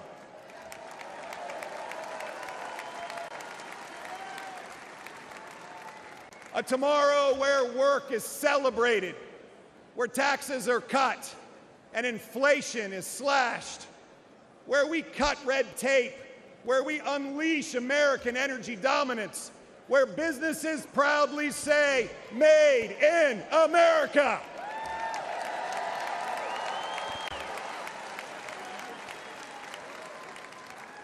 Where entrepreneurs dream and small businesses thrive, where Americans from any background can pour their God-given talents into building their American dream. This is the moment.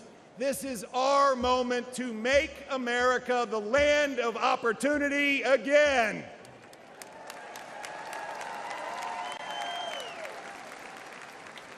A nation built on a basic truth, that we are granted certain unalienable rights, not by a king, but by an almighty creator. And that among these are life, liberty, and the pursuit of happiness. Our foundational principles are non-negotiable. They are inscribed on our national soul. My fellow Americans, the spirit of hope is spreading. Everyone can feel it, and it will sweep across this nation when we elect Donald J. Trump, the 47th President of the United States.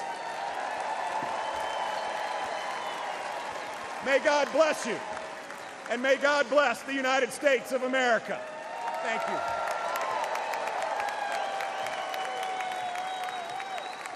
Please welcome the CEO of Goya Foods, America First Policy Institute board member, and chairman of the Hispanic Leadership Coalition, Mr. Bob Unanue.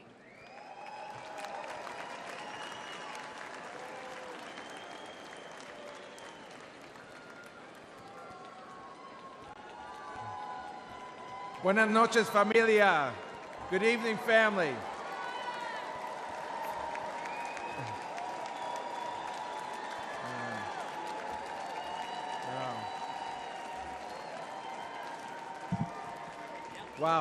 Wow. Gracias. 4 years ago, I dared to say that we were blessed by Donald J. Trump, a builder. Got into trouble for that. But more than a builder, he's a courageous leader. And he will bring this nation closer to God. He will bring strength to America. And he will bring prosperity back to America. And that's what my grandfather did as a 17-year-old in 1903. He packed his clothes and his dreams in a suitcase, and he got aboard a steamship. Like millions of other immigrants, he sought nothing more than a chance to build a better life. His American dream began when he opened a small grocery store in Manhattan. With love and determination, he built it into the largest Hispanic-owned food company in the United States. Thank you. Goya Foods grew as the Latino community flourished. The Latino community is diverse, but we are united in our values that include an unwavering faith in God, and an abiding love of family, and a fierce work ethic. We want the freedom to worship, to love, and to work in a way that gives us purpose, gives us a reason to get up every day. The Biden-Harris administration disrespects our values and has abused our community. They buried our businesses with inflation and government red tape. They even used the FBI to go after traditional Catholics as if we were terrorists. They put out the welcome mat for drug cartels. Biden's open-door policies is all the more insidious because it's couched in soft terms like compassion and sanctuary. In reality, it is cruel. Joe Biden's open southern border facilitates the largest criminal enterprise in the world, which disproportionately victimizes Latinos, especially children. Last year, an HHS whistleblower testified that the United States was the middleman in a large-scale child trafficking operation that has lost track of 85,000 children, a number too large for most football stadiums. Our border czar, Kamala Harris, that means so bad, and we have enough bad, we need some good, we need goodness, was missing in action. Many Latinos came to America from countries where the few exploit and control the many. Today's Democratic Party sees this as their path to maintain power. Instead of lifting people out of poverty, their policies are making our lives worse. For many Latinos, it's deja vu, although even though that's French. I don't know how to say that in Spanish, I'm sorry. The Cuban philosopher Jose Marti said, mankind is composed of two sorts of men, those who love and create and those who hate and destroy.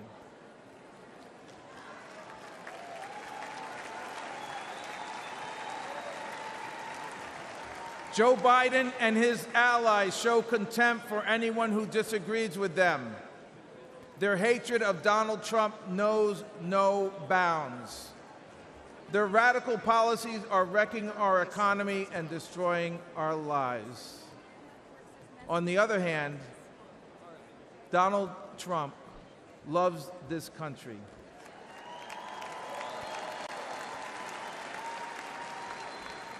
He loves us, and he knows how to build and create.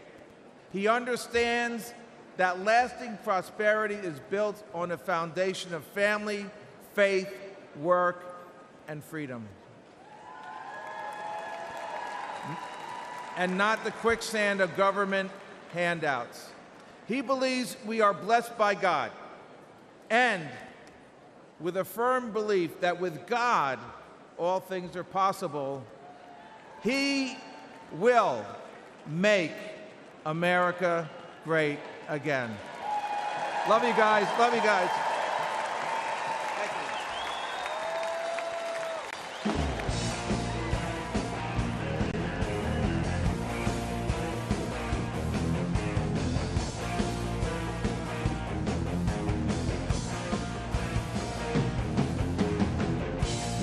Everyone's watching, see what you do.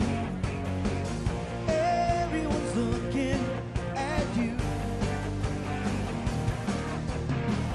Everyone's wondering, will you come out tonight? Everyone's trying to get it right, get it right. Everybody's working for the weekend.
Ladies and gentlemen, please welcome Governor Kristi Noem of South Dakota.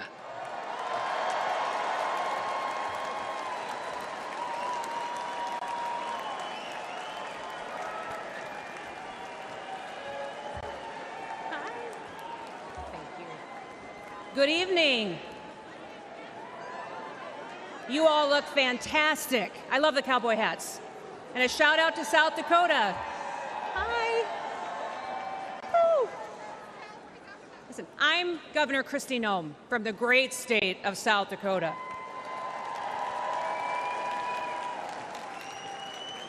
Leadership has consequences. It matters who's in the White House. Now, I've been governor under both President Trump and Joe Biden. And people ask me all the time, what's the biggest difference? And I tell them that President Trump honored the Constitution. He let me do my job. And he let me keep my people free.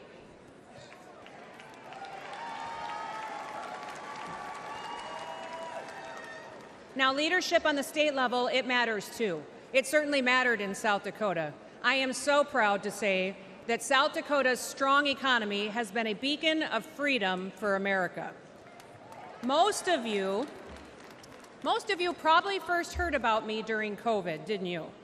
Because South Dakota was the only state in the country that stayed open for business.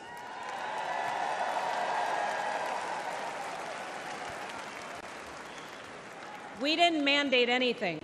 We never ordered a single business or a church to close.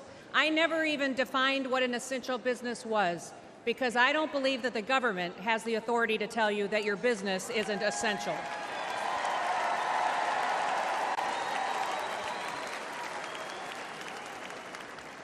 When other states were pushing mandates and lockdowns, instead in South Dakota, we hit the gas. We embraced liberty. We told our story and we invited people to come and to enjoy our beautiful state. Now, all of the things that conservatives have always talked about, we just did it, and it worked.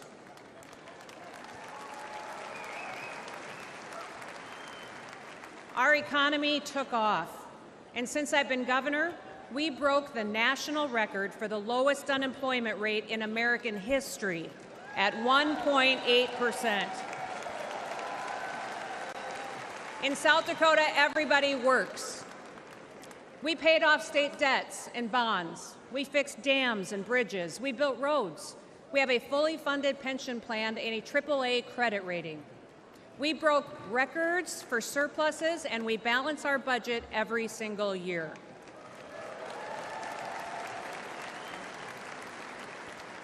And last year in South Dakota, we passed the largest tax cut in South Dakota history.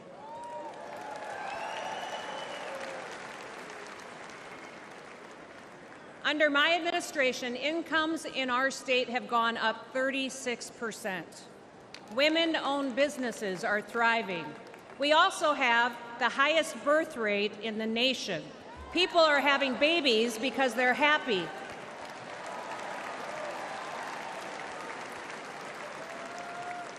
And in South Dakota, we love babies. Our mental health challenges have gone down, our suicide rates are declining, and we are the #1 state in the country for a decline in overdoses because people have hope.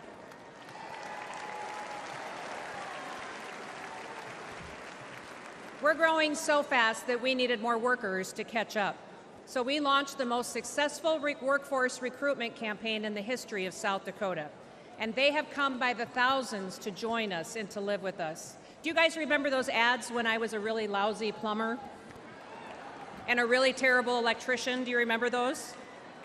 Well, since we started those ads, we have seen a 78% increase in licensed plumbers in the state of South Dakota. We've seen a 44% increase in electricians in our state. Now, people aren't moving to South Dakota for our beaches or for our beautiful January weather. They are moving to our state for opportunity and for freedom. And all of this happened because our people were bold. We took action, and I was strong. Now, South Dakota proved that freedom will make America wealthy again.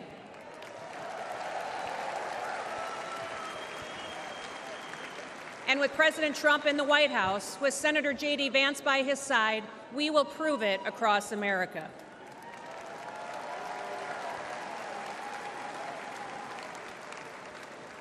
Listen, 2 days ago, the whole world changed. Evil displayed itself in the very worst way, through a cowardly act. An innocent American lost his life, and we will continue to lift his family up in our prayers every single day. Prior to this week, we already knew that President Donald Trump was a fighter. He is the toughest man that I have ever met. Nobody has endured more than what he has gone through. They've attacked his reputation, they impeached him, they tried to bankrupt him, and they unjustly prosecuted him. But even in the most perilous moment this week, his instinct was to stand and to fight.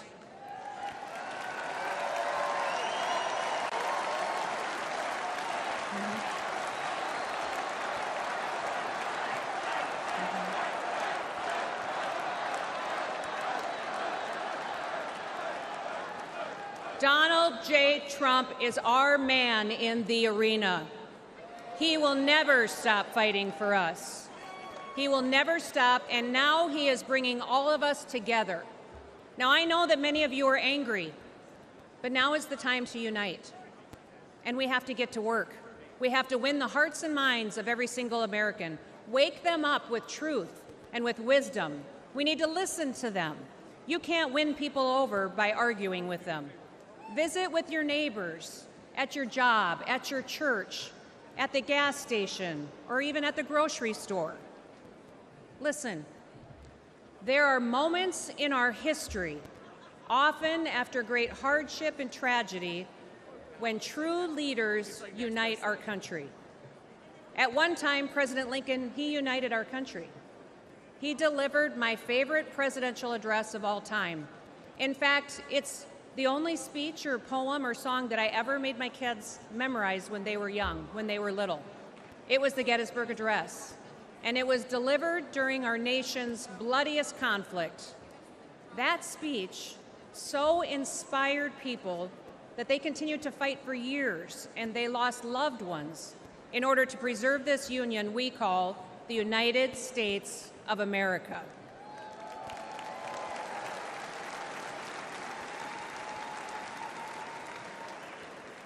Now, at that time, President Lincoln encouraged us to take increased devotion, that this nation, under God, shall have a new birth of freedom, and that a government of the people, by the people, and for the people shall not perish from this earth.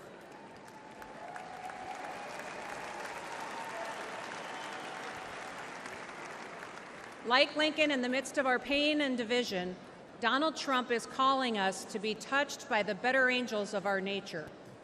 As Paul wrote in 2 Timothy, God has not given us a spirit of fear, but of power and of love and a sound mind. We must not be afraid.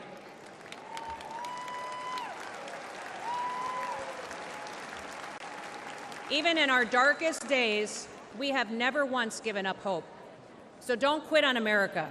If we lose this country, where else will we go that provides more freedom and opportunity for our kids and our grandkids?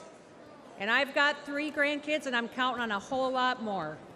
And yes, democracy can be messy, but there is a great invisible strength to a people's union. We have shown the world that we can endure sacrifice and that we can still unite. We should still aspire to be worthy of this union, America. President Donald J. Trump is the leader we need for such a time as this.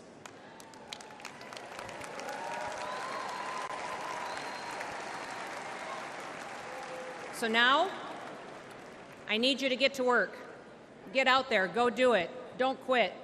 Keep fighting, keep uniting, keep talking to people, win the hearts and minds, and may God bless you, and may God continue to bless the great United States of America. Thank you. Donald Trump's surprise visit to a construction site. Hundreds of cheering union members turned out to meet the former president. It was quite a scene. These are hardworking New Yorkers, okay, union members who have been working on this big construction site here in Midtown Manhattan near Trump Tower. I think these maybe were Democrats, but for me, they're a Republican. We built a lot of great buildings in this city with these people, and they've given me great support. They're very, very talented people. They don't get the credit for it. They have very few people can do what they do. These union workers who are here to talk to the president are paying the price of failed economic policies currently in the country. And you heard in New York City chants of "We want Trump." We want Trump. We want Trump.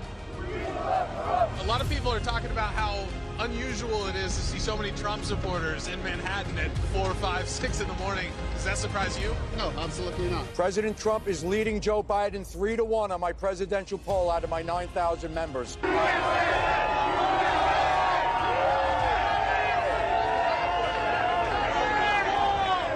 Trump's turn again.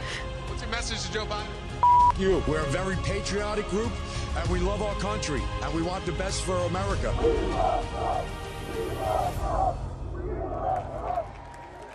Ladies and gentlemen, please welcome Bobby Bartles Jr., business manager of Steamfitters Local 638.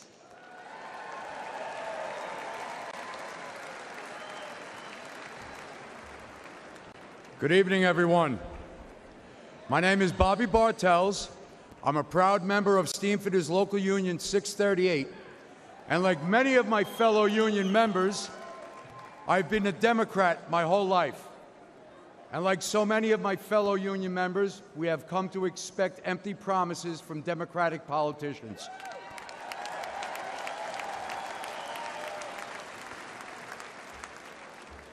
In 1986, after a decade of Democratic politicians' mismanagement, Central Park's iconic Woolman ice rink had fallen into an unusable state of disrepair. Politicians made promise after promise to fix the rink, and yet they did nothing. That's when Donald Trump stepped up.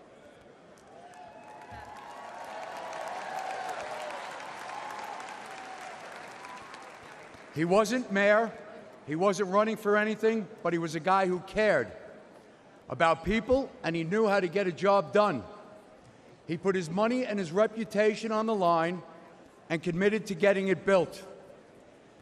He did it using skilled local union labor like the men of Local 638.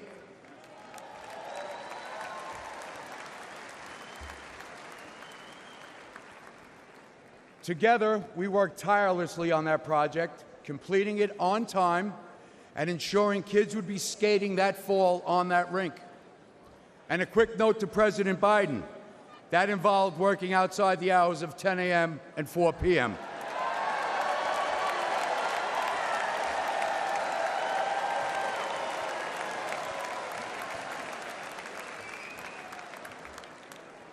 Early one hot summer morning on that job, I saw Donald Trump visiting the site.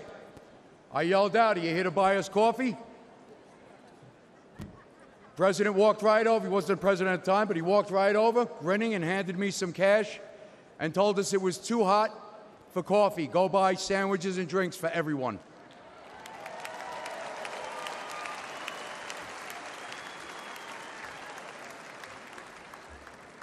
Now, more than ever, we need a president who knows how to get things done.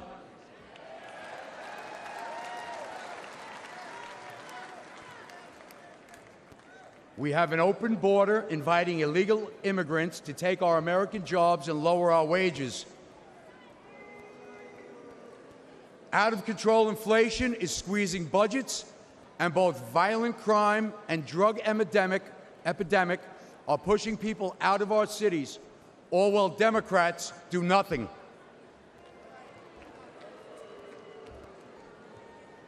That's why this union Democrat will be voting Trump along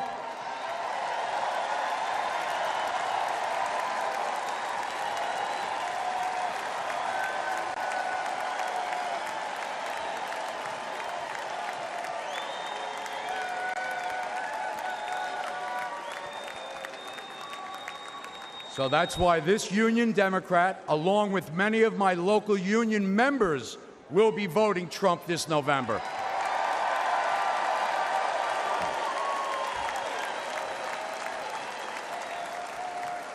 So that we can take back the middle class, take back the country, and rebuild the middle class that my union has helped build over so many years. God bless America. Thank you.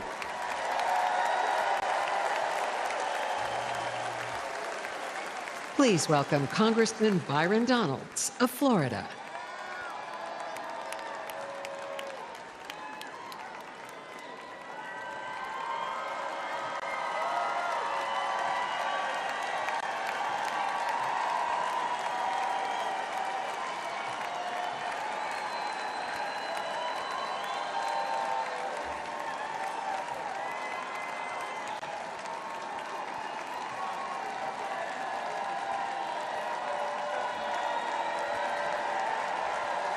Good evening, Milwaukee.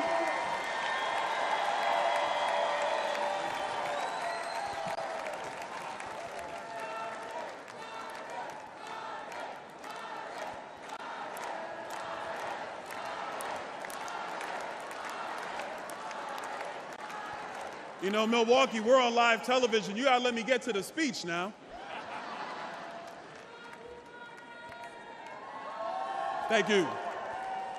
I'm Byron Donalds, and I come from the great state of Florida.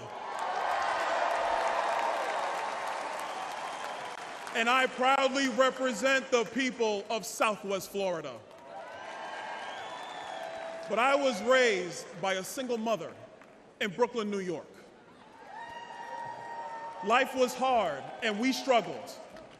When I was in the first grade, my mother took me out of public school because she could see that public education was failing me. I needed to be challenged, and I needed the opportunity that only a private school could provide. My mother is an educator, and she truly believed in my potential. But Democrat politicians wanted to trap me in a failing school, but my mom fought for me.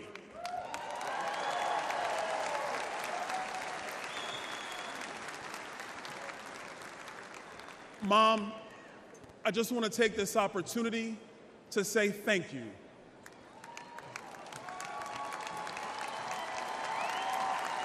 Thank you, Mom. Words cannot describe how deeply grateful I am to be your son. When I was in the 7th grade, my mom lost her job. We went on government assistance, and my grandma helped us pay for private school. My mom and my grandma sacrificed to ensure that I could build a successful future through a commitment to academic achievement and hard work. I'm standing here today as a result of their love, good and safe schools, and great teachers.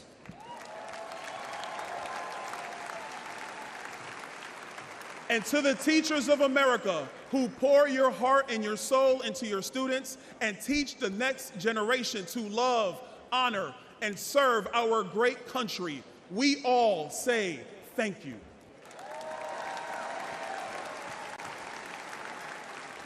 But what about those kids whose parents can't scrape money together for private school?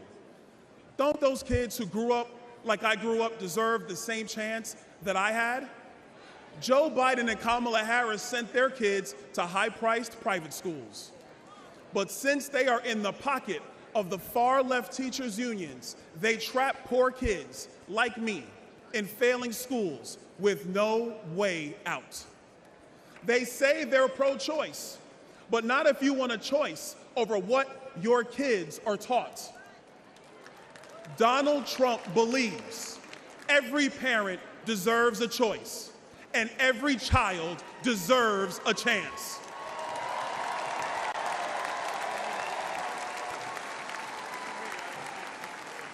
And in November, when Donald Trump is elected, our nation's 47th president, we will make sure all America's children get that chance.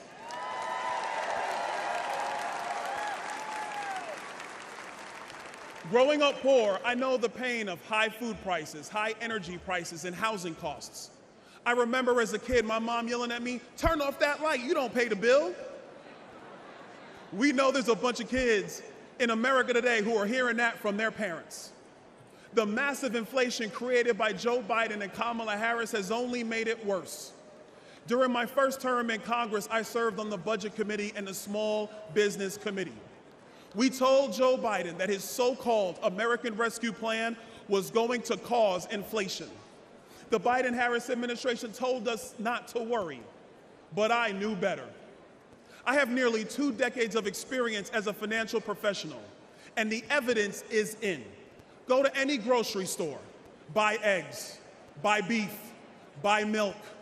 Even housing prices have skyrocketed. All Americans deserve a shot at the American dream. But under Joe Biden's debilitating economic policies, far many Americans, far too many of them, that dream has slipped away. This shows that we were right, that Joe Biden was wrong, and that you, the American people, are paying the price. As Americans, we've all been struggling. The disastrous results of the Biden-Harris agenda transcend race, religion, or income. But under President Trump, all of this will change.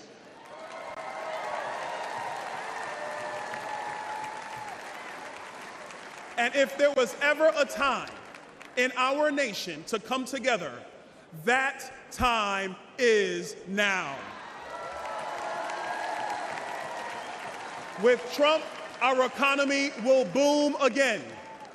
You will have more money in your pocket again. And your children will have a future again. Together, I know we will make America wealthy again.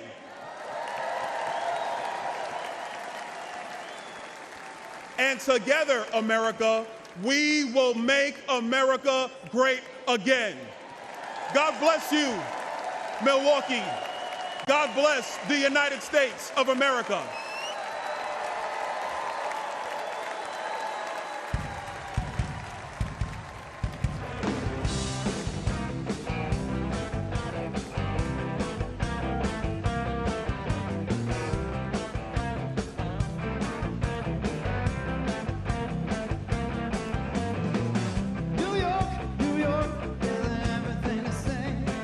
Place that I'd rather be.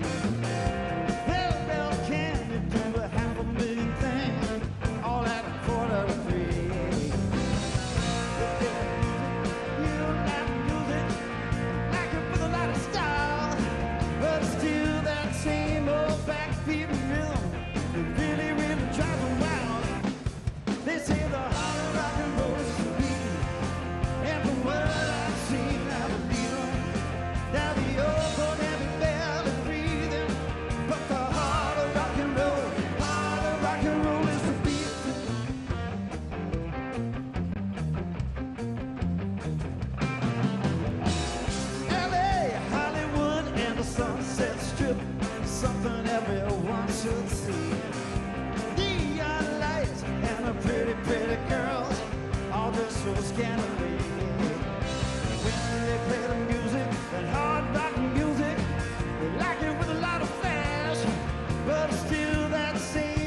Please welcome business leader and host of the All In podcast, David Sachs.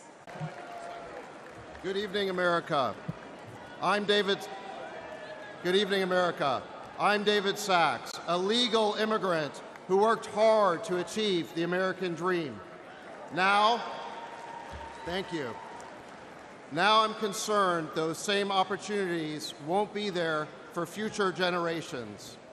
As I look out at this convention, I see a party that is strong and unified behind President Donald J. Trump and his pick for Vice President, Senator J.D. Vance. And what about the Democrats? They're in disarray after shielding President Biden from a vigorous primary and gaslighting the entire country about his fitness to serve. We still don't know which puppet Democrat Party bosses will install as their nominee, but we know what their agenda will be. 4 more years of chaos and failure, both at home and abroad.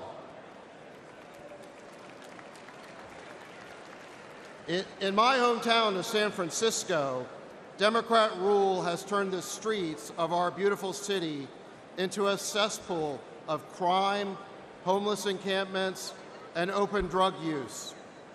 Democrats, led by border czar Kamala Harris, have allowed millions of illegal migrants to invade our country.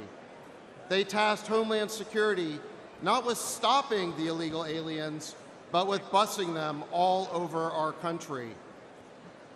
Democrats have recklessly spent trillions of dollars of wasteful and unnecessary government programs, setting off the worst inflation since Jimmy Carter. But worst of all, the Biden-Harris administration has taken a world that was at peace under President Trump, and they lit it on fire. First, President Biden botched the Afghanistan withdrawal, displaying incompetence and weakness for the whole world to see. Then, he provoked the Russians to invade Ukraine with talk of NATO expansion.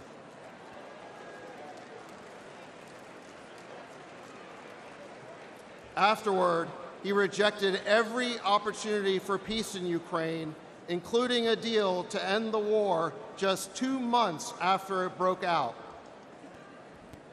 Now the war is deep into its 3rd year, with no end in sight.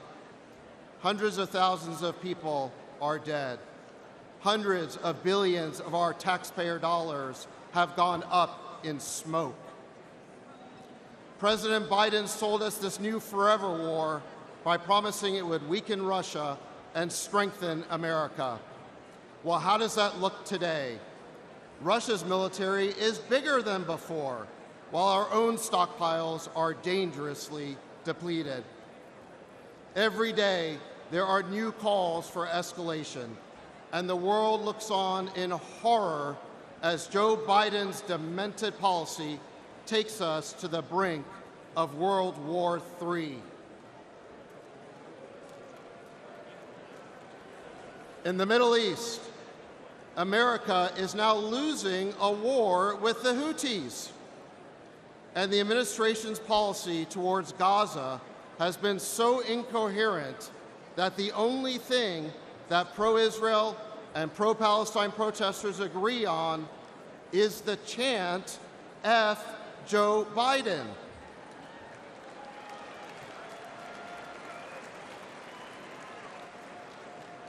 Rather than bolstering confidence in American leadership, as he promised, President Biden has become the symbol of an America in decline.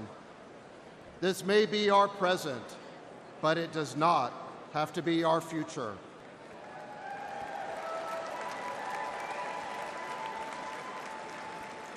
We can replace the Biden-Harris cabal with a president who is strong and smart, rather than sleepy and senile.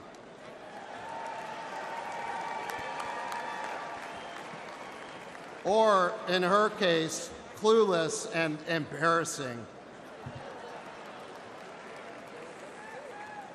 A president who understands that you build the most powerful military in the world to keep America safe, not to play the world's policeman.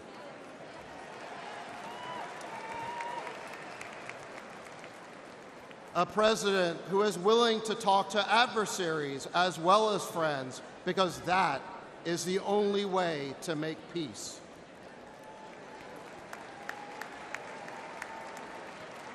A president who will stand up to the warmongers instead of empowering them. My fellow Americans, we need a leader who commands respect and demands reciprocity from other nations. We need strength and savviness in the White House Situation Room, even if the crisis hits after Biden's bedtime.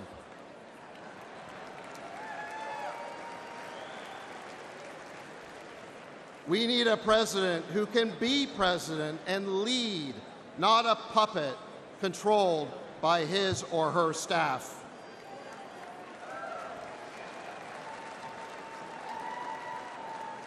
We need order in our cities, order at our border, and order restored to a world on fire. My friends, we need President Donald J. Trump back in the White House. Thank you. Please welcome women's advocate Vanessa Fora.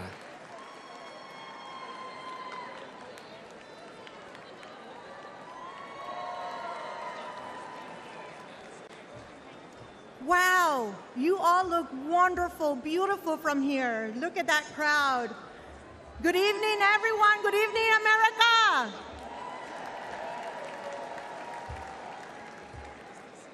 My name is Vanessa Fora. I was born in Peru, and my family migrated legally to the United States when I was 9 years old.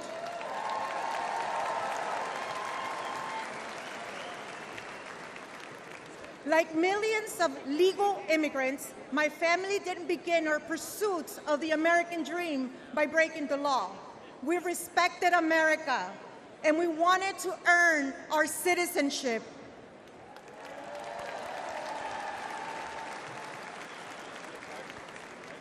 When we arrived in the Bronx, we lived on the 6th floor of a graffiti-painted building. Both my parents worked 2 jobs. At 18, I achieved one of my greatest aspirations. I became a United States citizen.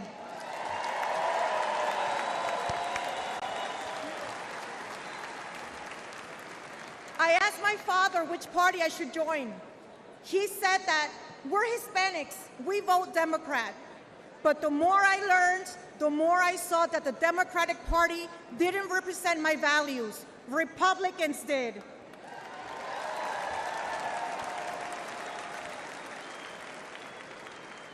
I believe that the most important institution is the family, that the U.S. Constitution is the greatest document in history, and that every human being, born and unborn, is made in the image of God.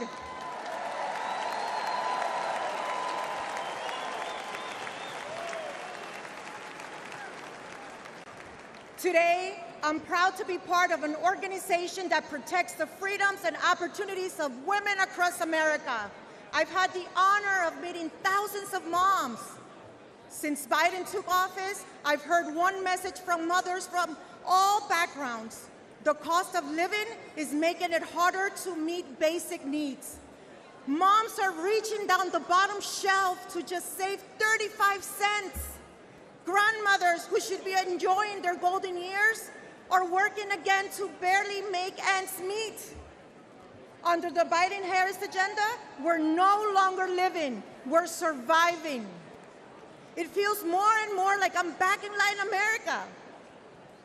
Under President Trump, Hispanics' unemployment reached record lows, and our income reached a record high.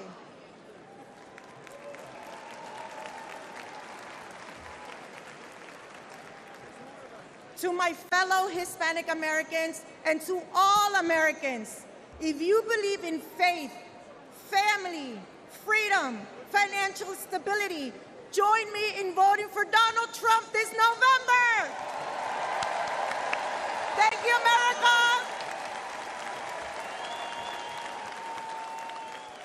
Ladies and gentlemen, Charlie Kirk.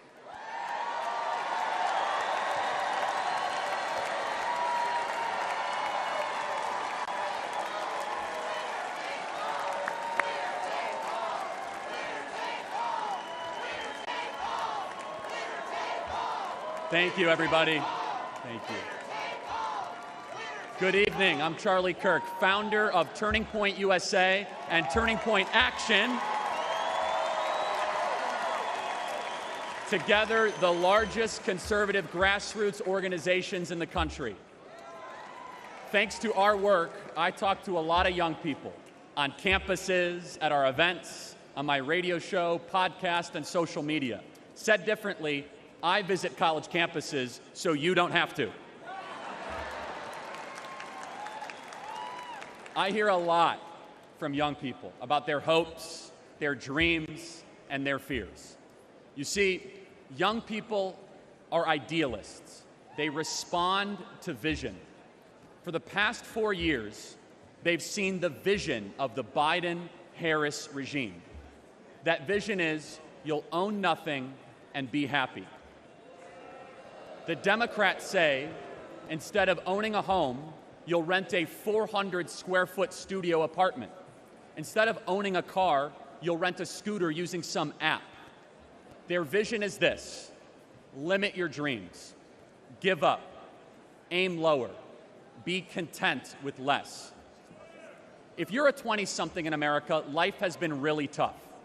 You've watched home prices rise 47% since 2020, 47%. Home ownership is now out of reach unless you make over $106,000 a year. Since I last spoke at the Republican convention 4 years ago, I've become a husband and father. In fact, we have 2 under 2. I think I get extra points for that. For millions of people my age, that is a dream that feels farther away than ever under the Biden-Harris administration. According to current projections, 1/3 of today's young Americans will never get married. The average American is having fewer children than ever before. Why? It's because for far too many, they simply can't afford them. The basic things our parents enjoyed are increasingly out of reach for Gen Z and millennials. You see, the American dream has become a luxury item for the wealthy elite. Happy countries have children. Broken countries have addiction, depression, and suffering. Democrats have given hundreds of billions of dollars to illegals and foreign nations, while Gen Z has to pinch pennies just so that they can never own a home, never marry, and work until they die, childless. Under Biden, our young people own nothing and they are miserable. Donald Trump refuses to accept this fake, pathetic, mutilated version of the American dream. When he was president, young people were richer than ever before, and he will do it again. Donald Trump is on a rescue mission to revive your birthright, one your grandparents and those before them gave everything to hand down to you. And listen carefully, everybody.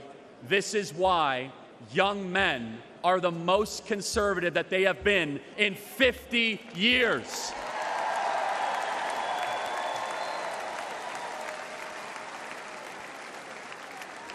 To all the Gen Zers watching this convention on TikTok right now, I have a message just for you. You don't have to stay poor.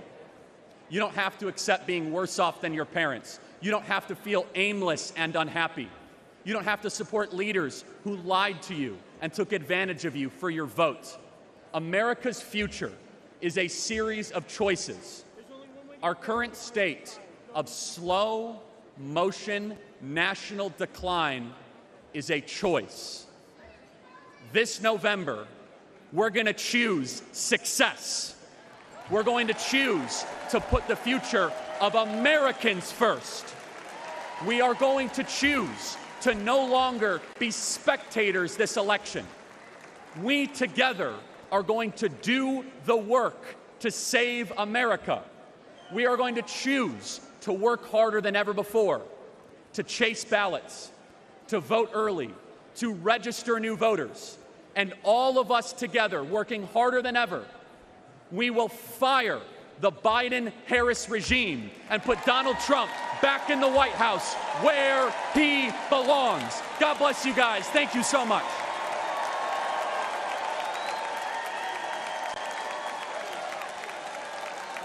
From the very first day that we take back the White House from crooked Joe Biden, the worst president in the history of our country, I believe that we're going to have 4 of the greatest years in the history of our country. I will once and for all secure our elections. We're going to go to paper ballots. We're going to have same-day voting, voter ID. We're going to do it properly. We're going to have good, secure, beautiful elections. We never want what happened in 2020 to happen again. But until then, Republicans must win. And we must use every appropriate tool available to beat the Democrats. They are destroying our country. Whether you vote early, absentee, by mail, or in person, we are going to protect the vote. That's the most important thing we have to do, is protect the vote. Keep your eyes open, because these people want to cheat, and they do cheat. And frankly, it's the only thing they do well. We will make sure your ballot is secure and your voice is heard. Many Republicans like to vote on Election Day, and we must swamp the radical Democrats with massive turnout on Tuesday, November 5th. The way you win is to swamp them. If we swamp them, they can't cheat. It just doesn't work out. But if you can't make it, you need to make a plan, register, and vote any way possible. We got to get your vote. So with your vote, we will win a victory the likes of which no one has ever seen before. We will evict crooked Joe Biden from the White House, and we will take back our country on November 5th, 2024, the most important day in the history of our country. That's what it's going to go down as. Thank you. Ladies and gentlemen, please welcome the chair of the RNC Committee on the Platform, United States Senator Marsha Blackburn of Tennessee.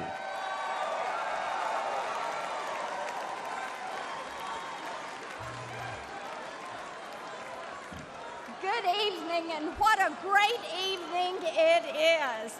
I am Marsha Blackburn from the great state of Tennessee. And yes, last week I did have the honor of chairing the Republican Platform Committee. We produced a different kind of platform, one that is dedicated to the forgotten men and women of America. People like Brad Bordeaux, a small businessman from White Bluff, Tennessee. Brad leads Bordeaux Metals. By the end of the Obama-Biden administration, high taxes, massive government spending, and over-regulation almost put him out of business. But things changed when we elected Donald Trump. Thanks to President Trump's tax and regulation cuts, Brad and those that worked for him prospered. He hired new workers, expanded the business. Life was good and getting better. But Bidenomics was a 4-letter word for Bordeaux Metals. Joe Biden, Kamala Harris, their high inflation, high interest, high taxes, and Green New scam are destroying small businesses. Biden and Harris outsourced our energy supply, driving electricity prices up over 29%. The day Joe and Kamala walked into office, gas was $2.40 a gallon. Today, it is $3.54. Our platform says we will make America energy dominant. You know? And let me hear you now. You know who will make that happen? Donald Trump. Joe Biden and Kamala Harris also think that small business owners are wealthy and they should pay their fair share. We all know that's left-wing code for you gotta pay more taxes. Well, in Tennessee, I led the fight against a proposed state income tax. We killed that thing. We are income tax free in Tennessee. So when Donald Trump was president, I helped him spread economic prosperity with the largest tax cut in American history. Now, President Trump will make those tax cuts permanent. But if Joe and Kamala are reelected, they say they're going to let them expire. That will be the biggest tax increase in American history. Our party's platform commits to making the Trump tax cuts permanent. And you know who will return us to an era of prosperity? Donald Trump.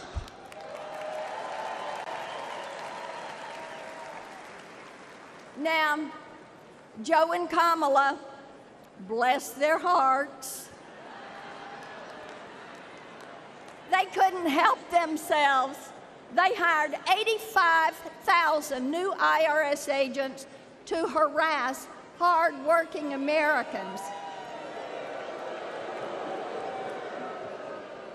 IRS penalties have surged 300%. And they're not on big corporations. They're on gig workers, freelancers, small business owners, and the self-employed.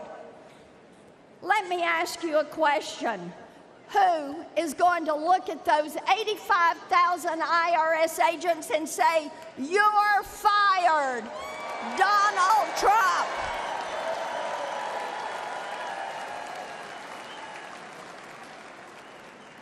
Under Biden and Harris, people are also crushed by more regulations than at any time since Jimmy Carter. Their regulations aren't just burdensome. Often, they include racist DEI requirements. Many small businesses are going bankrupt.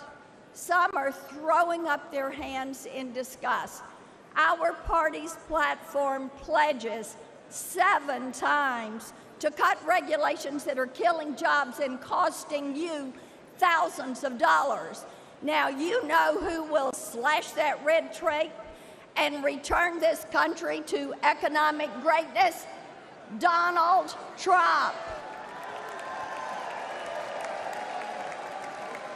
The harmful Biden-Harris policies are why so many small business owners, like Shayna Gray, she is a black female owner of Gray Jet Cafe right here in Milwaukee.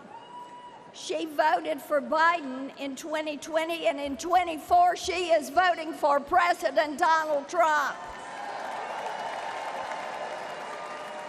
Our platform is a promise to people like Shayna, people like Brad, and President Trump will keep his promises just like he did the first time. So I've got one more question for you. Who should be the next President of the United States? Donald Trump. God bless you, protect you, and God bless and protect the United States. Thank you.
Ladies and gentlemen, please welcome Lee Greenwood.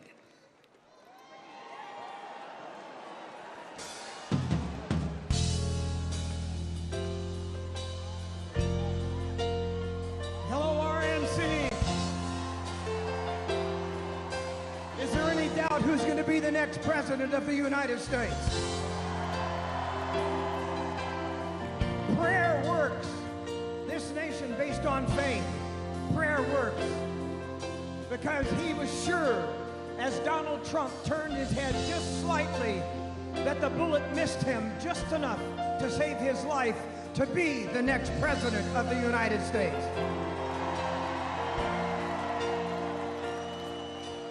We have believed for so long that God will make some changes in this country. And he's about to make a change in the current administration and send them home. Thank you, everybody, for being here tonight. Tonight, we make the decision on what's right for America.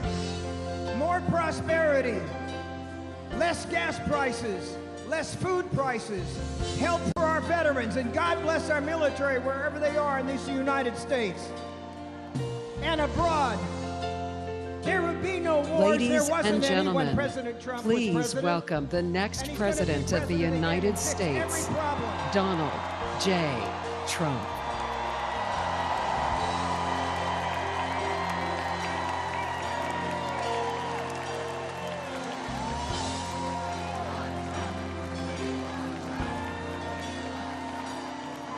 If tomorrow all the things were gone, I'd worked for all my life, and I had to start again, just my children and my wife. Thank my lucky stars to be living here today, because the flag still stands for freedom, and they can't take that away.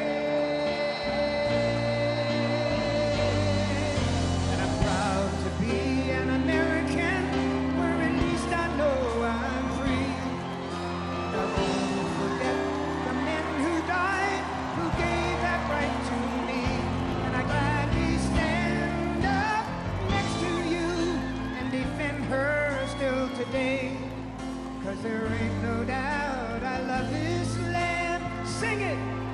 God bless the USA.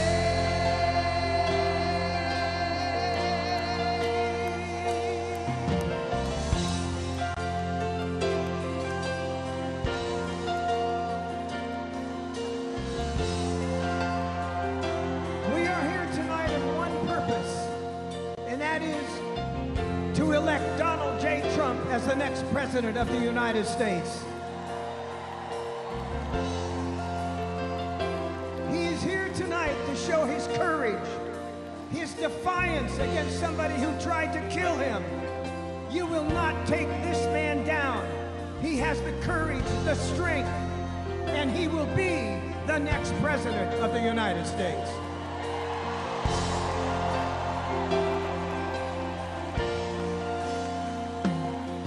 From the lakes of Minnesota to the hills of Tennessee, across the plains of Texas, from sea to shining sea. Ladies and gentlemen, the 45th President of the United States and soon to be the 47th President of the United States, please welcome Donald J. Trump.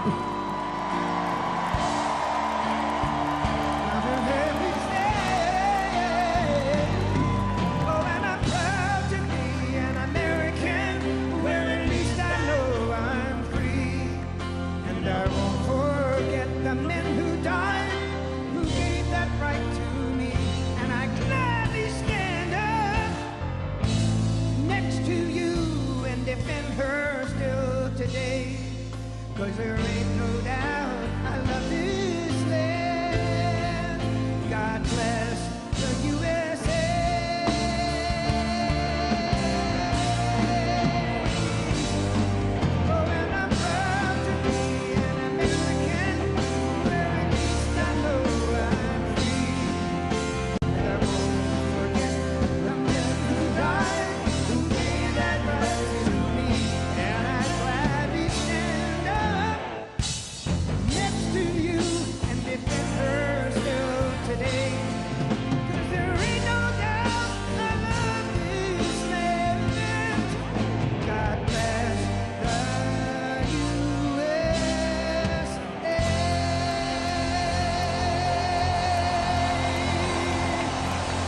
Mr. President.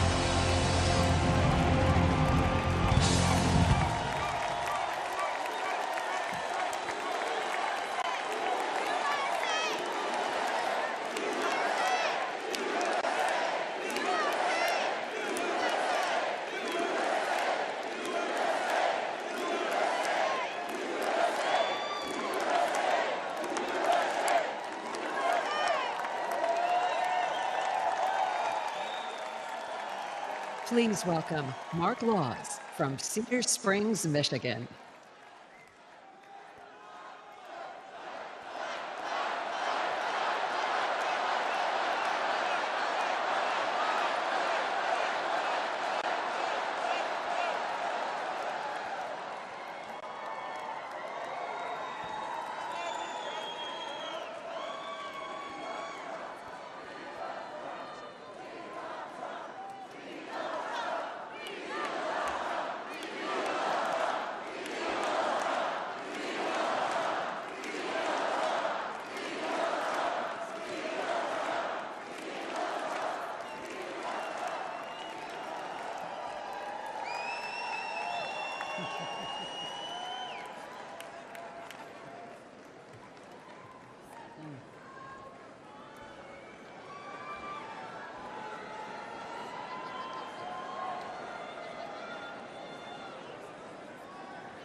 Good evening, I'm Mark Laws and I live in Western Michigan.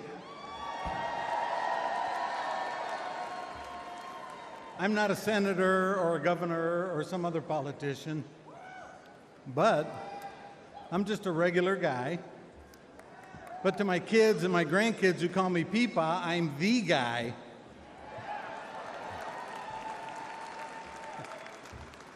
I live on a fixed income, so I'm not one of the people that watch their portfolios. No, in the big boy Joe economy, I just worry about getting through the day. But I'm fortunate because I don't have a mortgage. If I did, I'm really not sure how I'd make it. The big boy Joe inflation has turned our dollars into nickels. And in Michigan, we got 180,000 plus people that are in tax lien foreclosure right now. So even though I don't have a mortgage, I still got to pay the government to rent my house. And if I don't, they take it away. When I'm asked how I'm doing, I answer honestly, I say, I'm doing okay. But don't you remember under President Trump, we didn't have to settle for just okay. We were doing great.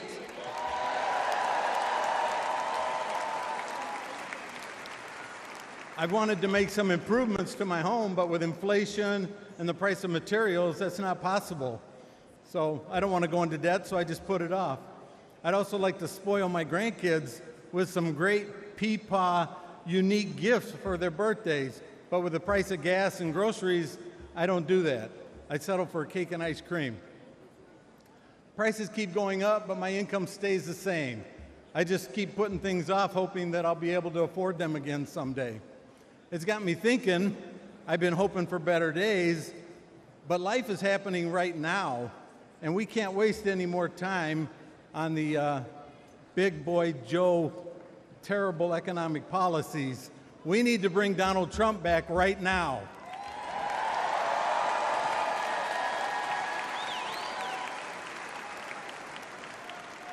We need to know and share the 20 promises that Donald Trump has made.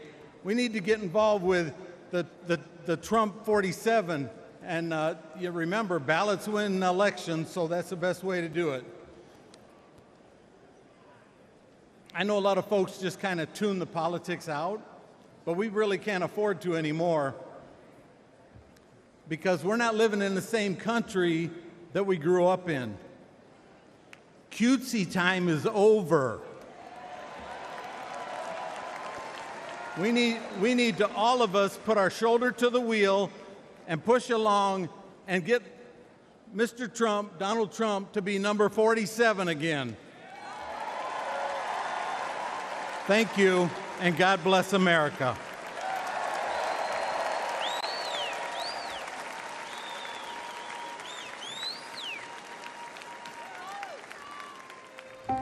Bidenomics doesn't just have seniors worried, it has them scared to death. Biden's inflation has retirees at risk of running out of money. The cost of groceries is forcing many seniors to choose between food and their prescriptions. Their Social Security isn't keeping up with inflation. And thanks to Biden and Harris's open border disaster, allowing over 10 million illegals in, the whole Social Security system is at risk. And now, many seniors are also struggling to afford their housing. It's no wonder one advocacy group calls this Biden's war on seniors. President Trump has seniors' backs. He got seniors' Medicare Advantage premiums cut 34%. And he'll fix Biden's broken economy and get inflation down, just like he did before. And President Trump has made it crystal clear he will always protect seniors' Social Security and Medicare and oppose any cuts in their benefits. President Trump, he'll make America affordable again.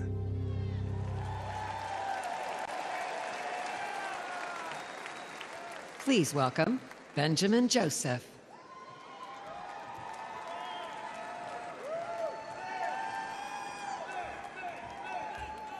Hello, Michigan. Hello, my fellow patriots.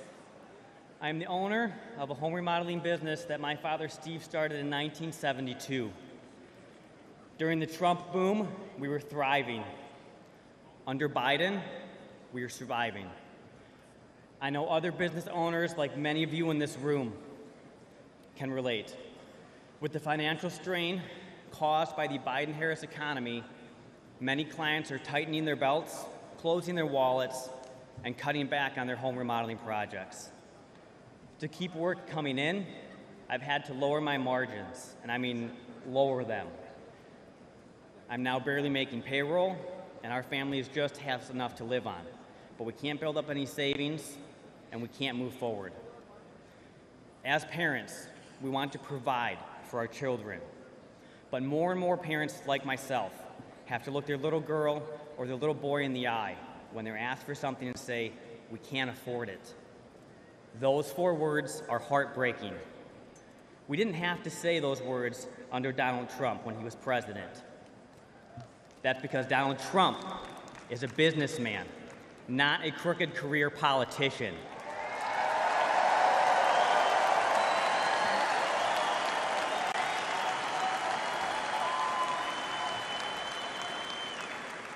President Trump understands what business owners need to succeed because he is a business owner himself and has succeeded. He knew we could create millions of great jobs if given the chance, and we did. The Trump's tax cuts and regulation cuts empowered entrepreneurs like you and me and enabled us to expand our businesses. We need him back in the White House.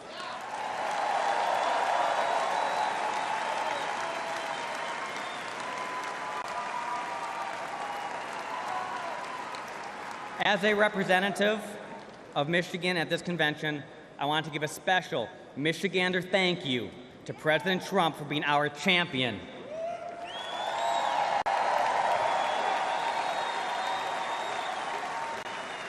He has inspired so many of us, even in this room, to step up and get involved in the fight to save America.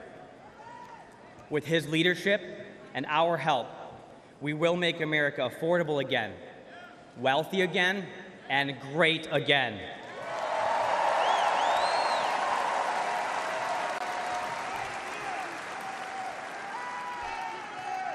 May God bless each and every one of you. May God bless and continue to protect President Trump and his family.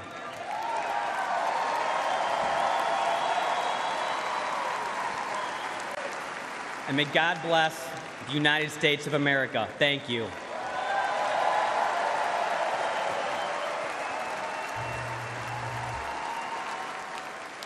Please welcome Amber Rose from South Philadelphia.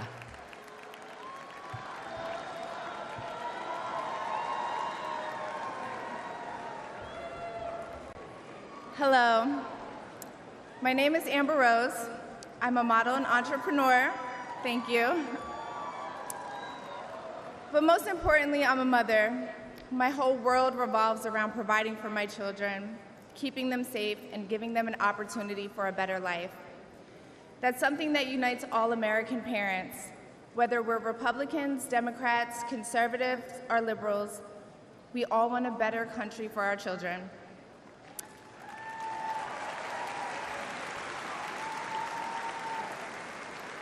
But I'm here tonight to tell you, no matter your political background, that the best chance we have to give our babies a better life is to elect Donald Trump President of the United States.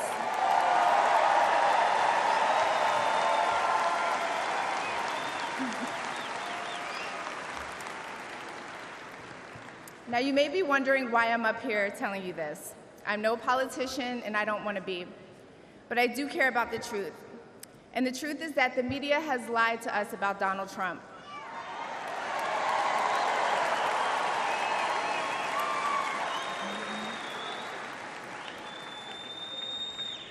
I know this because for a long time I believed those lies, so I'm here to set the record straight. The first person I knew who supported Donald Trump was my father. I was shocked.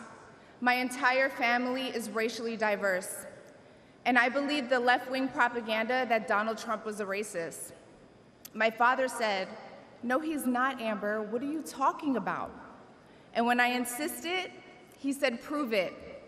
So to prove my father wrong, I did my research and looked into all things Donald Trump. People have to do their research. I watched all the rallies, and I started meeting so many of you, his red hat wearing supporters.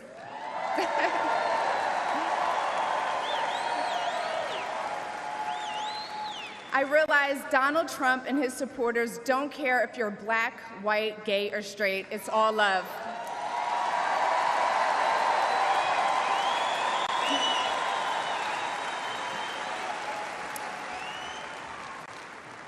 And that's when it hit me. These are my people. This is where I belong.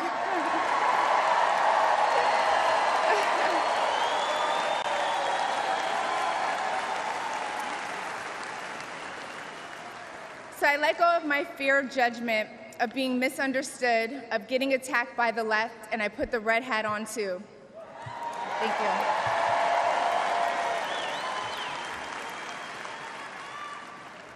Love you too. I never felt more free and more love for my country than I do now.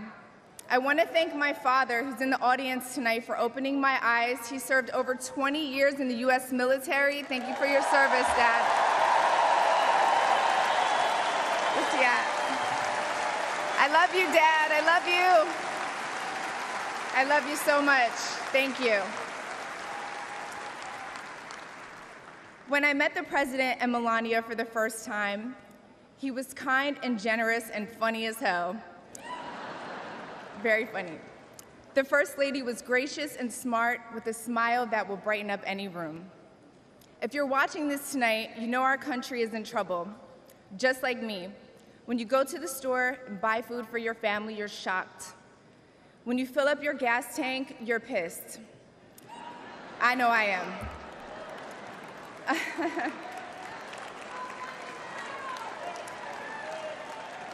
And when you turn on the news, you are just exhausted. Inflation is out of control, and you know in your heart it was not like this under Donald Trump.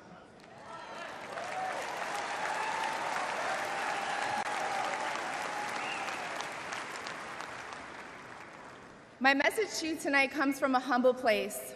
The left told me to hate Trump, and even worse, to hate the other side, the people who support him. When you cut through the lies, you realize the truth. American families were better when Donald Trump was president.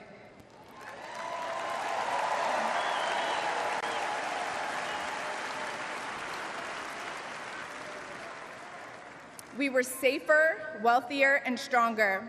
A vote for Donald Trump is a vote to put money back in our pockets and good food on our kids' plates. Yes. Or, as Trump would say, it's a vote to make America great again. Thank you so much. Thank you.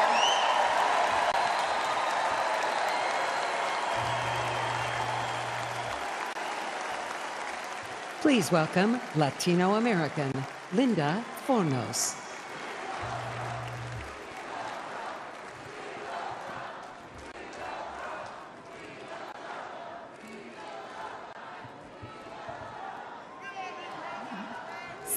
Years ago, I left Nicaragua for a better life in a fabulous Las Vegas, Nevada. Woo! America welcomed me, and I embraced the values of hard work, learning the language, and respecting the laws. It's the American thing to do. In 2022, my 3 boys and I faced a devastating house fire. We lost everything. And starting over in Joe Biden's economy was almost impossible. The Biden economy is driving prices through the roof. Rent, gas, groceries, everything. As a life insurance worker, I see the struggle of people trying to save for their future while barely managing their basic needs. I'm living that same struggle every day. Life is too hard right now. One of my sons works 3 jobs, and the other holds down 2. That makes 6 jobs for 3 people just to survive in Biden's economy. Our open borders are making this problem worse. It's upsetting to see millions of dollars being sent to help immigrants who came here illegally, while hardworking families who did it the right way are left struggling.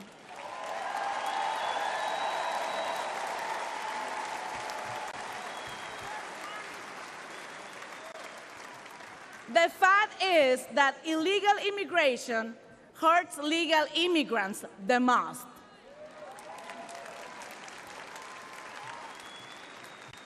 The Biden system is backwards and broken. In Biden's America, opportunities to get ahead are dwindling, and our education system is failing our children. What happened to teaching reading, writing, and math?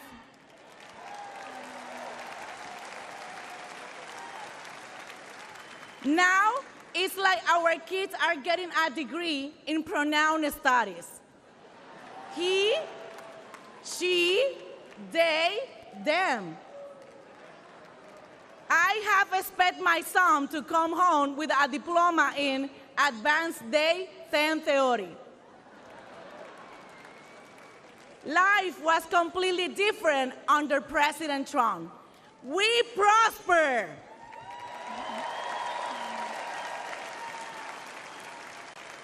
To my beloved Latino community, it's time to wake up and smell the cafecito.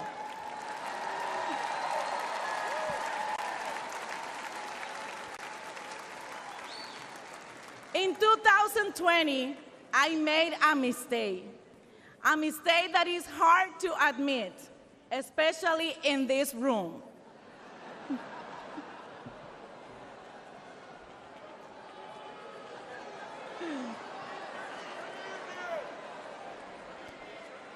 In 2020, I voted for Joe Biden. I'm sorry. He has made me regret it.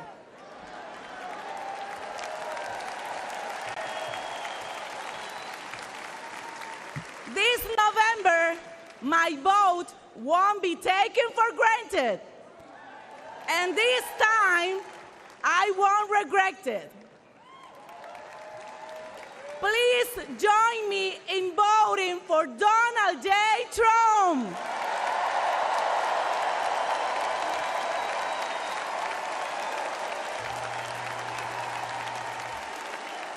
Please welcome the president of the International Brotherhood of Teamsters, Sean O'Brien.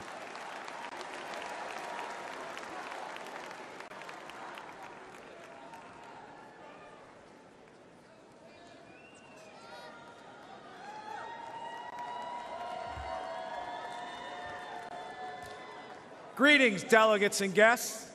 I'm Sean O'Brien, General President of the International Brotherhood of Teamsters.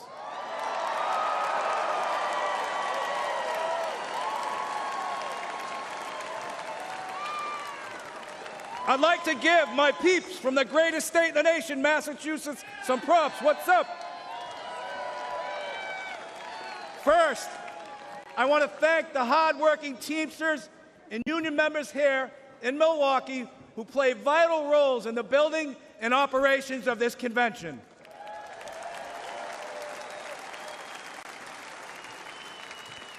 I also want to thank President Donald Trump for opening the RNC's doors to the Teamsters Union and inviting me to speak before you tonight.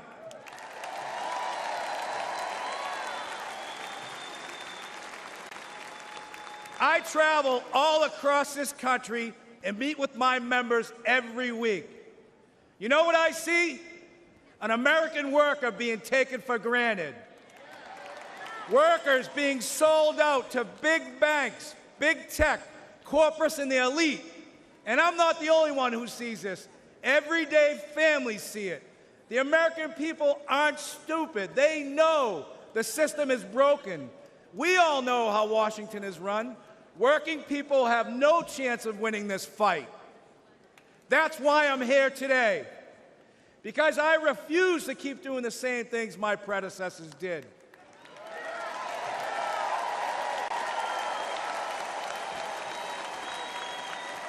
Today, the Teamsters are here to say we are not beholden to anyone or any party.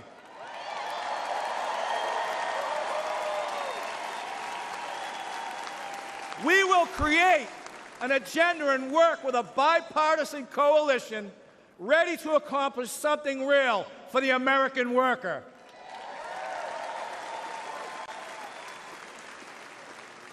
And I don't care about getting criticized. It's an honor to be the first Teamster in our 121-year history to address the Republican National Convention.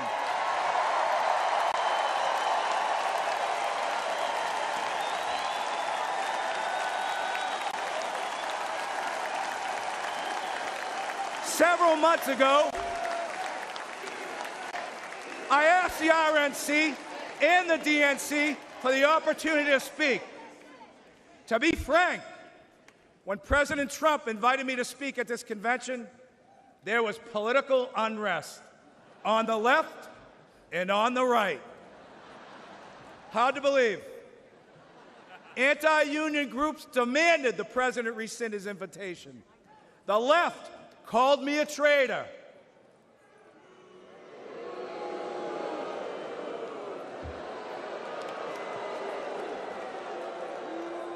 And this is precisely why it's so important for me to be here today.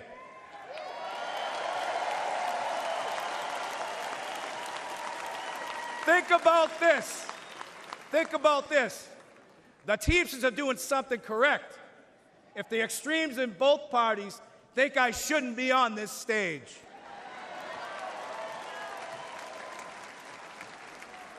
President Trump had the backbone to open the doors to this Republican convention, and that's unprecedented.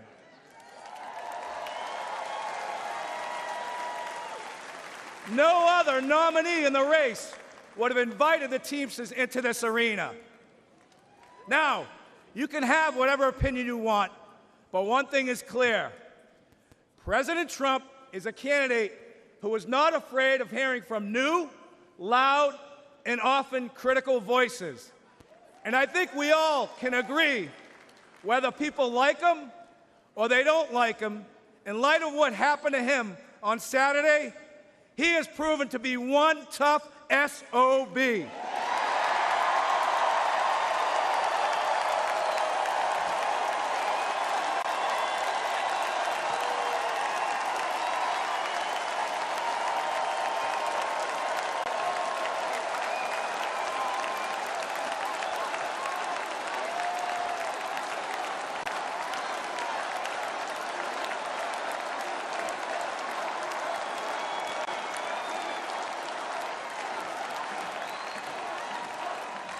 Now, when I won the presidency of the Teamsters in a national election 2.5 years ago, we started reaching across the aisle.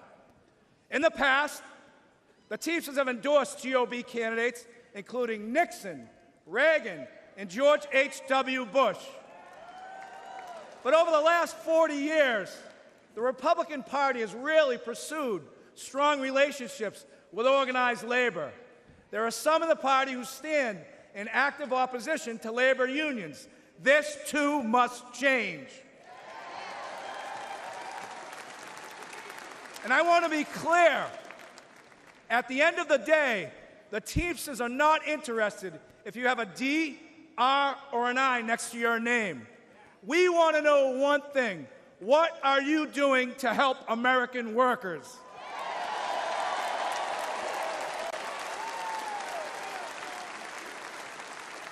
As a negotiator, I know that no window or door should ever be permanently shut. In my administration, the Teamsters reached out to 8 Republican senators who stood up for railroad Teamsters over our fight for paid sick leave. Josh Hawley was one of them.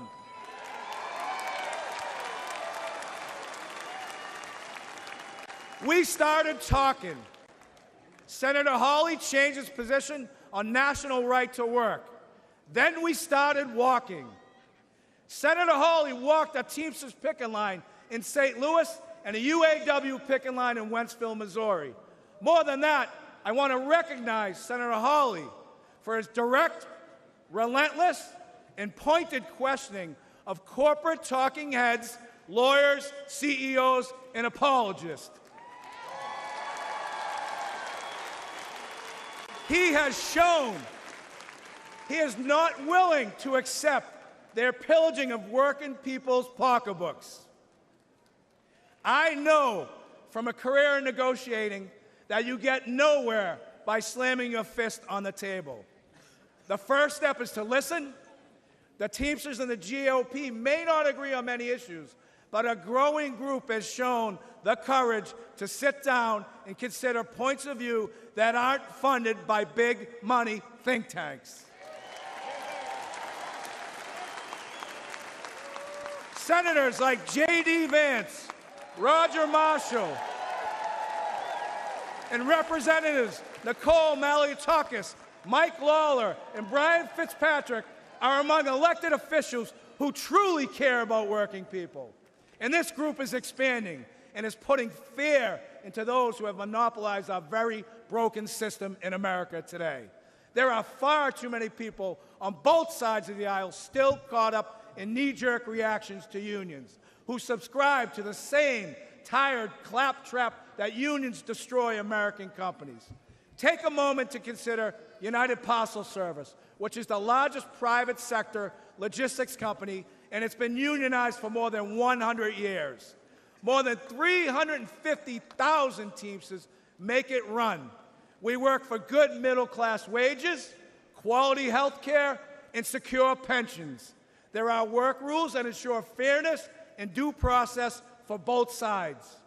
UPS is the most efficient package delivery company in the world.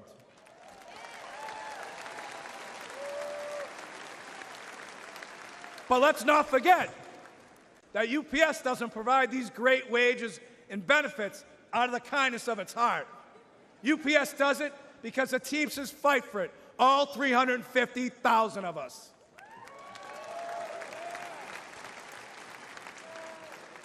You know, corporatists hate when working people join together to form unions. But for a century, major employers have waged a war against labor by forming corporate unions of their own. We need to call the Chamber of Commerce and the business roundtables what they are. They are unions for big business. And here's another fact. Against gigantic multinational corporation, an individual worker has zero power. It's only when Americans band together in democratic unions that we win real improvements on wages, benefits, and working conditions. Companies like Amazon are bigger than most national economies. Amazon is valued over $2 trillion. That makes it the 14th largest economy in the world. What is sickening is that Amazon has abandoned any national allegiance. Amazon's sole focus is on lining its own pockets. Remember, elites have no party, elites have no nation. Their loyalty is to the balance sheet and to the stock price at the expense of the American worker.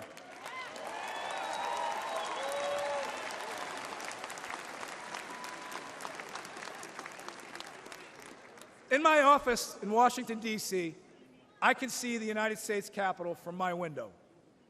I see well-intentioned people arrive in Washington and get eaten up by an unforgiving system. The responsibility to average Americans takes a back seat. The objective now becomes survival. Fundraiser after fundraiser. Corporate consultants hedge every initiative.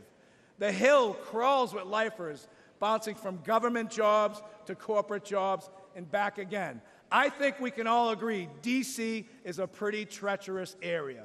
Most legislation is never meant to go anywhere, and it's all talk. And in America, talk isn't cheap. It's very expensive, and it comes at the cost of our own country. Working people know our system is broken. The elites are not laboring on behalf of workers. There is a political caste system that prevents citizens from accessing their representatives to hold them accountable. For a moment in time, working people in America were seen as essential. Sadly, it took a global pandemic for political and corporate elites to notice this fact. But ask yourself this question. Since the end of the pandemic, when was the last time you heard major news outlets regularly refer to workers as essential? You haven't. The men and women who provide goods and services, deliver packages, stock grocery shelves, care for patients, pick up your trash, and keep our communities safe are taken for granted. All the while, the stock market booms, housing prices hit record highs, and corporate salaries skyrocket. But the income of everyday Americans are shrinking in the face of inflation. At the gas pumps, at the grocery store, with the electrical bill, and with the car insurance. This has got to change.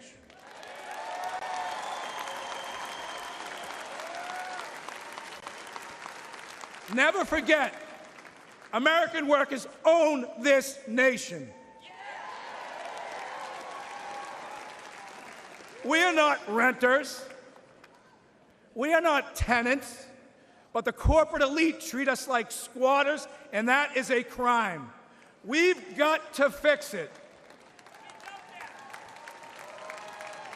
Now, this will shock you. This will shock you. To paraphrase Senator Mark Wayne Mullen, it's time for both sides of Congress to stand their butts up. We need trade policies that put American workers first. It needs to be easier for companies to remain in America. We need legal protections that make it safer for workers to get a contract. We must stop corporations from abandoning local communities to inflate their bottom line. We need meaningful bankruptcy reform.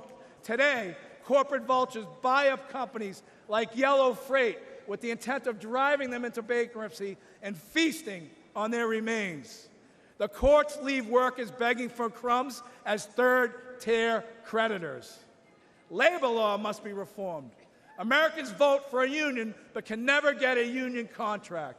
Companies fire workers who try to join unions and hide behind toothless laws that are meant to protect working people but are manipulated to benefit corporations. This is economic terrorism at its best. An individual cannot withstand such an assault.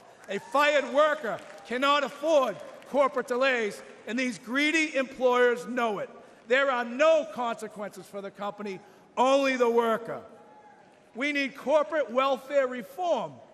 Under our current system, massive companies like Amazon, Uber, Lyft, and Walmart take zero responsibilities for the workers they employ. These companies offer no real health insurance, no retirement benefits, no paid leave, relying on underfunded public assistance. And who foots the bill? The individual taxpayer. The biggest recipients of welfare in this country are corporations, and this is real corruption. We must put workers first. What could be more important to the security of our nation than a long-term investment in the American worker? In 2021, Teamsters nationwide elected me to fight for them, and that's precisely what I'm doing. Something is wrong in this country, and we need to say it out loud. I will always speak for America and the American worker, both union and non-union. I challenge each and every one of you, and especially my friends on the Democratic side, to embrace cooperation, to truly collaborate, to achieve meaningful and productive change, to ensure we make this great nation in this world the bigger, faster, and strongest nation in the entire world. I love this country. The Teamsters love this country.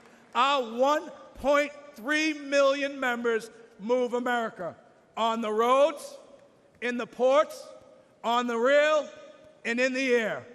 And at the end of the day, if the powers to be stop me from raising my voice on behalf of American workers, I will not have one single regret. I still carry my commercial driver's license. I still have my place on the union seniority list.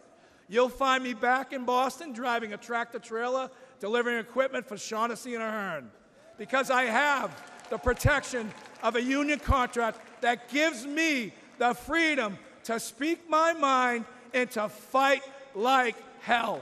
God bless the greatest nation. Thank you very much.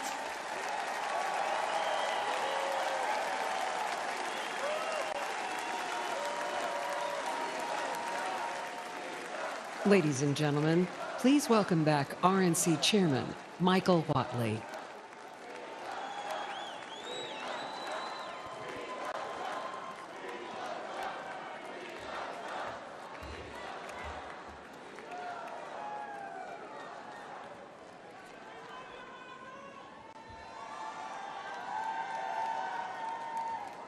For a benediction, please welcome Pastor James Remke.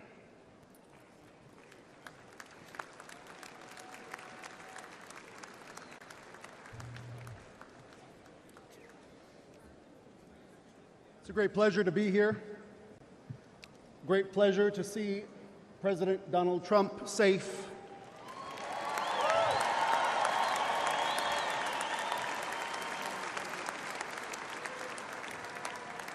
And if I may, before the benediction, give you this promise. You're going to be so blessed. You're going to be tired of being blessed. I guarantee it.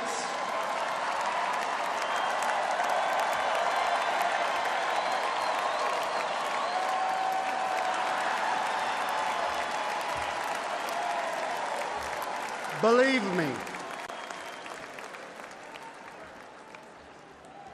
Let us pray. In the name of the Father, and of the Son, and of the Holy Spirit. Amen. Almighty God, you have given us this good land as our heritage. Grant that we remember your generosity and constantly do your will.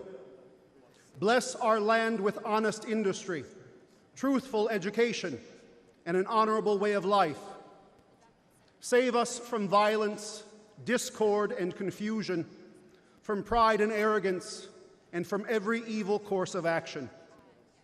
We give thanks to you for keeping President Trump safe. We pray for the families of those affected by the demonic violence at the rally on Saturday. And we pray you would send your holy angels to guard and keep President Trump from all harm and danger. Grant that we who came from many nations with many different languages may become a united people. Support us in defending our liberties, and give those to whom we have entrusted the authority of government the spirit and wisdom that there may be justice and peace in our land. When times are prosperous, may our hearts be thankful. And in troubled times, do not let our trust in you fail. Through Jesus Christ our Lord. Amen.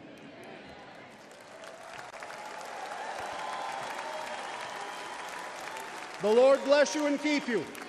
The Lord make his face shine on you and be gracious to you. The Lord look upon you with favor and give you peace.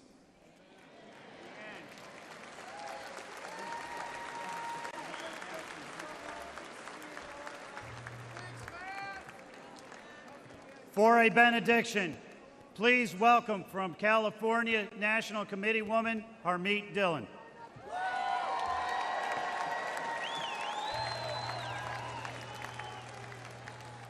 Thank you, everyone. These last 48 hours have been some of the most intense, yet most prayerful of our lives. The heinous attack on President Trump and his supporters made all of us pause and seek answers and comfort. I come from a family of Sikh immigrants. I am honored to share with you, my fellow Republicans and guests tonight, a prayer from my faith tradition practiced by over 25 million worldwide. We recite the Ardas prayer before any new endeavor, giving thanks to God and asking for his protection and help to uphold the values of humility, truth, courage, service, and justice for all. To show respect, we cover our heads when we pray.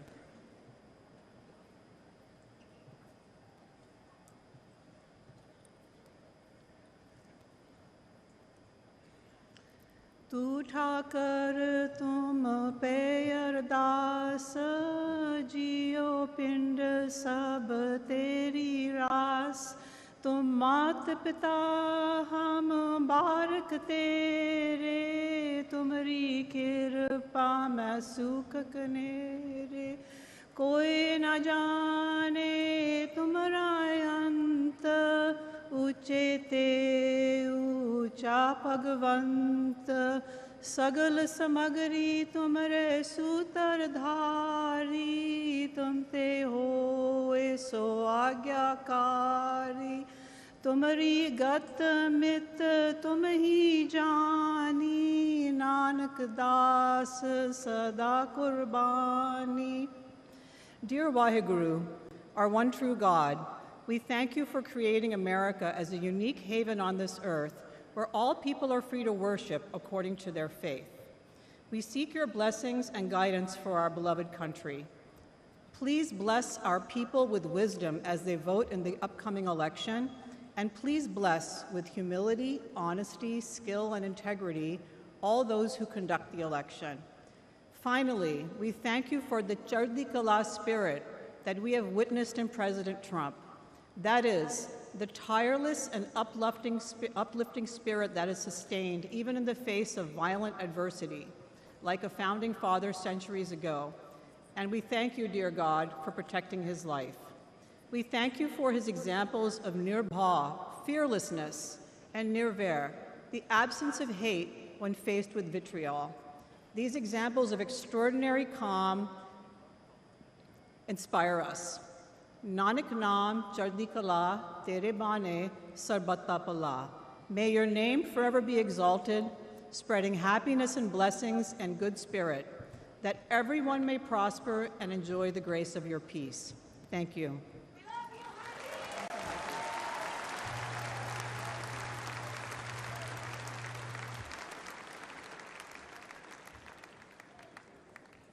Senator Vance, congratulations.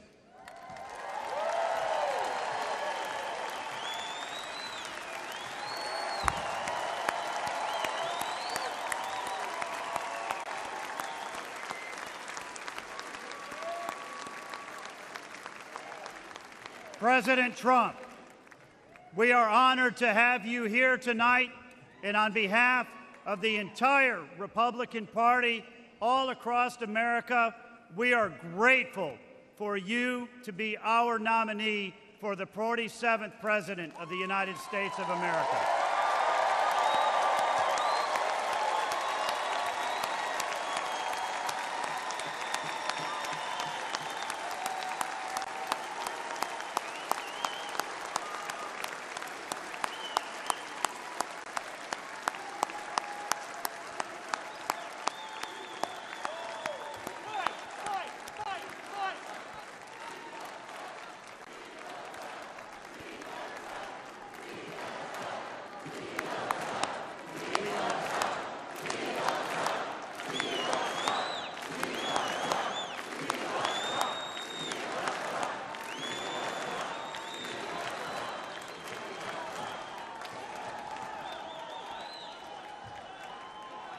The chair declares that the 2024 Republican National Convention stand in recess until tomorrow at 5 p.m.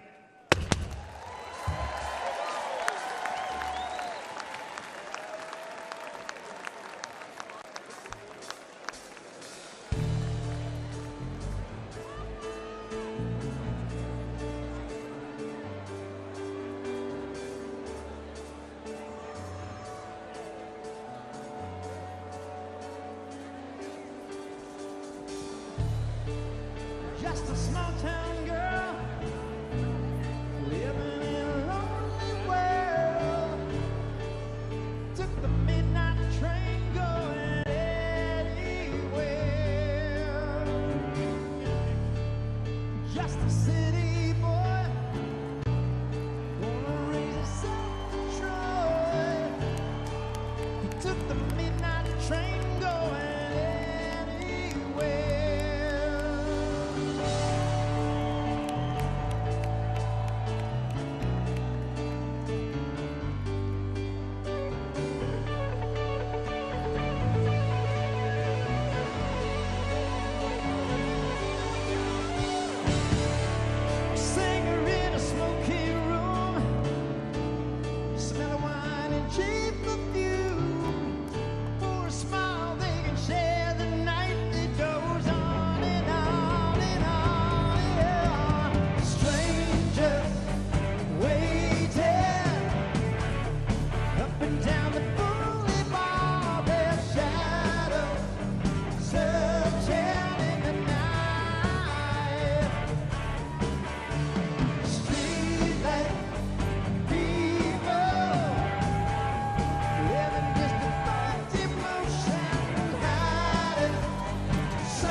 a highway, a lonesome stretch of gray.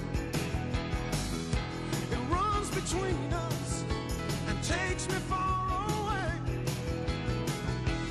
Out in the distance, always within reach, there's a crossroad where all the victims meet. I close my eyes and see her face. That's all I want to see. Deep inside, it still amazes me. Even now, she's all that I want, she's all that I need. Even now, she's giving it all, she's giving it free. Even now, when everything's right, when everything's wrong. Even now, she's keeping me straight, she's keeping me strong. She gets to me somehow. Even now.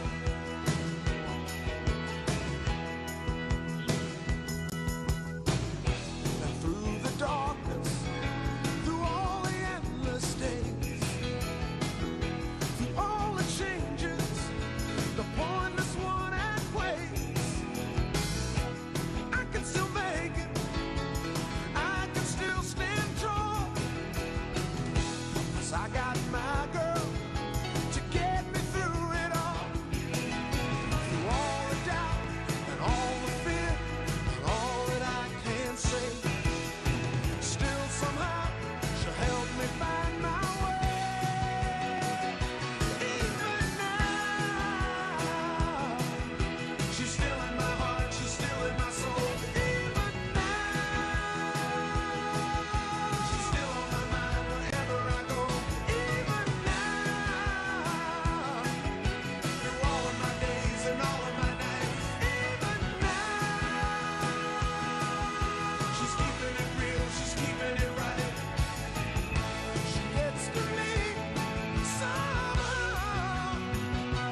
Even now.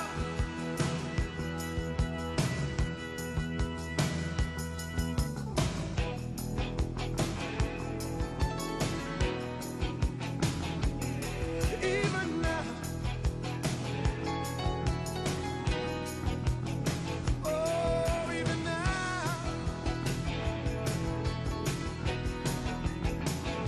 Even now.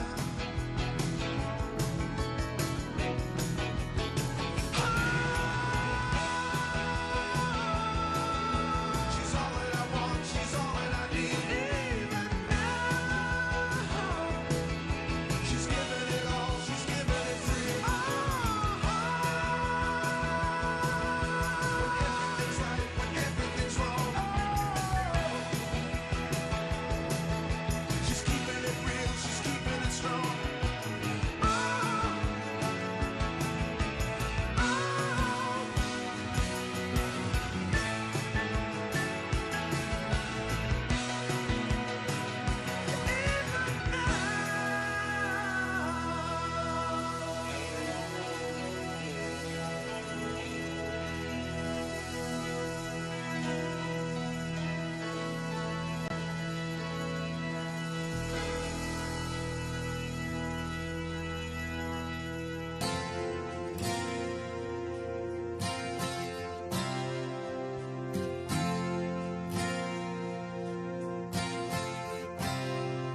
She's a good girl, loves her mama, loves Jesus, in America too.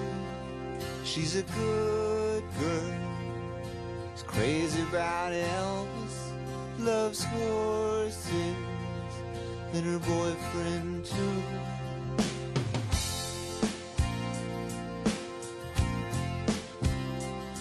And it's a long day, living in Reseda. There's a freeway running through the yard, and I'm a bad boy, 'cause I don't even miss her. I'm a bad boy for breaking her heart. And I'm free.